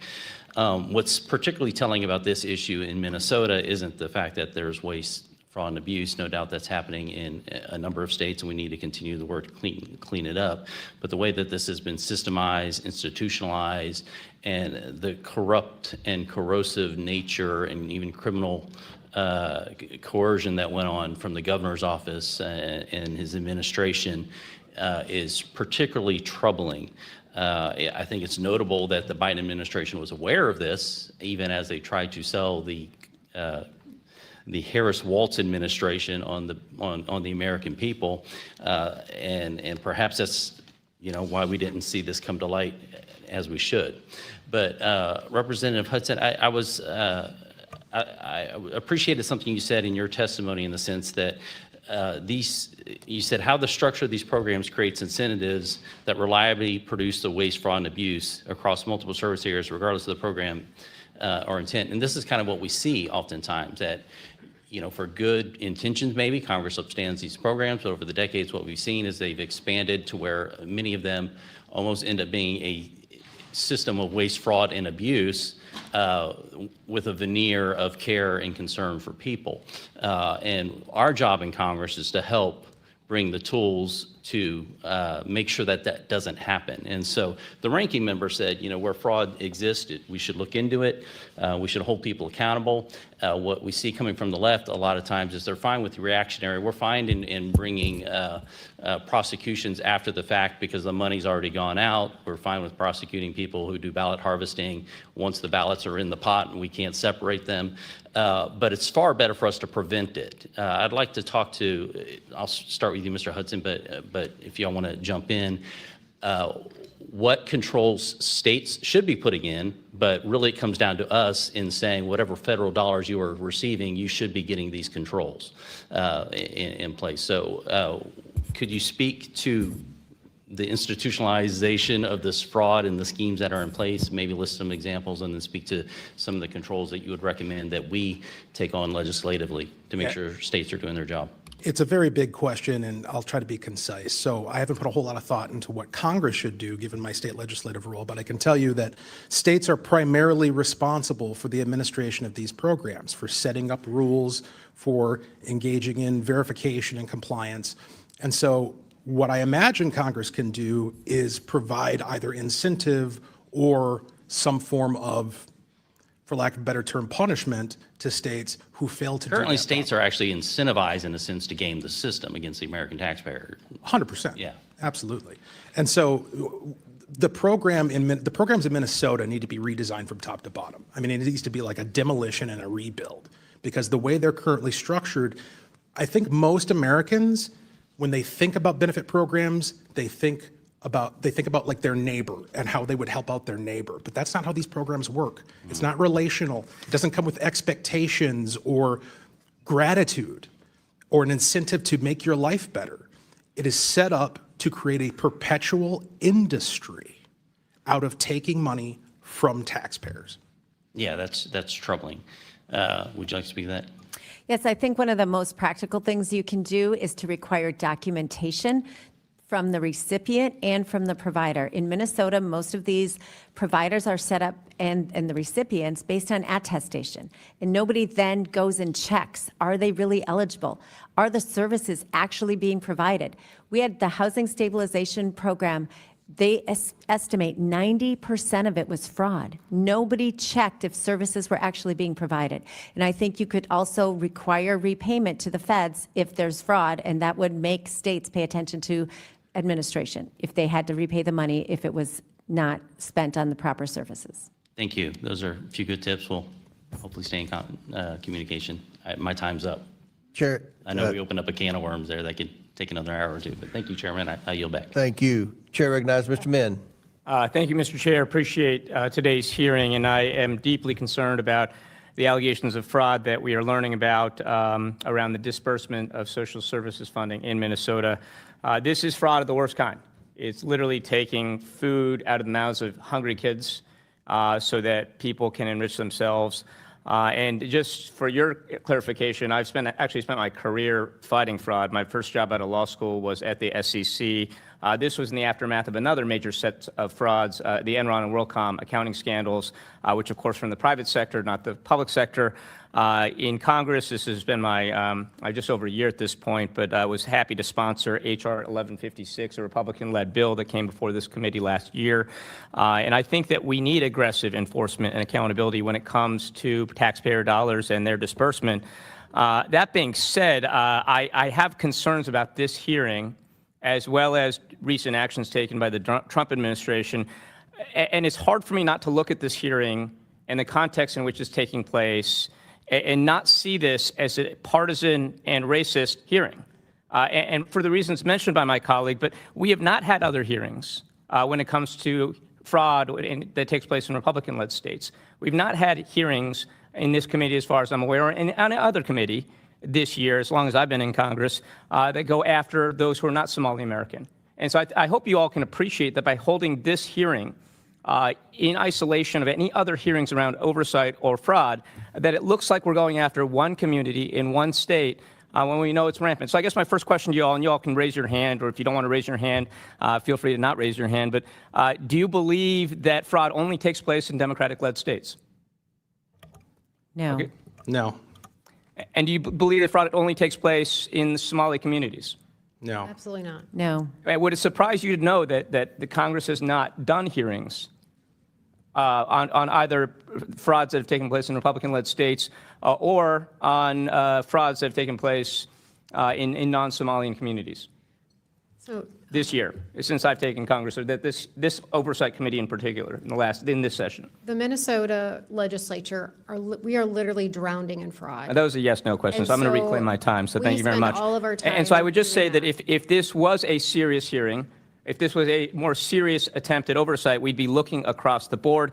This is also hard to not take in the context of President Trump's announcement, I think just yesterday, that he would be illegally, I would add, withholding funds for child care and other purposes from states led by Democratic governors, including not only Minnesota, but my home state of California, as well as several others. Kids are going to go hungry in my district when we have not seen evidence of any type of fraud on the scale we're talking about in California, in Colorado, in Illinois, and yet Donald Trump is withholding funds from those states. And so it looks like a very partisan effort here to go after blue states. $10 billion is being withheld. $10 billion. And we already have struggling people right now trying to pay the bills because of rising healthcare costs, inflation, et cetera. It's cruel and vindictive. It is also, I think, another example of the ways in which President Trump and this committee and this Republican-led Congress look increasingly like they're weaponizing the government to go after Democrats and people they perceive as their political critics rather than going out and trying to address fraud in all ways, shapes, and forms. We know, for example, that there have been massive frauds that have been uncovered in places like Florida, Texas, Louisiana, and Mississippi. And I want to highlight Mississippi because Mississippi has made a lot of news recently because they've had the largest public corruption scandal in their history. And yet this committee has not addressed that once. We have not done a hearing on it. There's been no letters or inquiries, as far as I understand, this year, my time in Congress.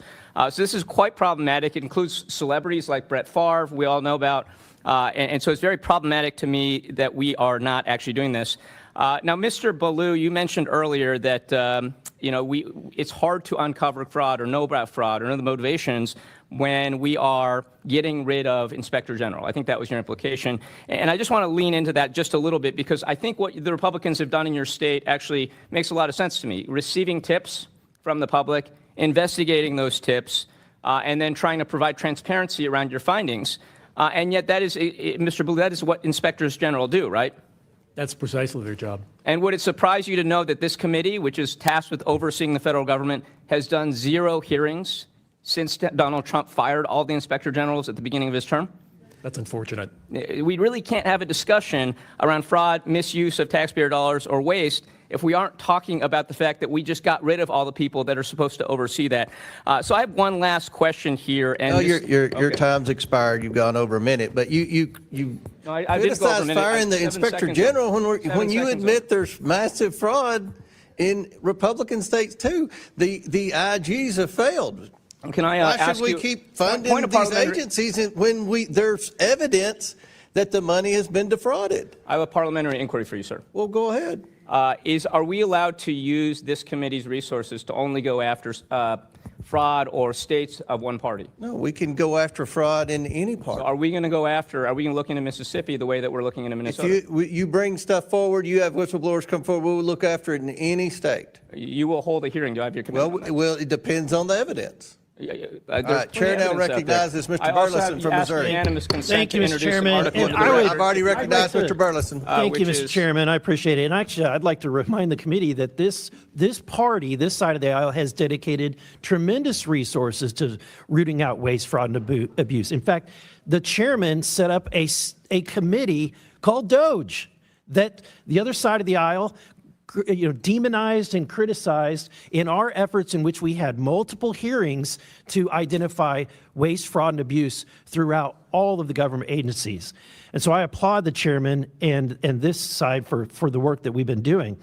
But, sadly, Minnesota has become an example because of the extent of the waste and the fraud. I have to ask, it must be embarrassing for the citizens of Minnesota, Chairwoman Robbins. So I'm not embarrassed to be from Minnesota, but I am frustrated and angry about the theft of taxpayer money. I have a family that live in Minnesota. It's a wonderful state, and I know that they are angry, that they're very frustrated. So I think that we talk about the amount of money that's being wasted, $9 billion. That seems like an abstract amount, but let's break that down. $9 billion stolen from less than 6 million citizens of Minnesota, correct? That's per individual. Imagine, right? Every citizen of Minnesota, your bank account, suddenly someone took $1,500 out of your bank account. Every taxpayer, there's around 3 million citizens or taxpayers in Minnesota.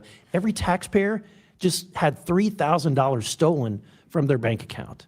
How does that feel to a citizen of Minnesota? Minnesotans are so frustrated because not only have we had that money stolen from us, but we had an $18 billion surplus that Tim Walz spent and then raised our taxes $11 billion and left us with a $6 billion deficit. So we've had the fiscal mismanagement on top of the fraud, and Minnesotans are completely fed up. In Missouri, there's also an opportunity cost to all that money. So in Missouri, we just greenlit a project to add more lanes to I-70, which runs from one end of the state to the other, and it was less than $3 billion.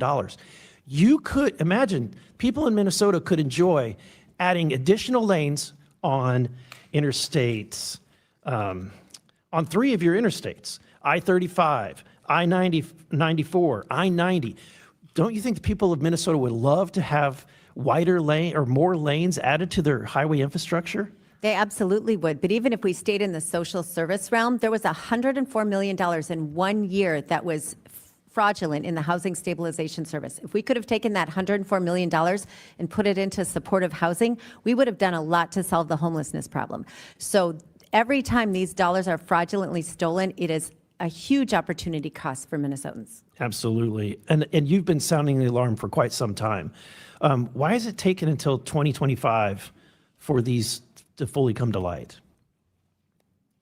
The Fraud Prevention and State Oversight Committee was formed in 2025 once we had a tie in the House. So when the Republicans took majority, you were able to actually root out the waste, fraud, and abuse in Minnesota, which is why we now know about it. Yes, we're in a tie technically, but we were able to negotiate this as part of the power sharing agreement.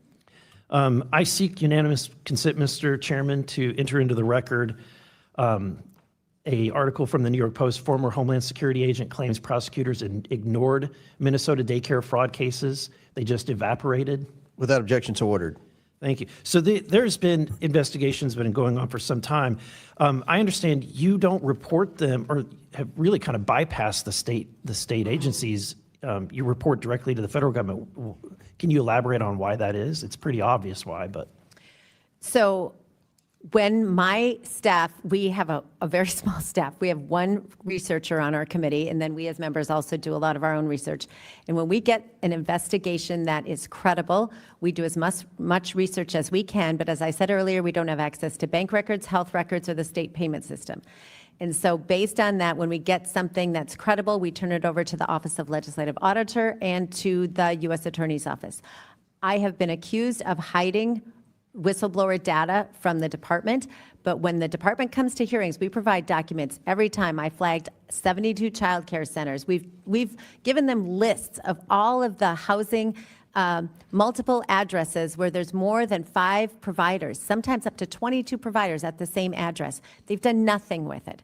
But what I don't give them is the whistleblower information, because I'm protecting our whistleblowers in Minnesota. They finally are stepping up, and I have their back. Good for you, and I appreciate you for doing that. And then finally, with that, I'll end. I have more articles to submit for the record, Mr. Chairman.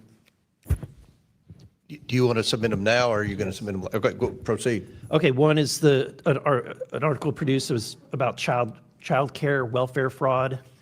Without objection to ordered. A report produced by the Office of Legislative Auditor of Minnesota, Child Care Assistance Programs Assessment of Fraud Allegations. Without objection to ordered. And then from the Minnesota House Research Group, the Child Care Assistance Programs and the Fraud Within. Without objection, so ordered. Thank you, Mr. Chairman. Chair now recognizes Mr. Frost from Florida. Thank you, Mr. Chairman. It is very important that we eliminate fraud in our social programs, and I'm glad that Governor Walz has taken real concrete steps in Minnesota to combat fraud, like signing legislation to strengthen states' agencies' ability to detect, prevent, and prosecute fraud, and establishing a statewide Inspector General Coordinating Council and appointing an independent state auditor to investigate claims. Mr. Balu, how will these actions help uncover and prevent fraud in the state? Well, it's the funding and staffing that's necessary to uncover fraud that's happening at a state level, but that staffing is not being mirrored at the federal level. What do you mean by that? Well, bluntly, most of the enforcement mechanisms for going after white-collar crime are being decimated, especially in the Justice Department, but also the Consumer Financial Protection Bureau and the Securities and Exchange Commission. Of course. As you pointed out, it's important for governors to play a big role in fighting fraud in their state. I want to give you a hypothetical. Let's say that you have a state's governor that funnels millions of dollars from the state's money over to the governor's wife's nonprofit. Let's say then that nonprofit takes that same money and gives it to political action committees that help her husband's causes. Would that be worth investigating? Absolutely.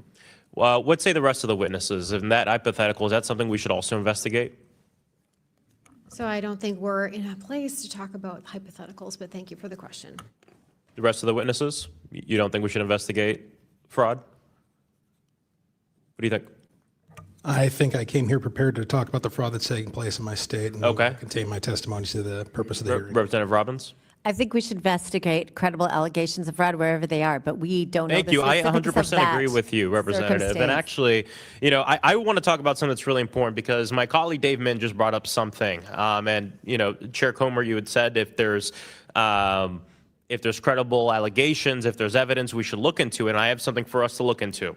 This is not a hypothetical. This happened in my state of Florida. Governor Ron DeSantis, Casey DeSantis, and the Hope Florida Foundation have been subject to a bipartisan investigation and now a criminal investigation for this exact same thing I just talked about. So if we're going to be here going state by state in this committee talking about fraud, I'm okay with doing that. But let's make sure it's not just Democratic states, like Dave Min said, and let's also look at Republican-led states as well. Because what happened in my state of Florida is $10 million of Medicaid money was funneled to the governor's wife's nonprofit. Then that nonprofit took that money and gave it to political action committees helping her husband. I'd like to insert for the record a unanimous consent from the New York Times. Why did a charity tied to Casey DeSantis suddenly get $10 million boost? Without objection, so ordered. Chair Comer, will you commit to working with me to schedule a hearing on this? Get the stuff to me, and we'll definitely look at it. $10 million. We're talking about $9 billion today. does But the yeah, $10 million get that to me. Appreciate Yeah, I'll get it to you. Definitely a lower amount of money, but $10 million of Medicaid money going to being funneled from taxpayer Floridians to political action committees is fraud and is criminal. And this is a bipartisan investigation looked at by both Democrats and Republicans, and I definitely expect this committee to do the same thing. And I have one more thing I want to talk about that Representative Ansari brought up. President Trump reposted conspiracy theories on his Truth Social account about the murder of Minnesota state legislators Mark and Melissa Hortman that suggests that Minnesota Governor Tim Walz had the Hortmans assassinated. Governor Walz says this behavior will get more innocent people killed, and the Hortman children have come out on the president and called on the president to take the statements down. I think it is very important that we are very clear that we condemn this type of behavior. So I just want to go down the line and hear if you agree with the Hortman children that we should condemn, and we ask the president to take down this post. Mr. Bayou? Yes. Representative? So as the longest-serving member on this panel in Minnesota, I am so offended that anybody would accuse anybody of the assassination other than Lance Bolter, because this was do a you agree deep, with the- deep scar in the state of Minnesota, and all of Yes. us personally. I served with Melissa I Hortman my understand, entire ma'am, but do 13 you- years, do you and agree? it is just unbelievably beyond the pale. Do that we you are agree talking that, about we should right call now. on the president to take down the post? That's it. I said what I said. I think that it's beyond the pale that anybody talk Okay, about you can't anyone come to call on the murdering president to take down the post. So it's okay. anybody We'll move on. assassinating Representative Melissa Hudson, Hortman we'll move on. except Thank you, for ma'am. Lance Thank you, ma'am. We'll move on. You can't call on the president, take down this post. We'll move on to Representative Hudson. It's just a yes or no.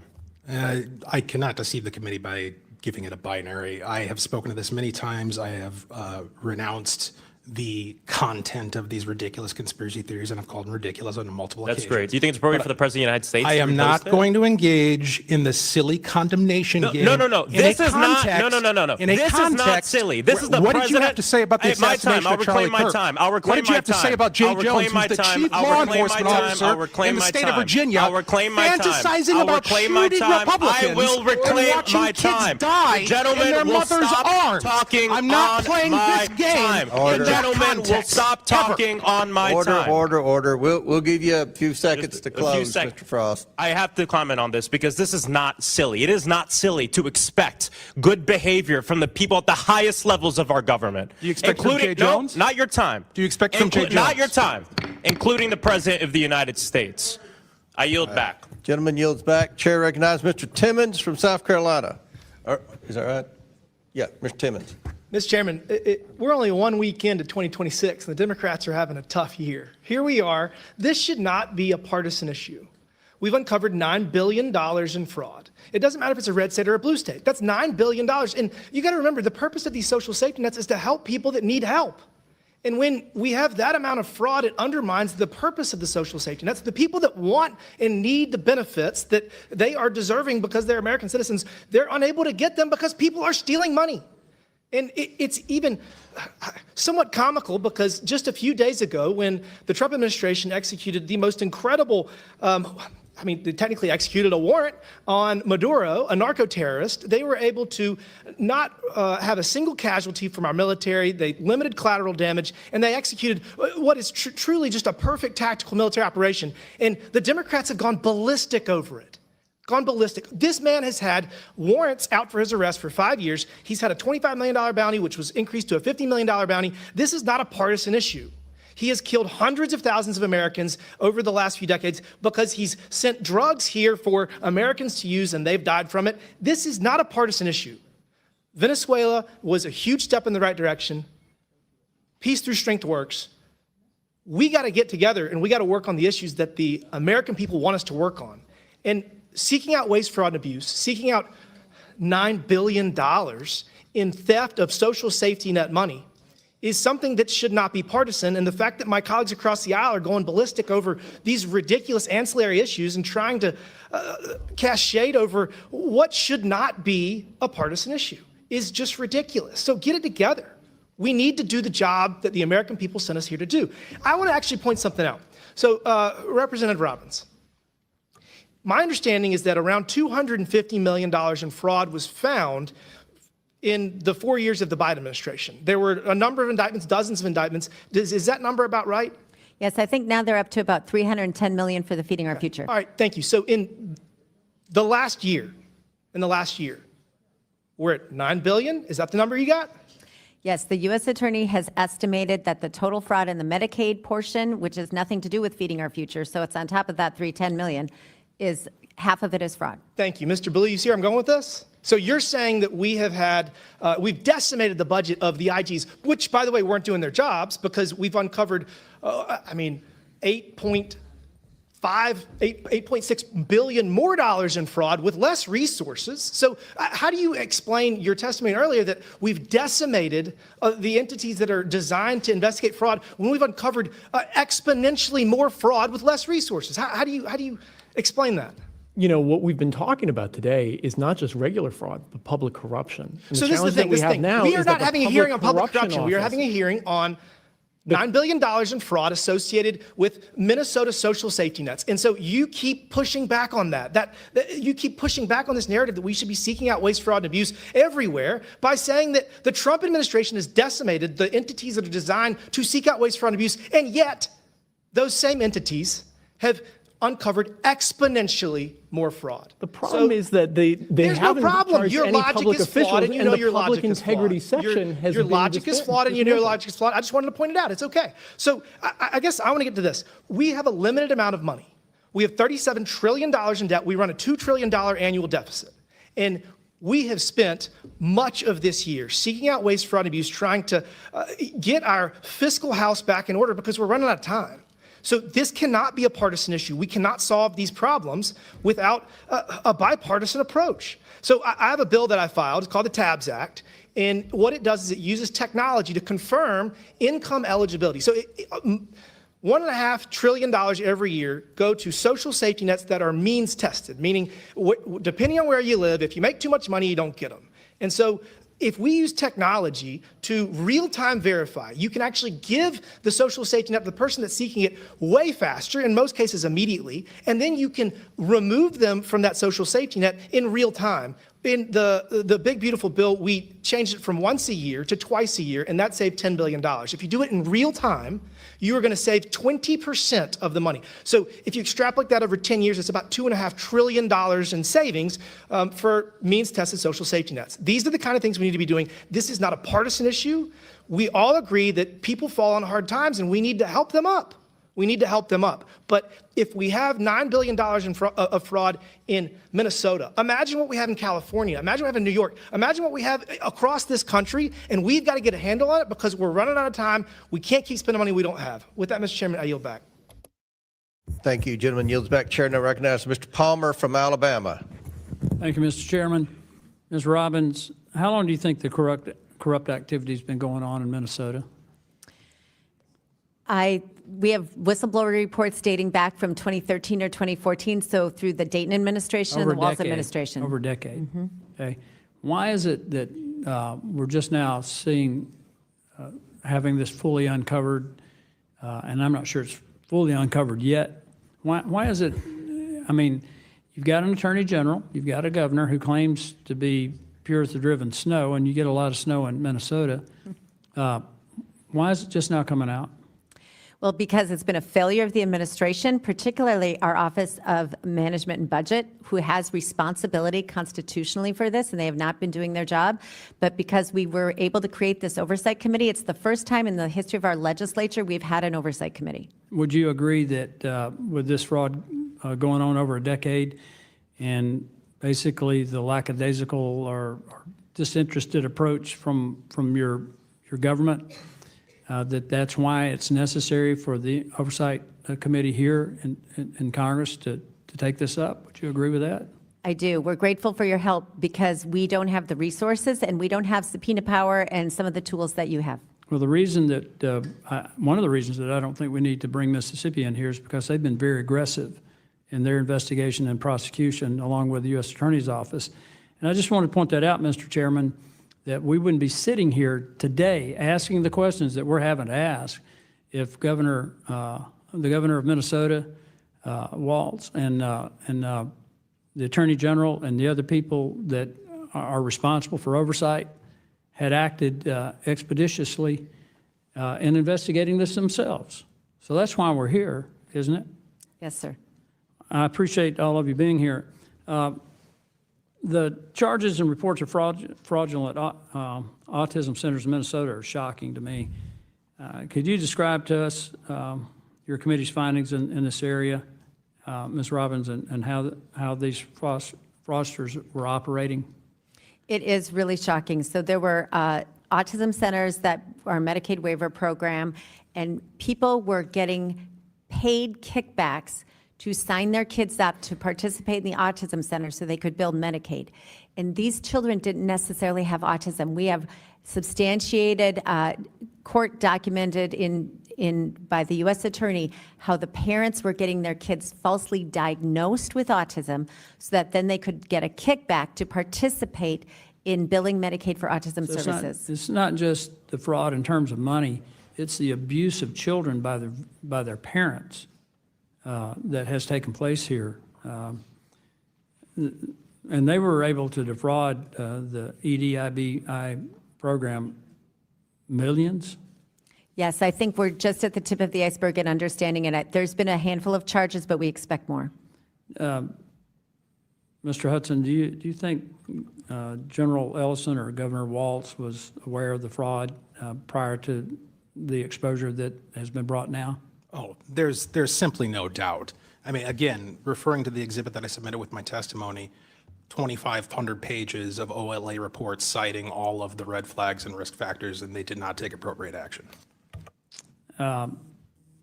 Why do you think they did that, Mr. Hudson and Ms. Rick? She's about to hit her button, so go ahead. In my opinion, the simplest answer, the most logical answer is that they didn't want to know the answer to the question, because the answer to the question was going to require them to take action against one of their favorite political But constituents. it's also been alleged that they may have benefited. Yeah, that has been alleged, and I hope the evidence is entered into the record through investigation and prosecution. Well, it's going to be a thorough investigation. Ms. Eric, you were about to say something? Just really quickly, so I think it should be noted, we haven't said this yet, but Jim Nobles was our legislative auditor for 38 years, and he did an article, or he did a statement in the Star Tribune on December 29th of 25, and he said literally all the state needed to do was implement standard financial controls and oversight. Why the Walz administration did not do that is still a mystery, but it's disturbing. Okay, Mr. Chairman, I think we just heard full justification for why we're having to have this hearing, why we'll have to follow up, because clearly the state of Minnesota had almost a lack of interest, maybe even an interest in covering it up. And so with that, Mr. Chairman, I yield back and look forward to further investigating this Thank you, massive Mr. fraud. Palmer. I think the evidence is clear as well. Chair now recognizes Ms. Luna from Florida. Thank you, Chairman Comer. Before I get to the questioning of some of our witnesses today, and thank you again for being here, I would like to make a motion to subpoena journalist Seth Harp for leaking classified information, including doxing a Delta Force commander on Operation Absolute Resolve, which liberated the Venezuelan people and brought a terrorist dictator to the United States to face justice for his crimes against American citizens. A motion has been made, another motion by Ms. Luna. The committee will hold this motion in abeyance till the end of today's hearing. The committee will now proceed. Chair recognizes. Thank you, Chairman Comer. I make a motion to request this in writing. Hold on. There's been a parliamentary inquiry. Yeah, about Ms. parliamentary Frost. hearing. We'd like to request this in writing. Okay. I can submit that. If I can just right after this, I'll totally submit that to you guys, because I have some other motions that we're voting on at the end. This is a great motion in writing. We want everyone on record for this one. Thank you. Chair recognizes Ms. Luna. Thank you, Chairman Comer. Honorable Robbins, based on your record before your committee, when did Governor Walz first become aware of widespread fraud in Minnesota social service programs? I would assume that he has been aware of it since he ran for office for governor in 2018. By 2017, DHS investigators warned CCAP fraud could exceed 50%. What was that information elevated to the governor's office? Yes, there was an OLA report. Thank you, ma'am. By 2020, state officials knew feeding our future invoices were fraudulent. We know that payments continued to the AG's knowledge. Did they continue to the governor's knowledge as well? Yes.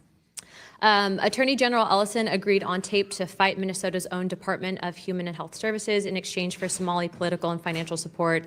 In your personal opinion, do you believe it is a possibility that Governor Walz also made that personal deal, or that he at least knew about the Attorney General's agreement? I don't know. Okay. I don't want to rehash what you guys have spent hours answering. We know that there's a big issue with the fraud in Minnesota. So on a number of things, I'd first like to point out, thank you for being here today, but because of your testimony and because of some of the evidence that we've seen brought forward, as well as I'm sure the fact that this committee, I assume, at Chairman Comer's direction, will be soon subpoenaing AG Ellison, I would like to make criminal referrals regarding Governor Walz as well as AG Ellison.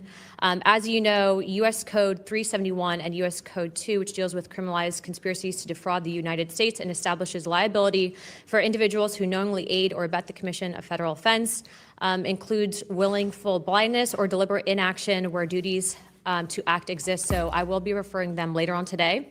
Now, aside from that, I do just want to point out that there is a statute that you can denaturalize citizens if their applications were fraudulent, and also too if within 10 years of their naturalization that they committed fraud in the U.S. And so I take this very seriously, and it's very unfortunate that these people chose to do this, because being an American, it's a privilege, especially if you were not born here.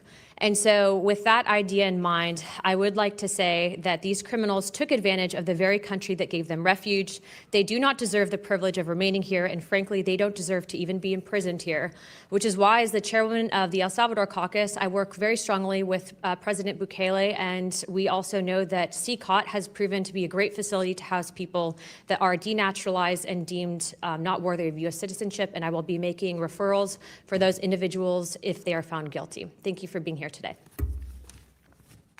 Chairman, I yield my time. Will you yield the last 2 minutes you had? Yes, sir, to you. All right. So we've talked a lot about Governor Walz. I think you all have done a tremendous job codifying the fact that there's massive amounts of waste in Minnesota. This has been taking place for years, and yet nothing's been done. The Democrats want to keep spending more money. They're like, why are we cutting off funding temporarily? We need to spend more money, throw more money at the problem. That's not working. The American people aren't going to have it. Thank you all for being here today to talk about this. I know it takes a lot of courage, and I'm sure you're probably getting threats from certain people that have benefited from this, and others that are misinformed by some of my colleagues on the other side of the aisle. We've talked about Walz. You've stated that Walz has been well aware of this, but we haven't talked a lot about Attorney General Ellison. Very quickly, do you all have anything to add about his knowledge? Was he aware of this? Go ahead, Ms. Wright. Thank you. I actually had that document in front of me that I wanted to share. So this is from a press release that we actually confronted him with when we had a hearing and he was in front of us. And the press release is from September 26th of 2022. And this is from press release from his office. And it says, Minnesota Attorney General Keith Ellison and his office have been deeply involved for 2 years in holding Feeding Our Future accountable. Now, the tape that we've been talking about as well, where he said he would go to bat for the fraudsters against state agencies, which, by the way, were his clients, happened 1 year prior to this press release. So if he had been working to oust the fraudsters for Feeding Our Future, he would have known who they were at the time of that meeting. He claimed in front of us that he did not know who they were. That was his reason to meet with them. And by the way, I would say that he did not meet with him in his official office, which is highly suspect. He met with them at a strip mall, I think, something like that. Okay. Well, we've invited him to be at our next hearing on this. If he doesn't respond very soon, he will be receiving a subpoena to be here at the next hearing, and we look forward to working with you and any other whistleblowers who want to come forward to ask Mr. Ellison specific questions. Now, Chair recognizes Mr. Gill for unanimous consent. I've got a unanimous consent request to enter into the record. Former legislative auditor, is the Walz administration finally awake about fraud? Without objection, so ordered. Chair now recognizes are you ready, Mr. Langworthy, or? So Mr. McGuire, Chair recognizes Mr. McGuire from Virginia for 5 minutes. Thank you, Mr. Chairman, and thank you to our witnesses for being here today and for your tireless work on your committee to investigate and sound the alarm for fraud in your state. After receiving a mandate from the American people and taking office, President Trump and this administration have worked tirelessly to root out and put an end to waste, fraud, and abuse in our federal government. The recent child care fraud that has come to light in Minnesota is just the latest example of why the American people deserve to have oversight and how their taxpayer dollars are being spent. Talking with constituents in my district, I had one guy say to me, he said, John, why should we even pay taxes? The signal that we're getting around our country is that you do everything right and you pay your taxes, and these folks are buying homes in foreign countries. These fraudsters are stealing from the American people, we the people. And one constituent said, we're not paying taxes, we're paying criminals. We need to know where our taxpayer dollars are going. The 20 million or so illegal aliens that came into our country have come here to break the donkey's back. You know, if you want to break a donkey's back, you keep loading it on and loading it on until his back breaks. And we're sick and tired of the waste, fraud, and abuse. For some reason, it seems like our friends on the other side of the aisle partner with the fraudsters and not those people that are identifying the fraud. You may remember during the Summer of Love, when they were burning our cities for 80 days, instead of supporting the police, they wanted to defund the police and use their their dollars to bail them out of jail so they continue burning our cities. It makes no sense. Recently, we got Maduro out of his country to stand trial for killing and terrorizing thousands of American citizens. And instead of telling the military what a great job they did, they had protests around the country for Maduro. And by the way, I had a friend in the airport in Buenos Aires. When it was announced, the entire airport cheered. And people in Venezuela said that they've been eaten out of trash cans, and family members got into prostitution because their family was starving. They're trying to survive. As a Navy SEAL veteran, I served in Venezuela during the 90s, and it was one of the most prosperous, strongest economic countries, safest places in South America, and they've ruined it. So anyway, the people are sick and tired of the waste, fraud, and abuse. In reference to the most recent child care fraud scandal coming to light, by a spokesperson for Governor Walz said the governor has worked for years to crack down on fraud and asked the state legislature for more authority to take aggression on this action. He has strengthened oversight. Ms. Robinson, Mr. Hudson, and Mr. Rorick, as members of the Fraud Prevention and State Agency and Oversight Committee, do you agree that Governor Walz has strengthened oversight in the state of Minnesota? Yes or no? No, he belatedly took action this fall because of the enormous pressure that is coming to bear, but his agencies always had the authority that he trumpeted now. No, he simplified the problem by pretending that you can solve it by appointing somebody to look at it. This needs systemic reform. He absolutely shredded oversight, simply. Yeah, and I heard through testimony that it was career suicide to speak up. But Ms. Robinson, you've been very vocal about the mistreatment of whistleblowers by Governor Walz. Can you speak to some of the ways that Governor Walz and his administration have retaliated against whistleblowers? Yes, I've met with many whistleblowers who have spoken about how they were told that they would be demoted or reassigned. I know of people who were reassigned. We also know that they were surveilled in their place of work when people thought they might be the quote leaker. Their email and their chat functions were surveilled electronically for words like fraud or whistleblower or compliance or overbilling. So they are under a great deal of stress in the Department of Human Services, and we are grateful for the whistleblowers who have spoken out to us. So based on all of your knowledge about this scandal or this fraud in Minnesota, I think it's the tip of the iceberg. We're like $37 trillion in debt. And now, I don't know what it is about Somali, but apparently they're using that for Somali daycare centers in Washington State now. And it's come to light that there's some daycare center fraud in Ohio as well associated with Somali. So I think we're just the tip of the iceberg, and there's waste, fraud, and abuse everywhere. And maybe a big chunk of our national debt comes from waste, fraud, and abuse. So I don't care if it's a red state or a blue state. We need to have oversight. We need to protect the American people's taxpayer dollars. The child care fraud brought to light by Nick Shirley is just the latest scandal.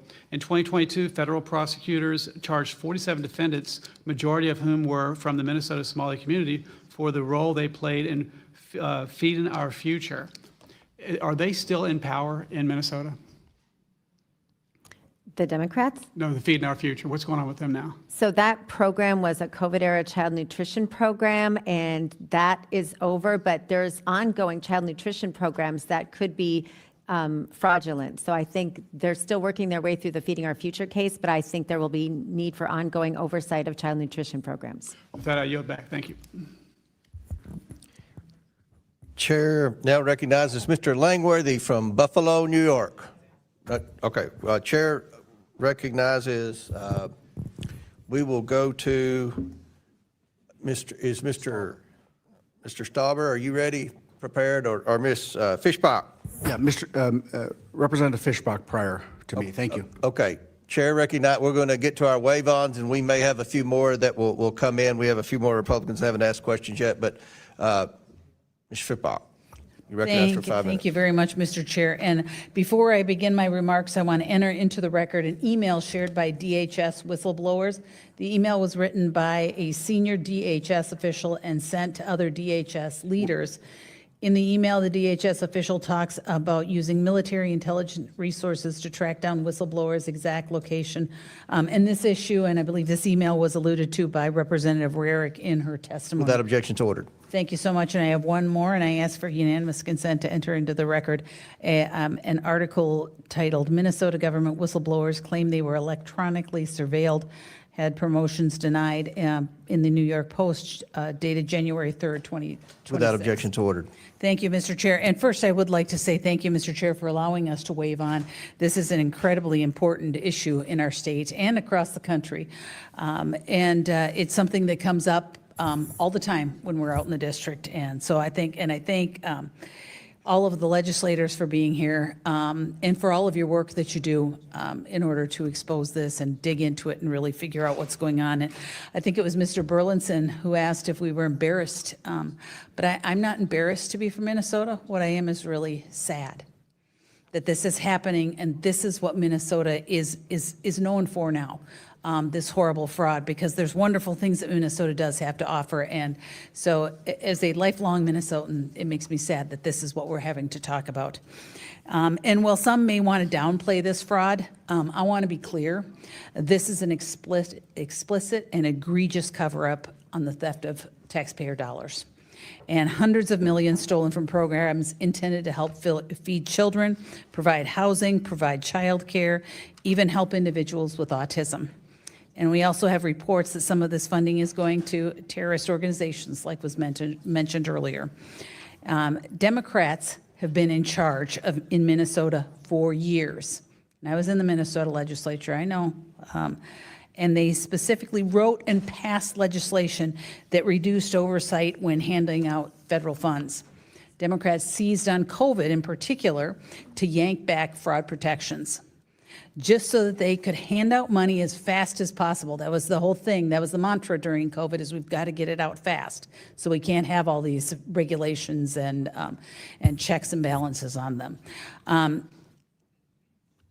Unfortunately, though, this problem isn't new, and it wasn't just from COVID in Minnesota. Whistleblowers report that they've been making reports for years. The Democrat leadership at the state level in Minnesota has been actively suppressing whistleblowers, and I think some of the testimony that you've all given today is pointing that out. And that's not an opinion, it is fact. It's fact. So I'm going to ask, maybe we're going to go over some of this a little once again, but I want to make sure that everybody understands that there's a clear answer.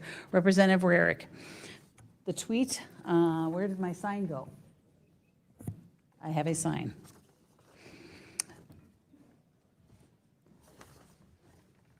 Maybe we don't. But there's an account that is working, that is, I believe, from the whistleblowers. And I just wanted to note, there we go. Thank you. This behind me is the account. Is it run by one whistleblower? Madam Congressman, no, it actually is comprised of over 1,000 state employees across multiple state agencies. So this is not just a couple of people. This is a lot of people bringing this to light.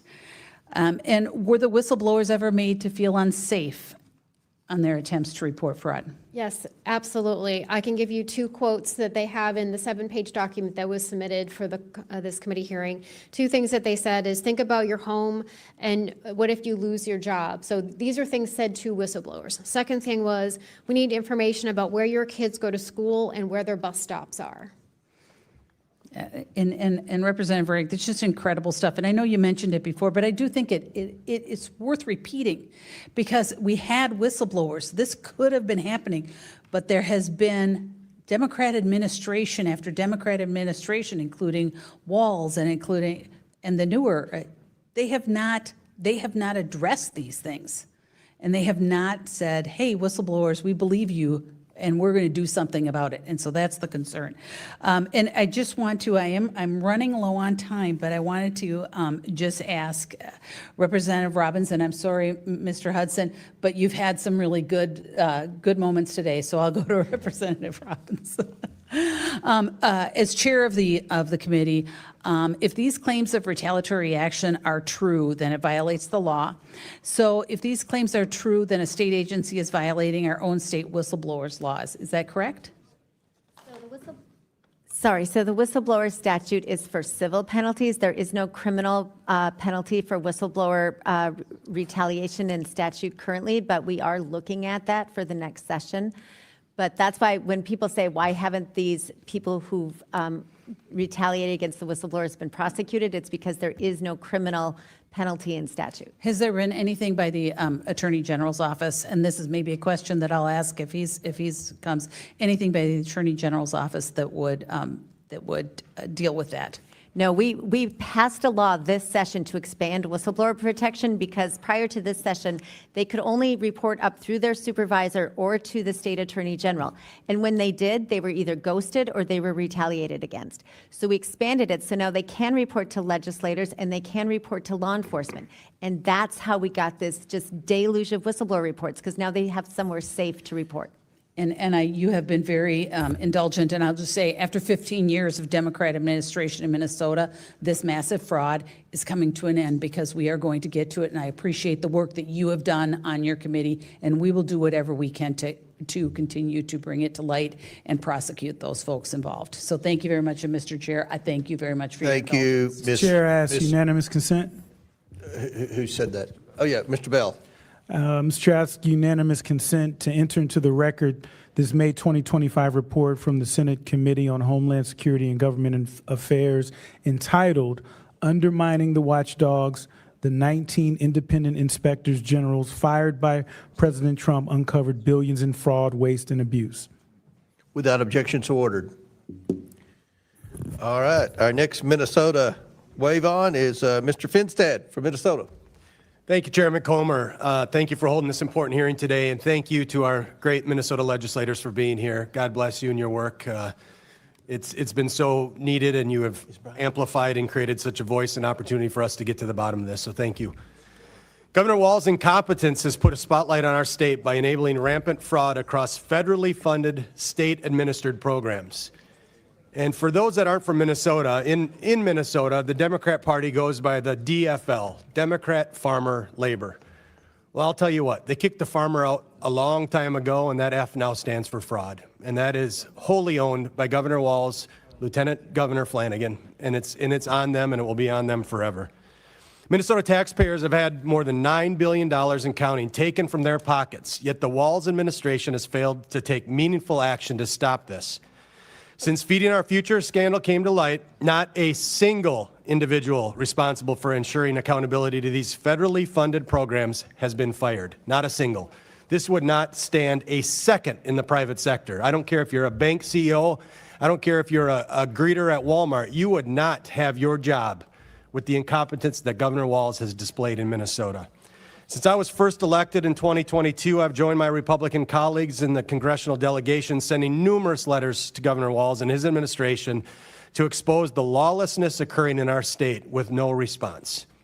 The Minnesota state legislators here testifying have been on the front lines working to combat this failure and Governor Walz's failure to responsibly steward over the $9 billion in taxpayer money. I thank you for appearing here today. With that being said, we're talking about programs, housing stabilization, daycare, autism centers, Feeding Our Future. I mean, these are all compassionate, good Minnesota values. We want to take care of our neighbors in need. If our neighbors, if they're struggling to find the amount of money to put food on their table, we will take the shirt off our back to help our neighbors in need. These fraudsters preyed on the goodwill of Minnesotans. Minnesota is Minnesota nice, and these fraudsters knew it, and they took advantage of us. So I'm going to start with you, Representative Rarick. Thank you again for your leadership. During your tenure in Minnesota state government, how long have you been working on this issue, and what are some of the craziest, most egregious things that you've seen really that have been identified by the incompetency of our CEO, governor of our state? Right, so I was elected in 2013, started serving then, and I literally have heard about fraud since 2013. And I'll tell you, every time that it was raised in committee by myself or my colleagues, we were essentially called racist and Islamophobic, or that the fraud really wasn't happening. I remember with the daycare fraud, when there was credible allegations that it was $100 million back in 13, 14, 15, somewhere in there. They prosecuted closer to 5 to 10 million. And so instead of the 100 million, that was what was prosecuted. And so Democrats would say, well, it's really not 100 million. It's really just a couple. And so I know that we had a gentleman behind us come and testify in front of us.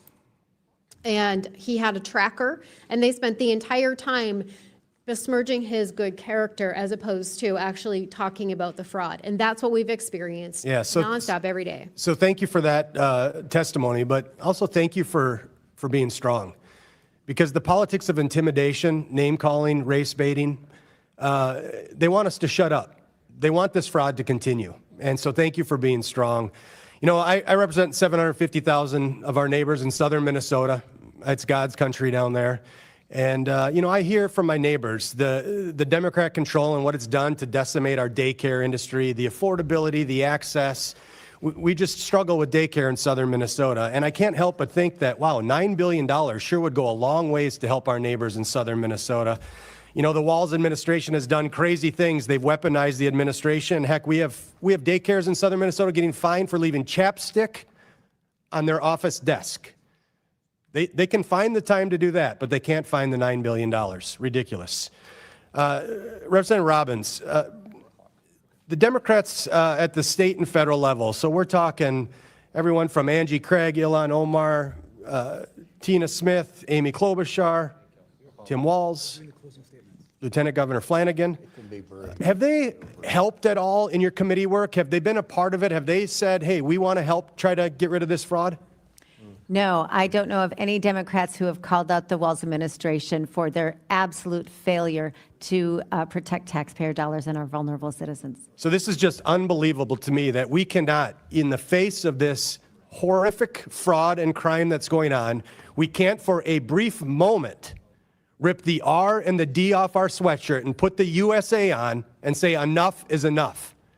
And so what you're doing, and by being here today, helping us understand the details and the level of fraud in Minnesota is so important. We can't thank you enough. And Chairman Comer, we stand ready to help you and this committee however we can to put an end to this. We're serious about it, and we want to work with you.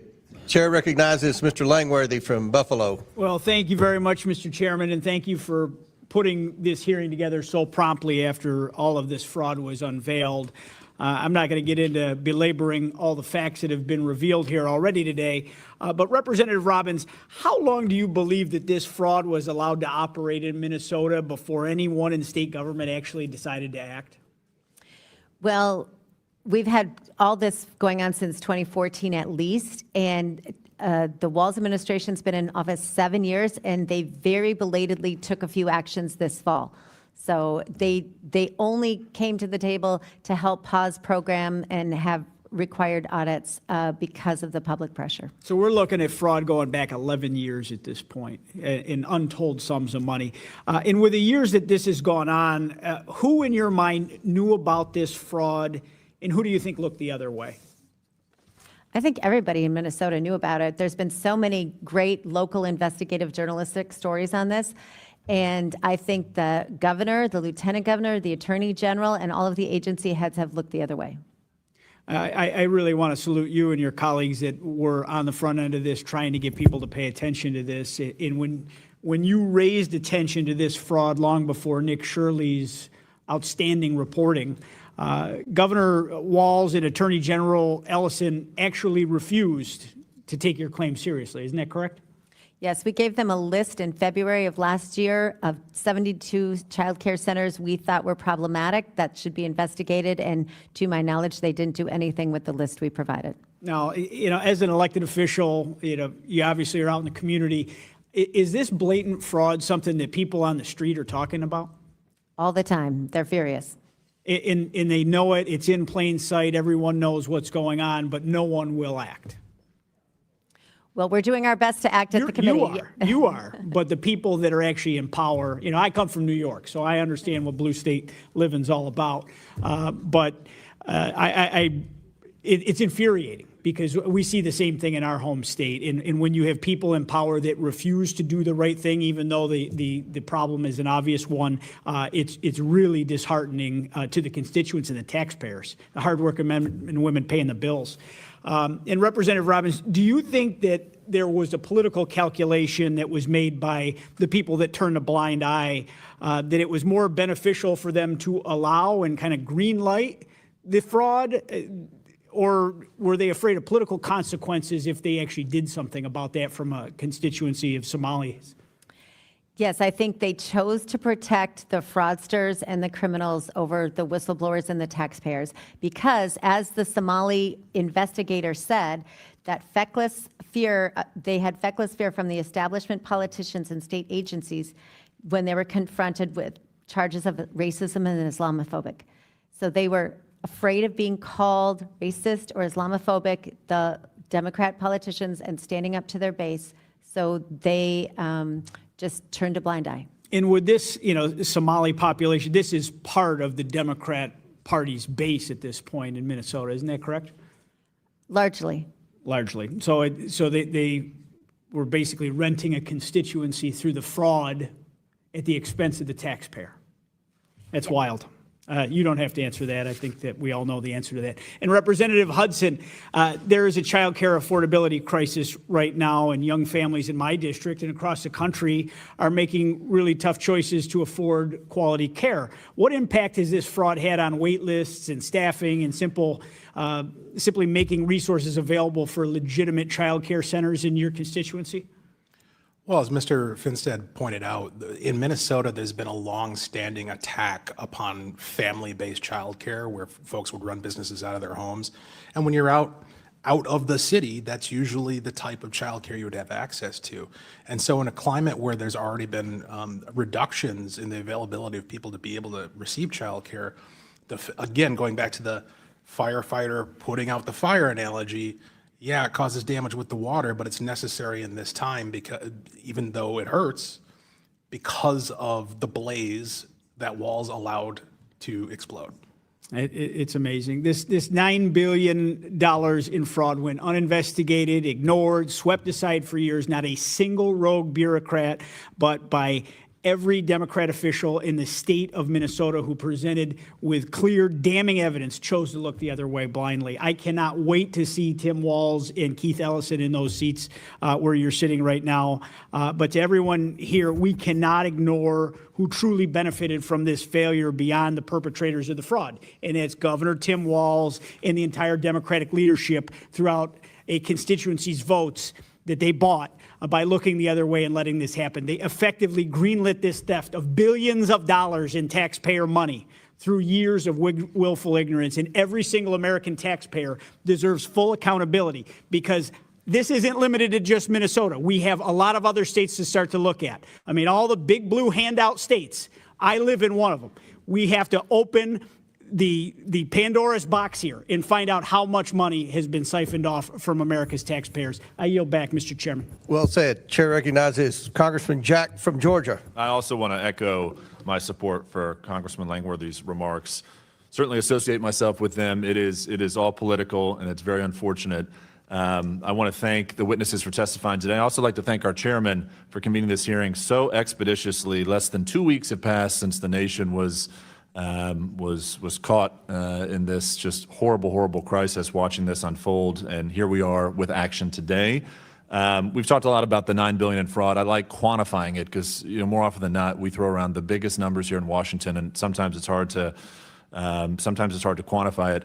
It takes about a second to count a dollar bill, and that's 9 billion seconds means that if we started counting in 1741, 285 years ago, we would just now be finishing $9 billion worth of accounts. So take that data point to heart. But I want to concentrate my line of questioning today on the whistleblowers. And I know a lot has been discussed, but as we near the end of this hearing, I want to start with Representative Rarick And it's our understanding, as has been discussed today, the Department of Human Services whistleblowers claim that they have faced retaliation from senior Minnesota Department of Human Services officials, including appointees, on behalf of Governor Walz. And I just want you to explain to us again how these administrators have retaliated against whistleblowers.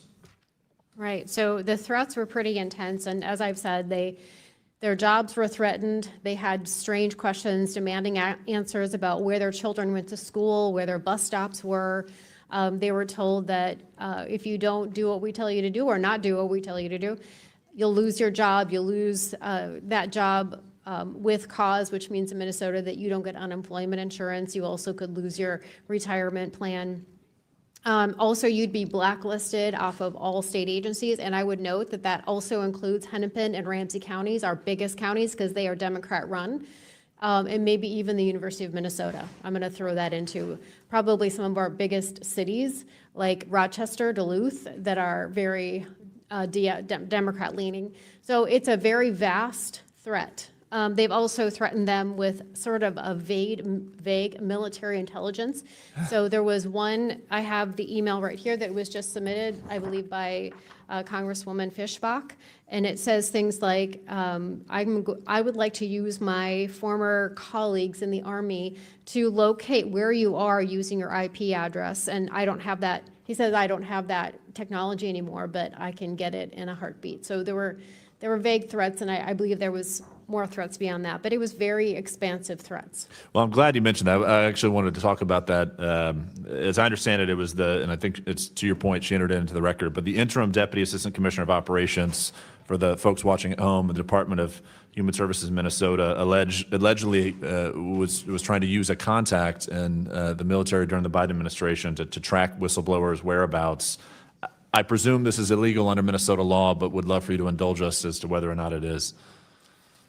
You know, I don't know for sure if it's illegal in Minnesota. If it's not, it certainly should be. I think most of what happened to the whistleblowers is illegal, but the control over the state, the control over the largest counties, the control over some of our largest cities is controlled by Democrats. And so this was allowed to continue. And to the best of your knowledge, whether it be Governor Dayton or Governor Pawlenty before, were whistleblowers treated in such a manner under those administrations, or is this unique to the Walz administration? I don't have any reports, particularly through the Pawlenty administration. I know that fraud was beginning to be uncovered at the very tail end of his administration, but mostly under Democrat rule. But I don't know of this kind of retaliation in any other administration besides the Walz administration. Thank you for sharing that with us. And I just want to close out. Some Minnesota officials claim they had no knowledge of this fraud, just found out about it, which I think we all know is demonstrably false. But I'm just curious, could you elaborate for this committee on the many ways by which Governor Walz could have been made aware of this? I mean, he certainly was made aware of this, turned a blind eye. I just want to make sure that we understand as a committee the many methods by which he was informed.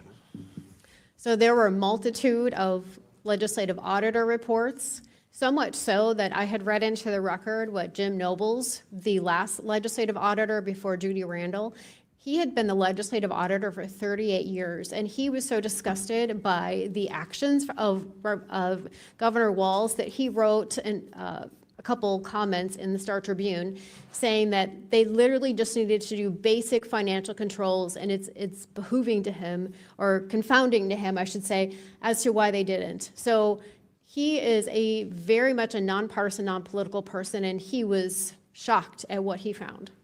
Well, I want to thank all of our witnesses for testimony today. Mr. Chairman, I yield back. Gentleman yields back, and I believe our last questioner is our last wave on from Minnesota, Representative Stauber.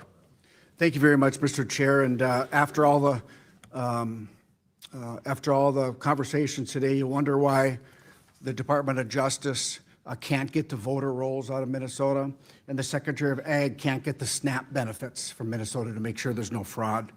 Mr. Chairman, thank you very much for holding this hearing, and I also want to thank our witnesses whose years of hard work in Minnesota are exposing these revelations, are finally garnering the national attention that they deserve. And finally, I want to thank the numerous whistleblowers who are exposing Tim Walz's failures as governor. As we have heard today, these brave men and women are risking their careers to reveal the truth, while Tim Walz is actively attempting to threaten and suppress them. I'm here to say it won't work, and we stand with the whistleblowers. I'm going to shift gears and ask you about Minnesota's new paid family leave program that the governor has been touting during this fraud scandal. Representative Rarick, under the paid family leave program in Minnesota, who can I take leave or care for? And is it limited to family or dependents? Thank you, Congressman Stauber. No, it is not limited to just family. One would think that it was, but there is something that the Democrats built into the law that said if I set up an expectation of care with no documentation, by the way, no attestation, absolutely no documentation, then that is good enough in Minnesota. So I could take care of somebody that's just a friend of mine. Congressman, absolutely.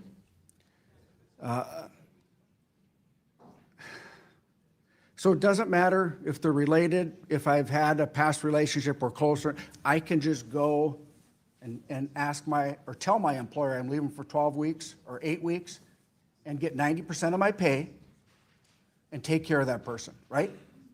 You could do that, yes. And so it's a sliding scale. It's not all of the people would get 90%, but the vast majority, I believe, depending on your salary, would get 90%. And yes, you could go take care of anybody because there is no documentation. Well, what kind of proof of care would I have to provide to the state to demonstrate that I am actually taking care of you during my paid family leave? Yeah, there's absolutely no documentation. So you have to provide and prove absolutely nothing. So if I don't show up and take care of who I say I'm taking care of, nothing's going to happen to me? That's correct. You could go to Puerto Rico, you could go to Istanbul. It doesn't matter where you go or what you do. There's no requirement to document. So I can say that I'm just caring for anyone, and the state of Minnesota would require my boss to give me a 12-week vacation without any proof? That is exactly how the Democrats wrote that law. That's correct. Is a licensed American doctor required to certify that this person needs my immediate and uninterrupted care? So the medical professionals is a very, very broad category, and no, they do not have to be an American midwife, doctor, chiropractor, orthopedic surgeon, none of those things. It can be in any country. Does the state require the person I'm claiming to care for to be present in Minnesota or even in the United States of America? No, Congressman, that person could be anywhere. Somalia? Absolutely.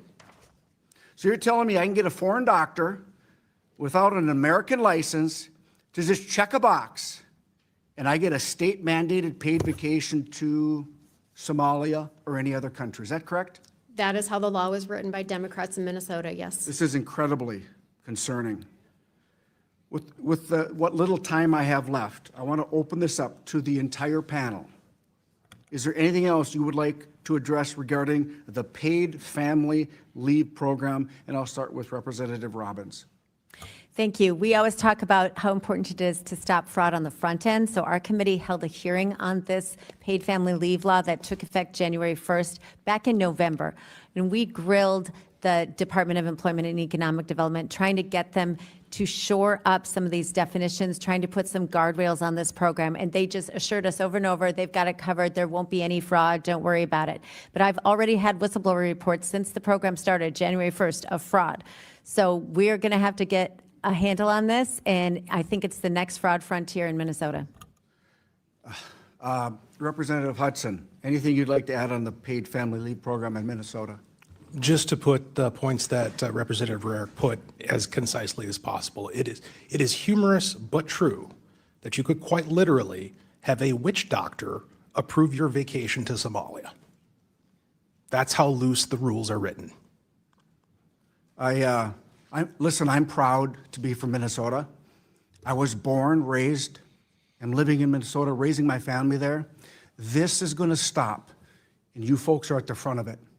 Minnesotans have had enough. We're hardworking people. We will not allow our tax dollars to go to fraud, and I commend the three of you and other folks back in Minnesota that want to stop this. And Mr. Chair, I yield back. Gentleman yields back. Mr. Chair, I seek recognition to make a motion for a subpoena.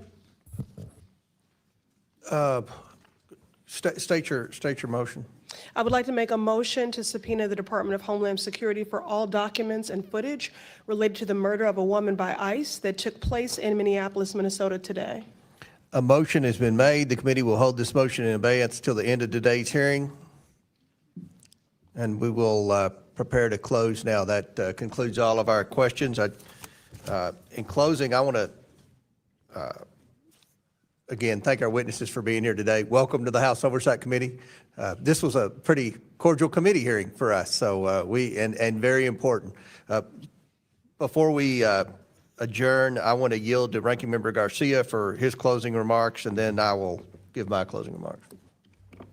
Thank you, Mr. Chairman. Just before we close, I just also want to mention the news of this horrific killing in Minneapolis, Minnesota. We're talking about Minnesota right now. This was a killing by an ICE agent. There are videos that are now online. There's testimony that's being brought to light. It's horrific. I encourage folks to watch those videos and see what's happened for themselves. And I'm hopeful that this committee investigates this incident and that we have full accountability. So I want to thank Representative Presley for her motion. Now, we've heard a lot today, and particularly a lot of bigoted smears against an entire community. Now, some Republican members of this committee said or implied that somehow all Somalis are now suspected fraudsters or terrorists. Now, Somali Americans are overwhelmingly U.S. citizens with the same rights as any member of this committee. And the rest, and a vast majority of them, are just hardworking folks who are trying to take care of their families and playing by the rules. And we should be clear that if we want to investigate fraud, we should start by investigating 1600 Pennsylvania. We all know that fraud is a betrayal of the public's trust, and Democrats agree that we must be rigorous in conducting oversight wherever it exists. But conducting rigorous oversight does not somehow exclude the president or the administration, or the DOJ and what's happening there, or the rampant crimes that are happening right now all across other agencies. We know that holding fraudsters accountable does not mean granting them full and unconditional presidential pardons because they are wealthy supporters of the president. President Trump last year gave out 25 get-out-of-jail-free cards from fraudsters alone, 25. He pardoned them from paying back more than $1 billion they owe to their victims. This is wrong, and it's un-American. We have to make sure that victims of fraud are not forced to suffer anymore. And we also know that cutting off child care and family support for thousands of innocent families is not the way to protect victims. In fact, it punishes victims.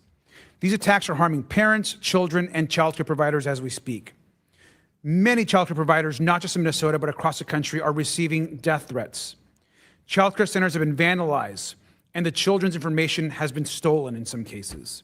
Child care providers in states across the country have reported that they will have to close if they lose federal funding.